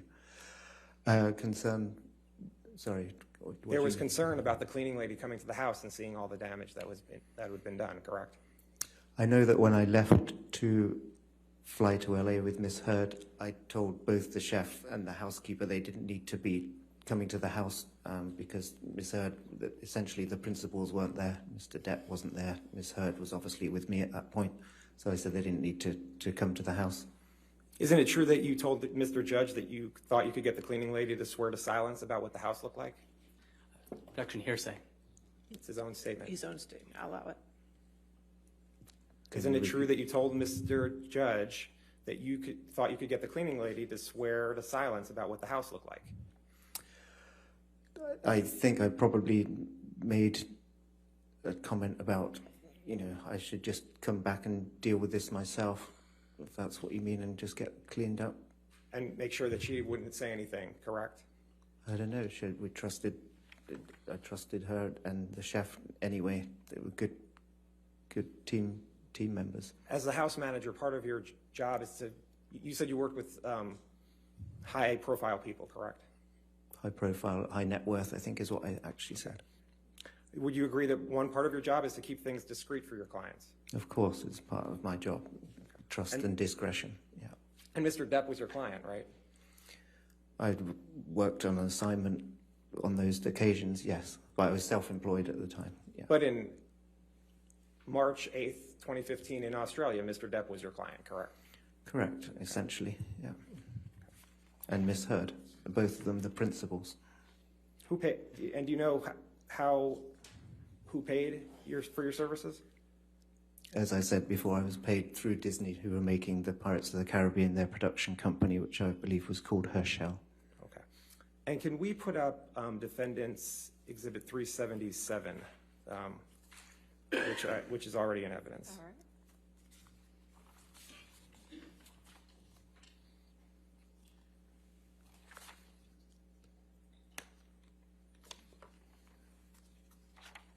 You gotta put on, that's here.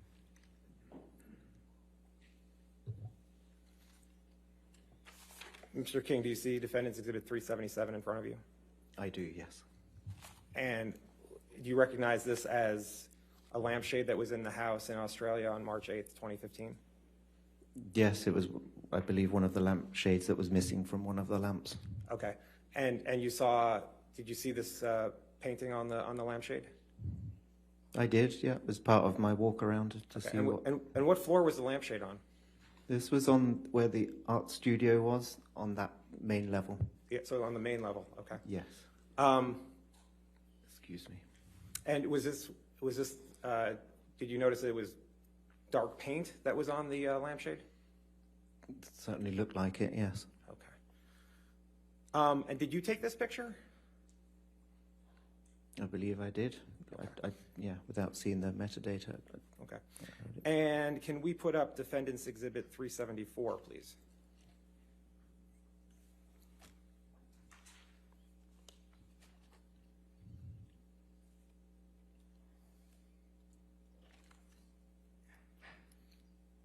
And you recognize Defendant's Exhibit 374 as a mirror that was in the house in Australia on March 8th, 2015, correct? Yes, I do. And this mirror was in the bathroom, correct? Correct. There were 2 mirrors in the bathroom above each sink. And this was on the top floor, correct? The master bathroom, The master essentially. bathroom. And the master bathroom, just so I'm clear, was on the top floor, Top right? floor, correct. And this painting said starring Billy Bob, is that right? Is that what you recall? Yeah, I don't know. I was writing. Okay. And was this in the writing, was it in paint? I believe it was the same paint, the oil paint that was used on the other mirror that we saw earlier. Okay. And did you take this picture? Again, possible. I haven't seen the metadata, but yes, probably. And let's put back up Defendant's Exhibit 375.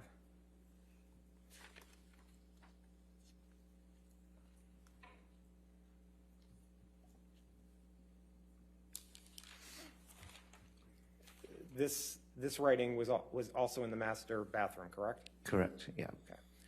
And could you tell if the black paint was on top of the red or under the red? I didn't really analyze it, to be honest. I just knew I was going to have to clean it up at some point. Right, your whole concern was just cleaning up the house, correct? Correct. Okay. And you don't know who wrote what on the mirror, correct? No, I know that one was oil paint and the other red writing was lipstick. And lipstick, you're not even sure of that. You just saw it was something sticky. Is that right? I'm pretty sure it's waxy, you know, like Waxy. lipstick-like, same as the oil paint was oil paint-like. Okay. Did you see paint? Did you see also any writing in blood? Writing, not necessarily. No? Okay. Now,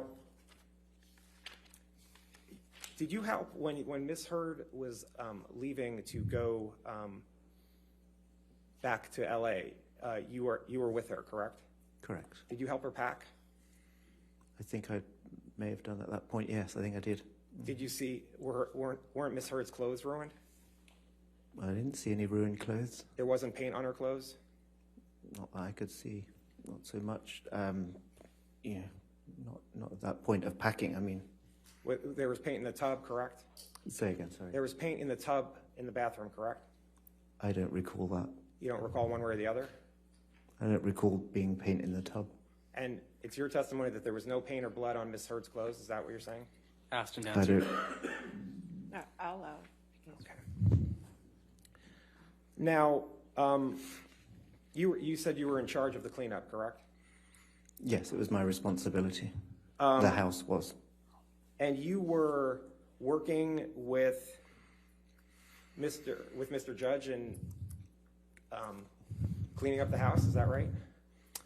On the day that I arrived there? Yes. Mr. Judge did help me at some point. Yes, sweeping up glass, etc.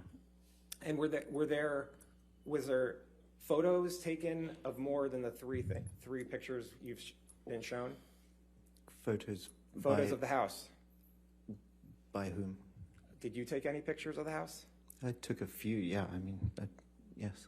And did you take pictures other than the three that we saw? I think I probably did as I was going around. Do you know who you gave those pictures to? No. Do you know what you took the photos with? My phone. And who would you have sent those photos to? I didn't send them to anybody at that point. You just kept them? Yes. Did you show the photos to anyone? No. Do you still have the photos? Yes. Where are they, on your phone still? They're on one of my devices, yes. Okay.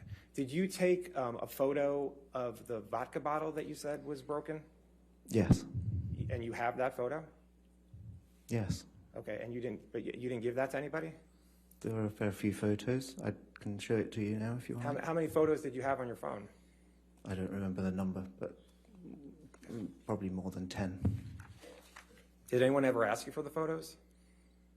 Several of them, yes. Yes. Did you give them to the people who asked? Some of them, yes. Not all of them? I don't recall how many. Who asked you for the photos? I was involved in a case in London a couple of years ago.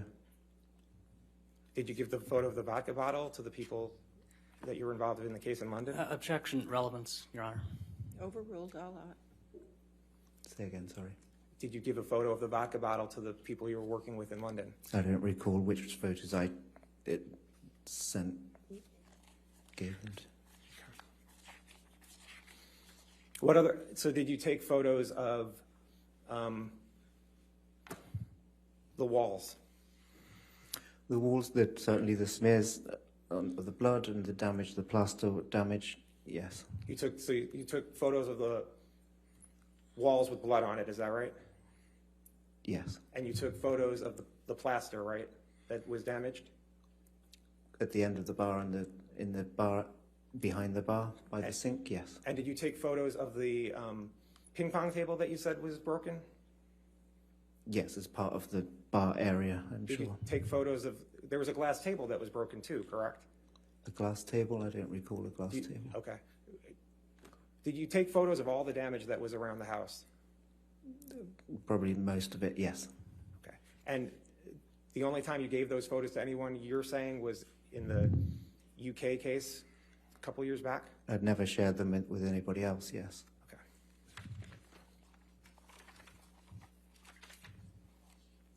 And it costs about $75,000 to clean up the damage, isn't that right? I don't know the exact cost. I think I calculated at the time, you know, after all the vendors had been and done their thing, it's about 50,000, I seem to recall. Okay. Now, you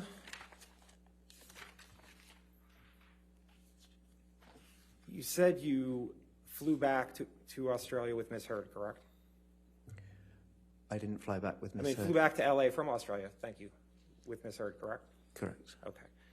And you were asleep for most of the flight, correct? For a lot of it, I think it's a 14-hour flight, so I think we both slept for quite a lot of it, yeah. You were exhausted from the 13 hours you were working on the house, right? Correct. All right. And your testimony was that Ms. Heard said to you, have you ever been so angry with someone that you just lost it, correct? After I'd asked, so, you know, what happened. But you didn't inquire as to what she was referring to, right? I mean, by what happened, it was pretty clear what I was referring to. Let me ask again. You did not inquire as to what she was referring to, did you? With her answer, Correct. she didn't inquire as to my reason for asking, but it was pretty obvious to both of us what I was asking and what her reply was regarding. Do you have the copy?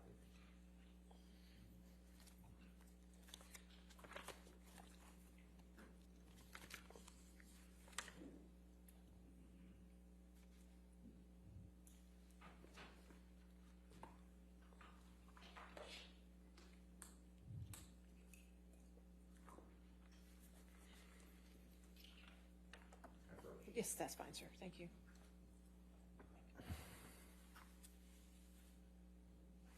Thank you.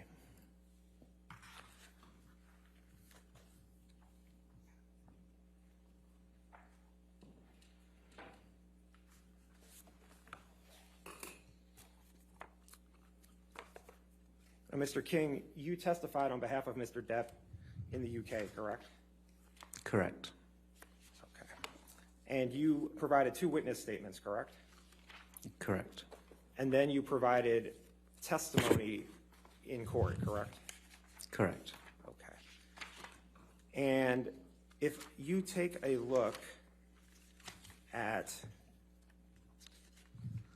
page 1103 of your testimony,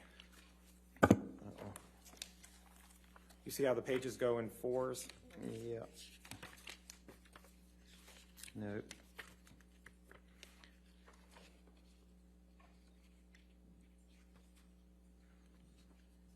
You see it's actually on the Bottom right? bottom right. You see that? Yeah, I got it.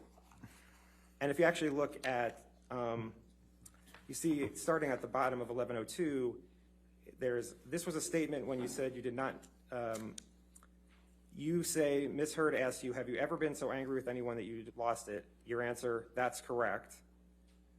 And you specifically remember that, do you? Yes. You said it never happened to you. Answer, that is correct. Question, she did not, I mean, if it was said, nothing was said about who she was talking about, was it? Answer, she was asking me a question. Question, she was asking you a question. Answer, yes. Question, you did not inquire as to what she was referring to, did you? I do not recall asking. I know that she was asking for a question and I gave her an answer. You see that? Yes. Okay, and that was your testimony you gave in the UK 2 years ago, correct? Yes. Okay. So you don't know what Ms. Heard was talking about when she made that statement, correct? You don't know if she was inquiring, that she was making that statement about Mr. Depp, right? Like I said, I'd asked the question, what happened, referring to the house, and she gave me that answer. So I think we were both, it was pretty clear to both of us what we were talking about. I mean, and then you went to sleep at that point. And then you went to sleep, and then you had the flight the rest of the sometime after that. Yeah. Okay. Mm-hmm. Now, and you said you saw Ms. Heard with cuts on her arm. Is that right? on the That's flight? right, towards the end of the flight, yeah. Okay. If we could put up 376G.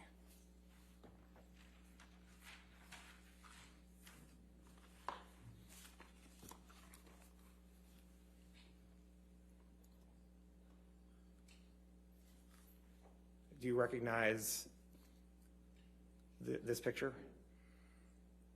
I've not seen this picture before. Were these the cuts? Did you see cuts like this on Miss Heard? Is that misheard? Why don't we put up 376C?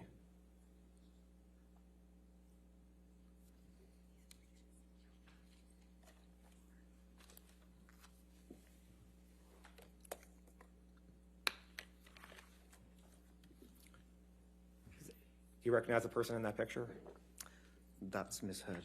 All right. And did you see cuts like that, which are on her left arm? Similar to that, long, like I described earlier, long, thin cuts, pretty uniform cuts. These were the the cuts were like this on her kind of wrist, forearm area. Is that right? I don't know what the date of this photograph is, but they look pretty uniform like they do here, yes. Okay. Like to enter 376C into evidence? Any objection? No objection. Okay, I don't. 376C in evidence. What's that?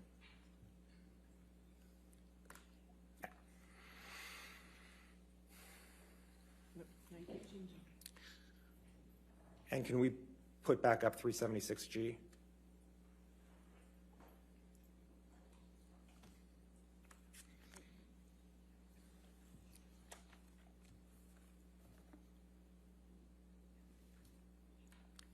Seeing 376C, is this consistent with the scratches on 376G? Are these consistent with the scratches you saw in Ms. Heard?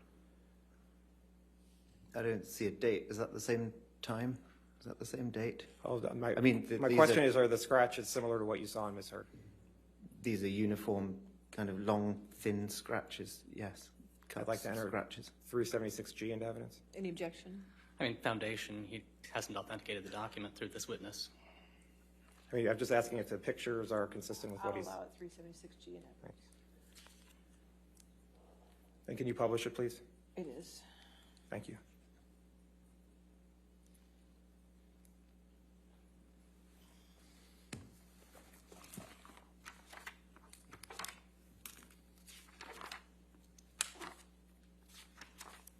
Okay. Now, you were in the house, you said, for 12 to 13 hours on March 8th, 2015, correct? Correct, going into March 9th, 2015. Okay.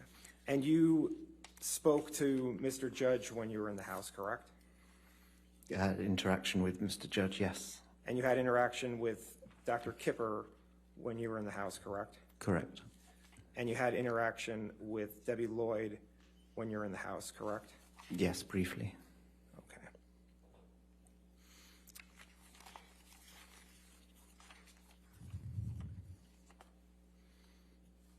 And isn't it true that in the entire time you were there, you were not informed as to what caused damage to Mr. Depp's finger on March 8th? Objection, hearsay. I'm asking what he wasn't told. I'll sustain the objection. Next question.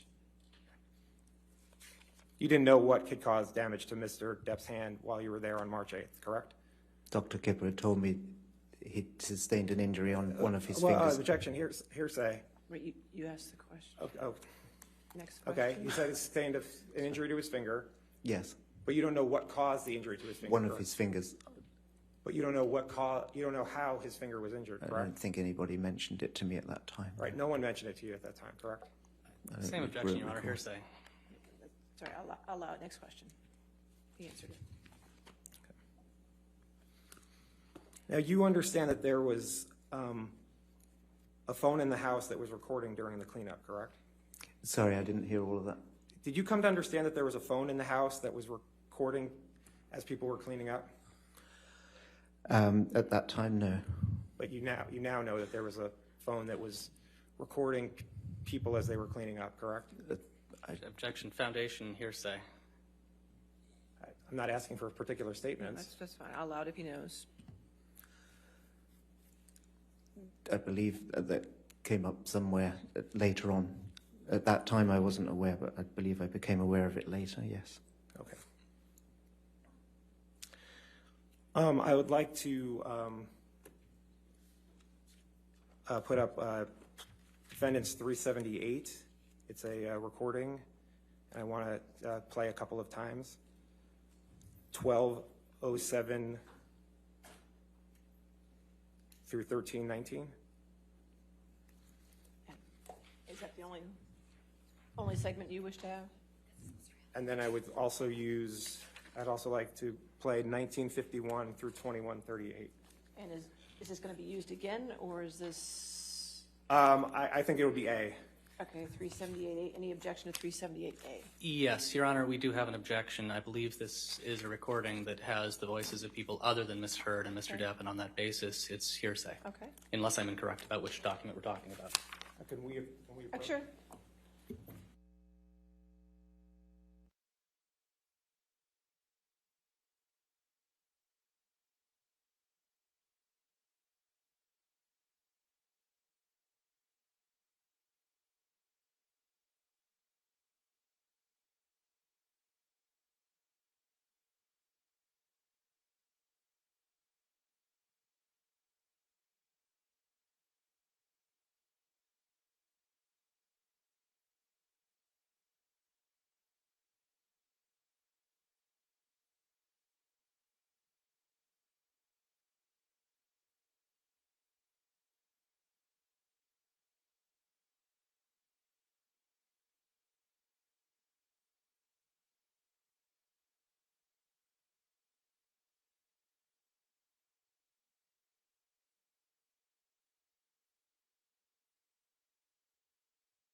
Excuse me, sorry about that.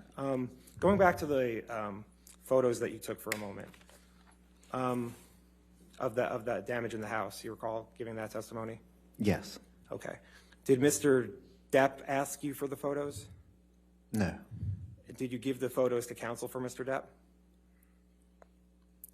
Some of them, yes. Yeah. Did you withhold any photos from Mr. Depp or his counsel? Didn't withhold any photos from anybody. I didn't withhold. Did you give all the photo? Did you give all of the photos you have on your phone to Mr. Depp and his counsel? Not all of the photos on my phone, no. All the photos of the damage that occurred on March 8th, 2015. Probably not all of them. I don't think so. No.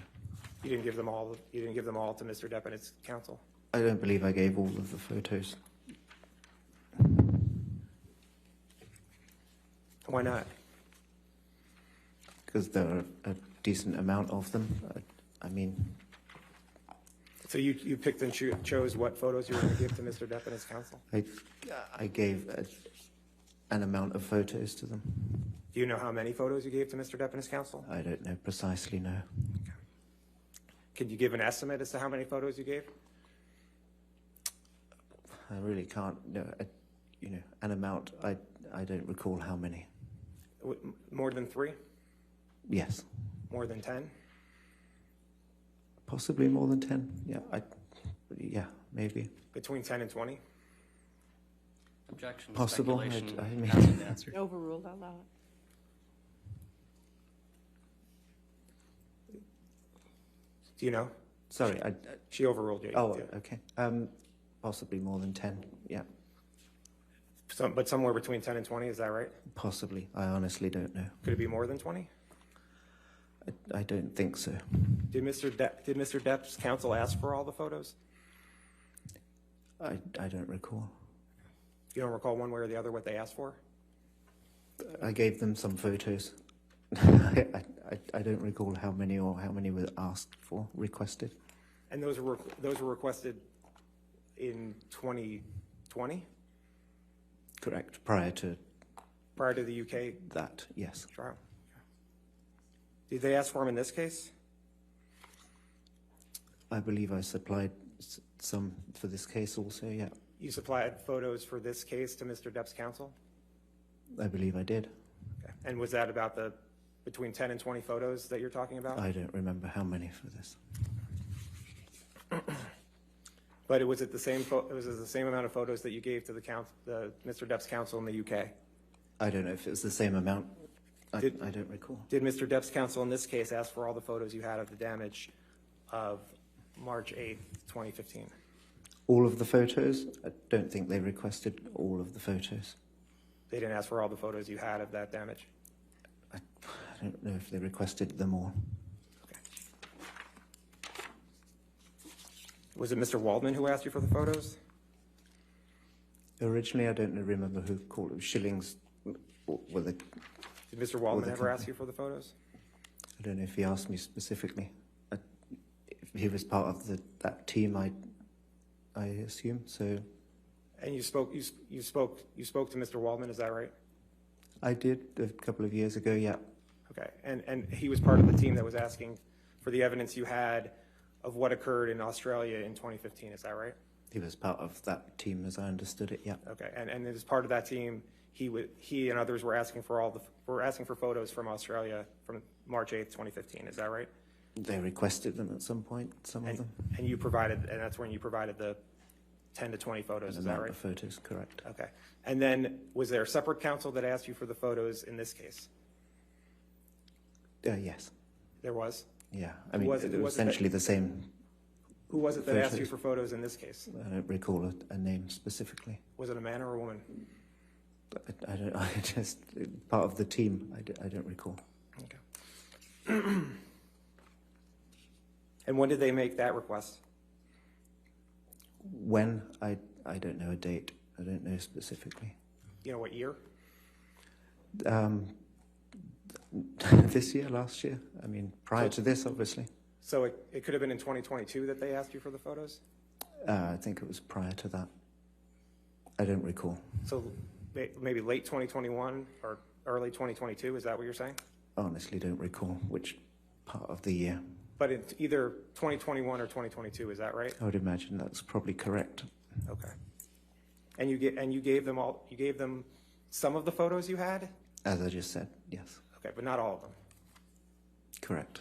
So do you have more than 10 to 20 photos on your phone of the damage that occurred in Australia?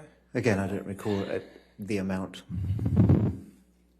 But you have a larger amount on your phone than what you provided to Mr. Depp's counsel, is that right? Objection, Your Honor. Asked and answered. Cumulative. I'll sustain the objection. It was asked and answered. Okay. Going to London for a couple minutes. You didn't live at the house in London, correct? I didn't live there, correct. Okay.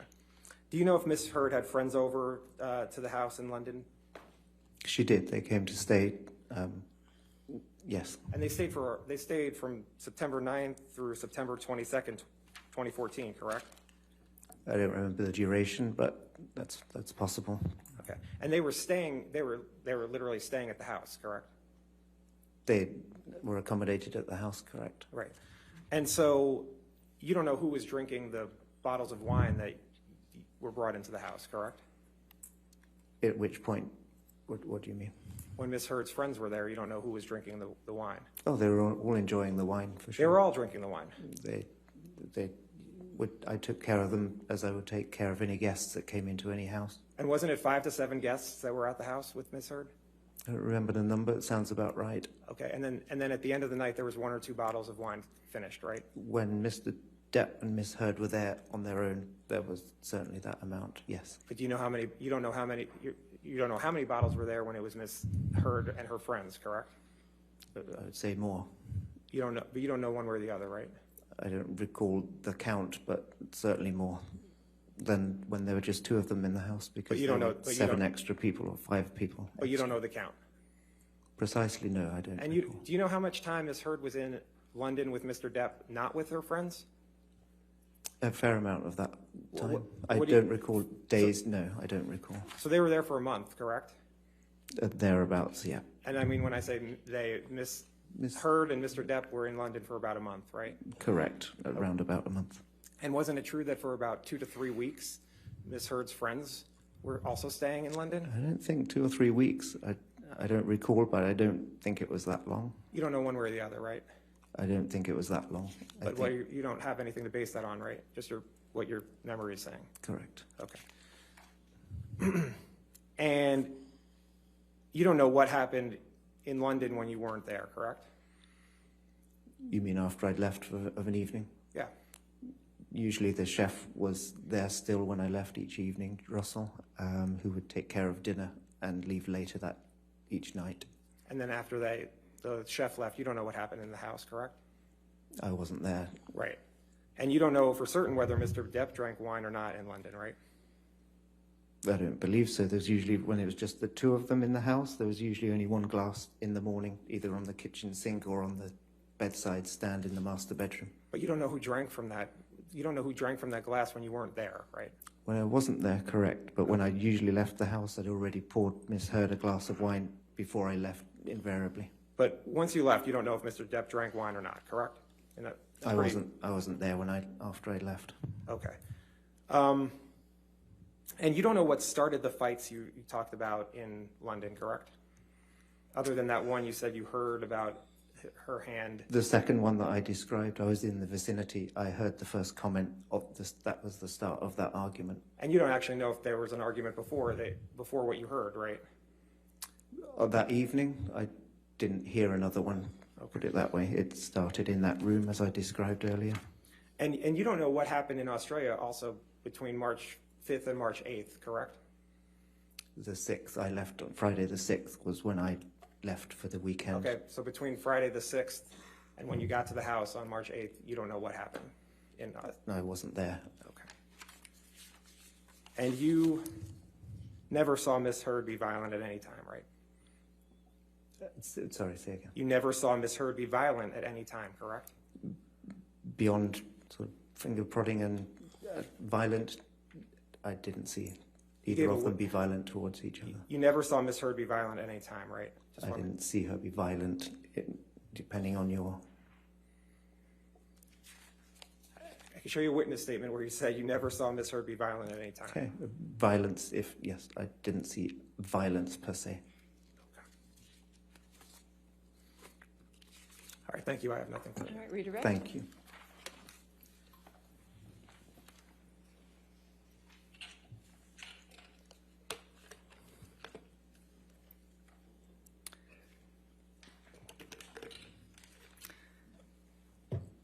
Mr. King, have you ever been employed by Mr. Depp? No. So in each of these situations where you've been around Mr. Depp, you've always been employed by somebody else? Correct. All right, I'll sustain as to leading, strike the answer. Next question. Are you based anywhere other than the UK? Where do you live? I live in central London. Have you ever lived anywhere else? I'll sustain the objection. Next question.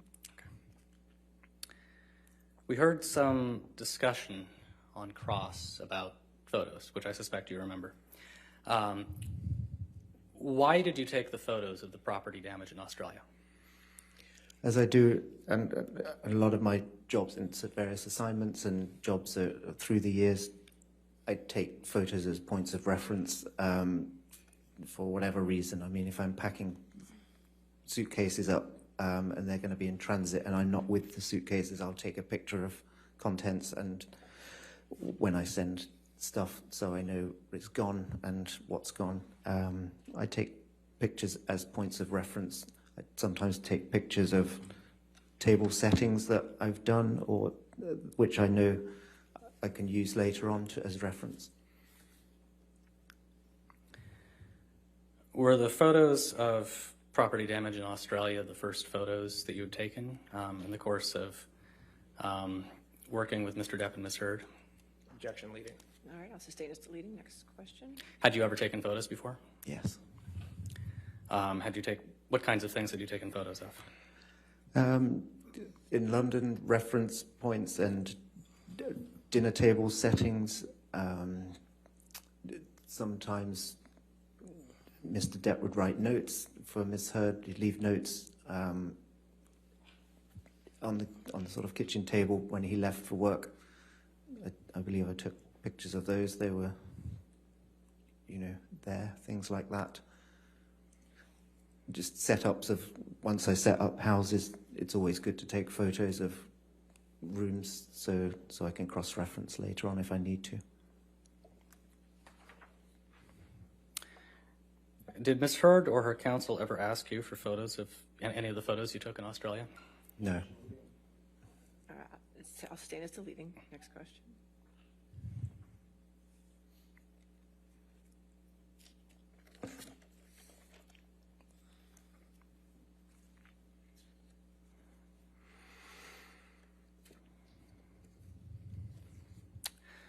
Can I see Plaintiff's Exhibit 159?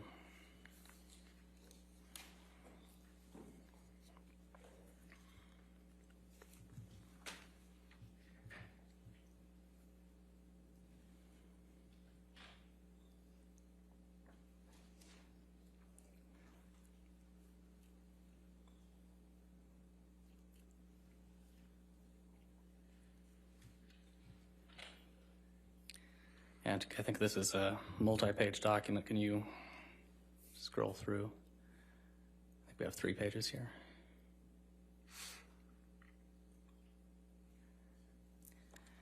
Mr. King, do you recognize this document? Yes, it's the floor plan of the house in Australia. And do you recall on cross-examination you were asked to kind of describe where some of the property damage was? Yes.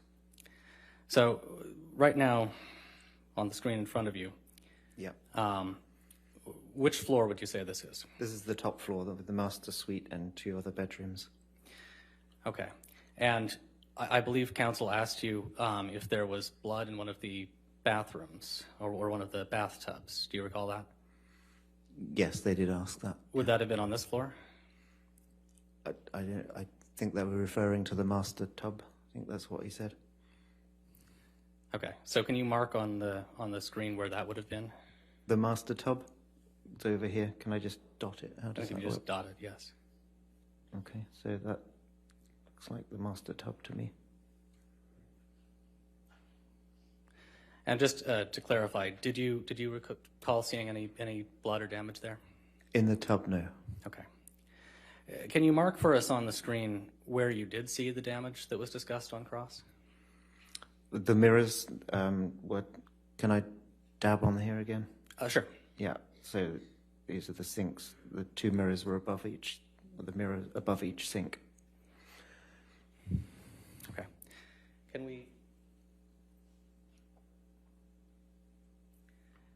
we scroll up to the page prior?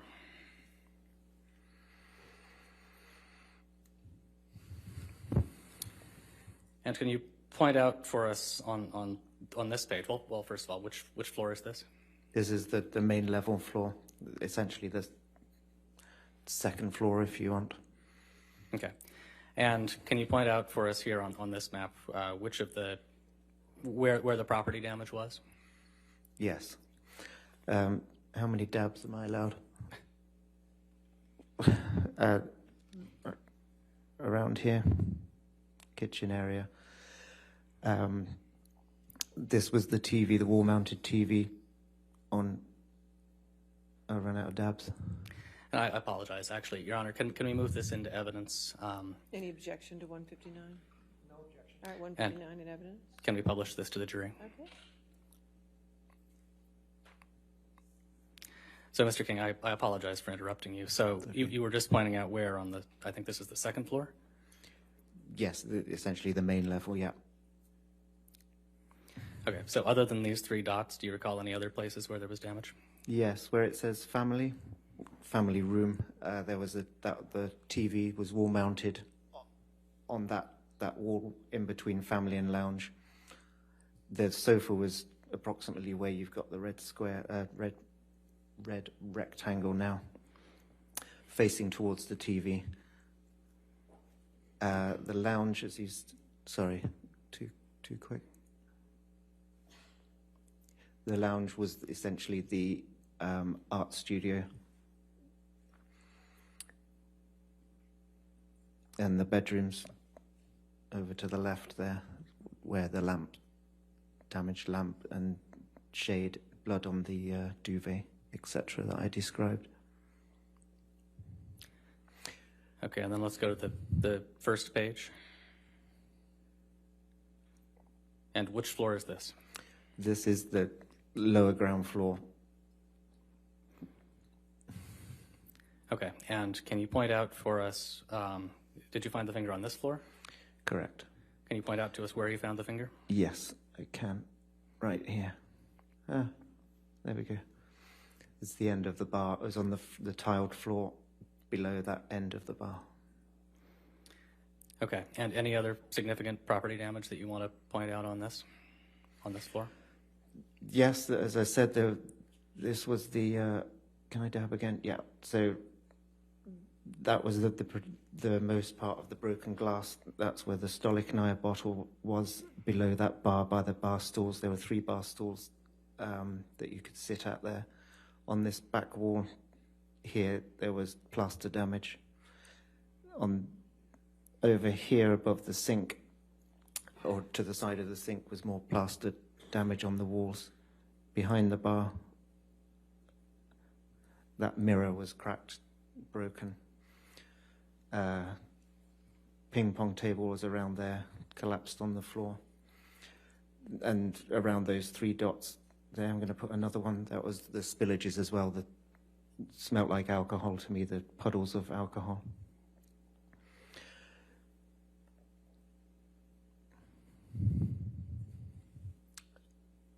Is that it? I mean, that was the most part of the damage around that area, in front of the bar especially. There was, I mean, as I said, there were blood drips around that white cream-coloured tiled floor in the games room. And this is the staircase down. It was this side that the chip was out of the stone step.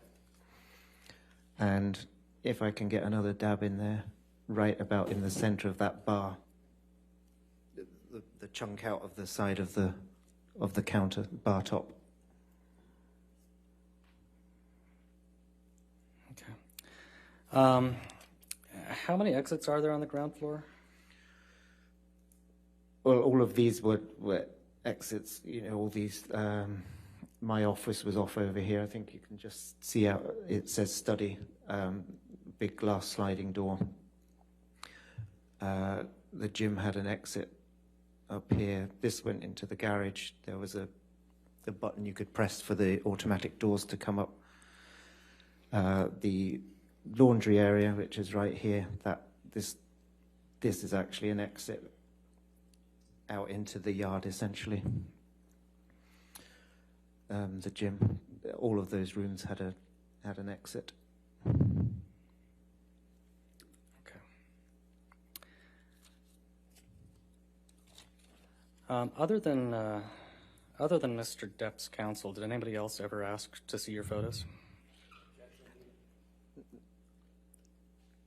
I'll allow it. No. All right. Nothing further, Your Honor. All right, is this witness subject to recall?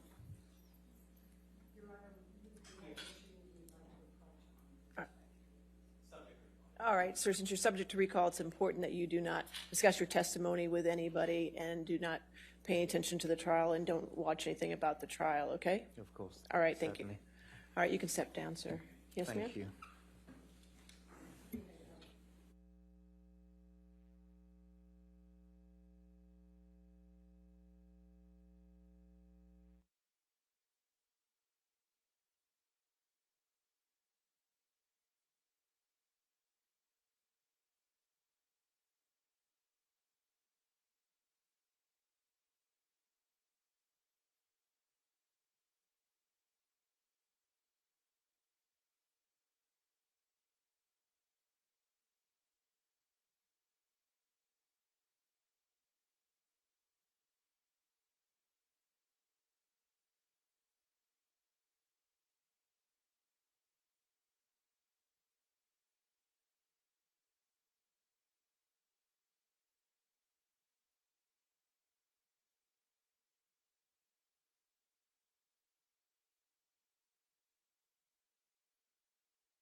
Ladies and gentlemen, that comes to the end of our day, so we're going to excuse you for the evening. Again, do not do any outside research and don't talk to anybody, and we'll see you tomorrow morning. Okay, have a good evening. All right, thank you.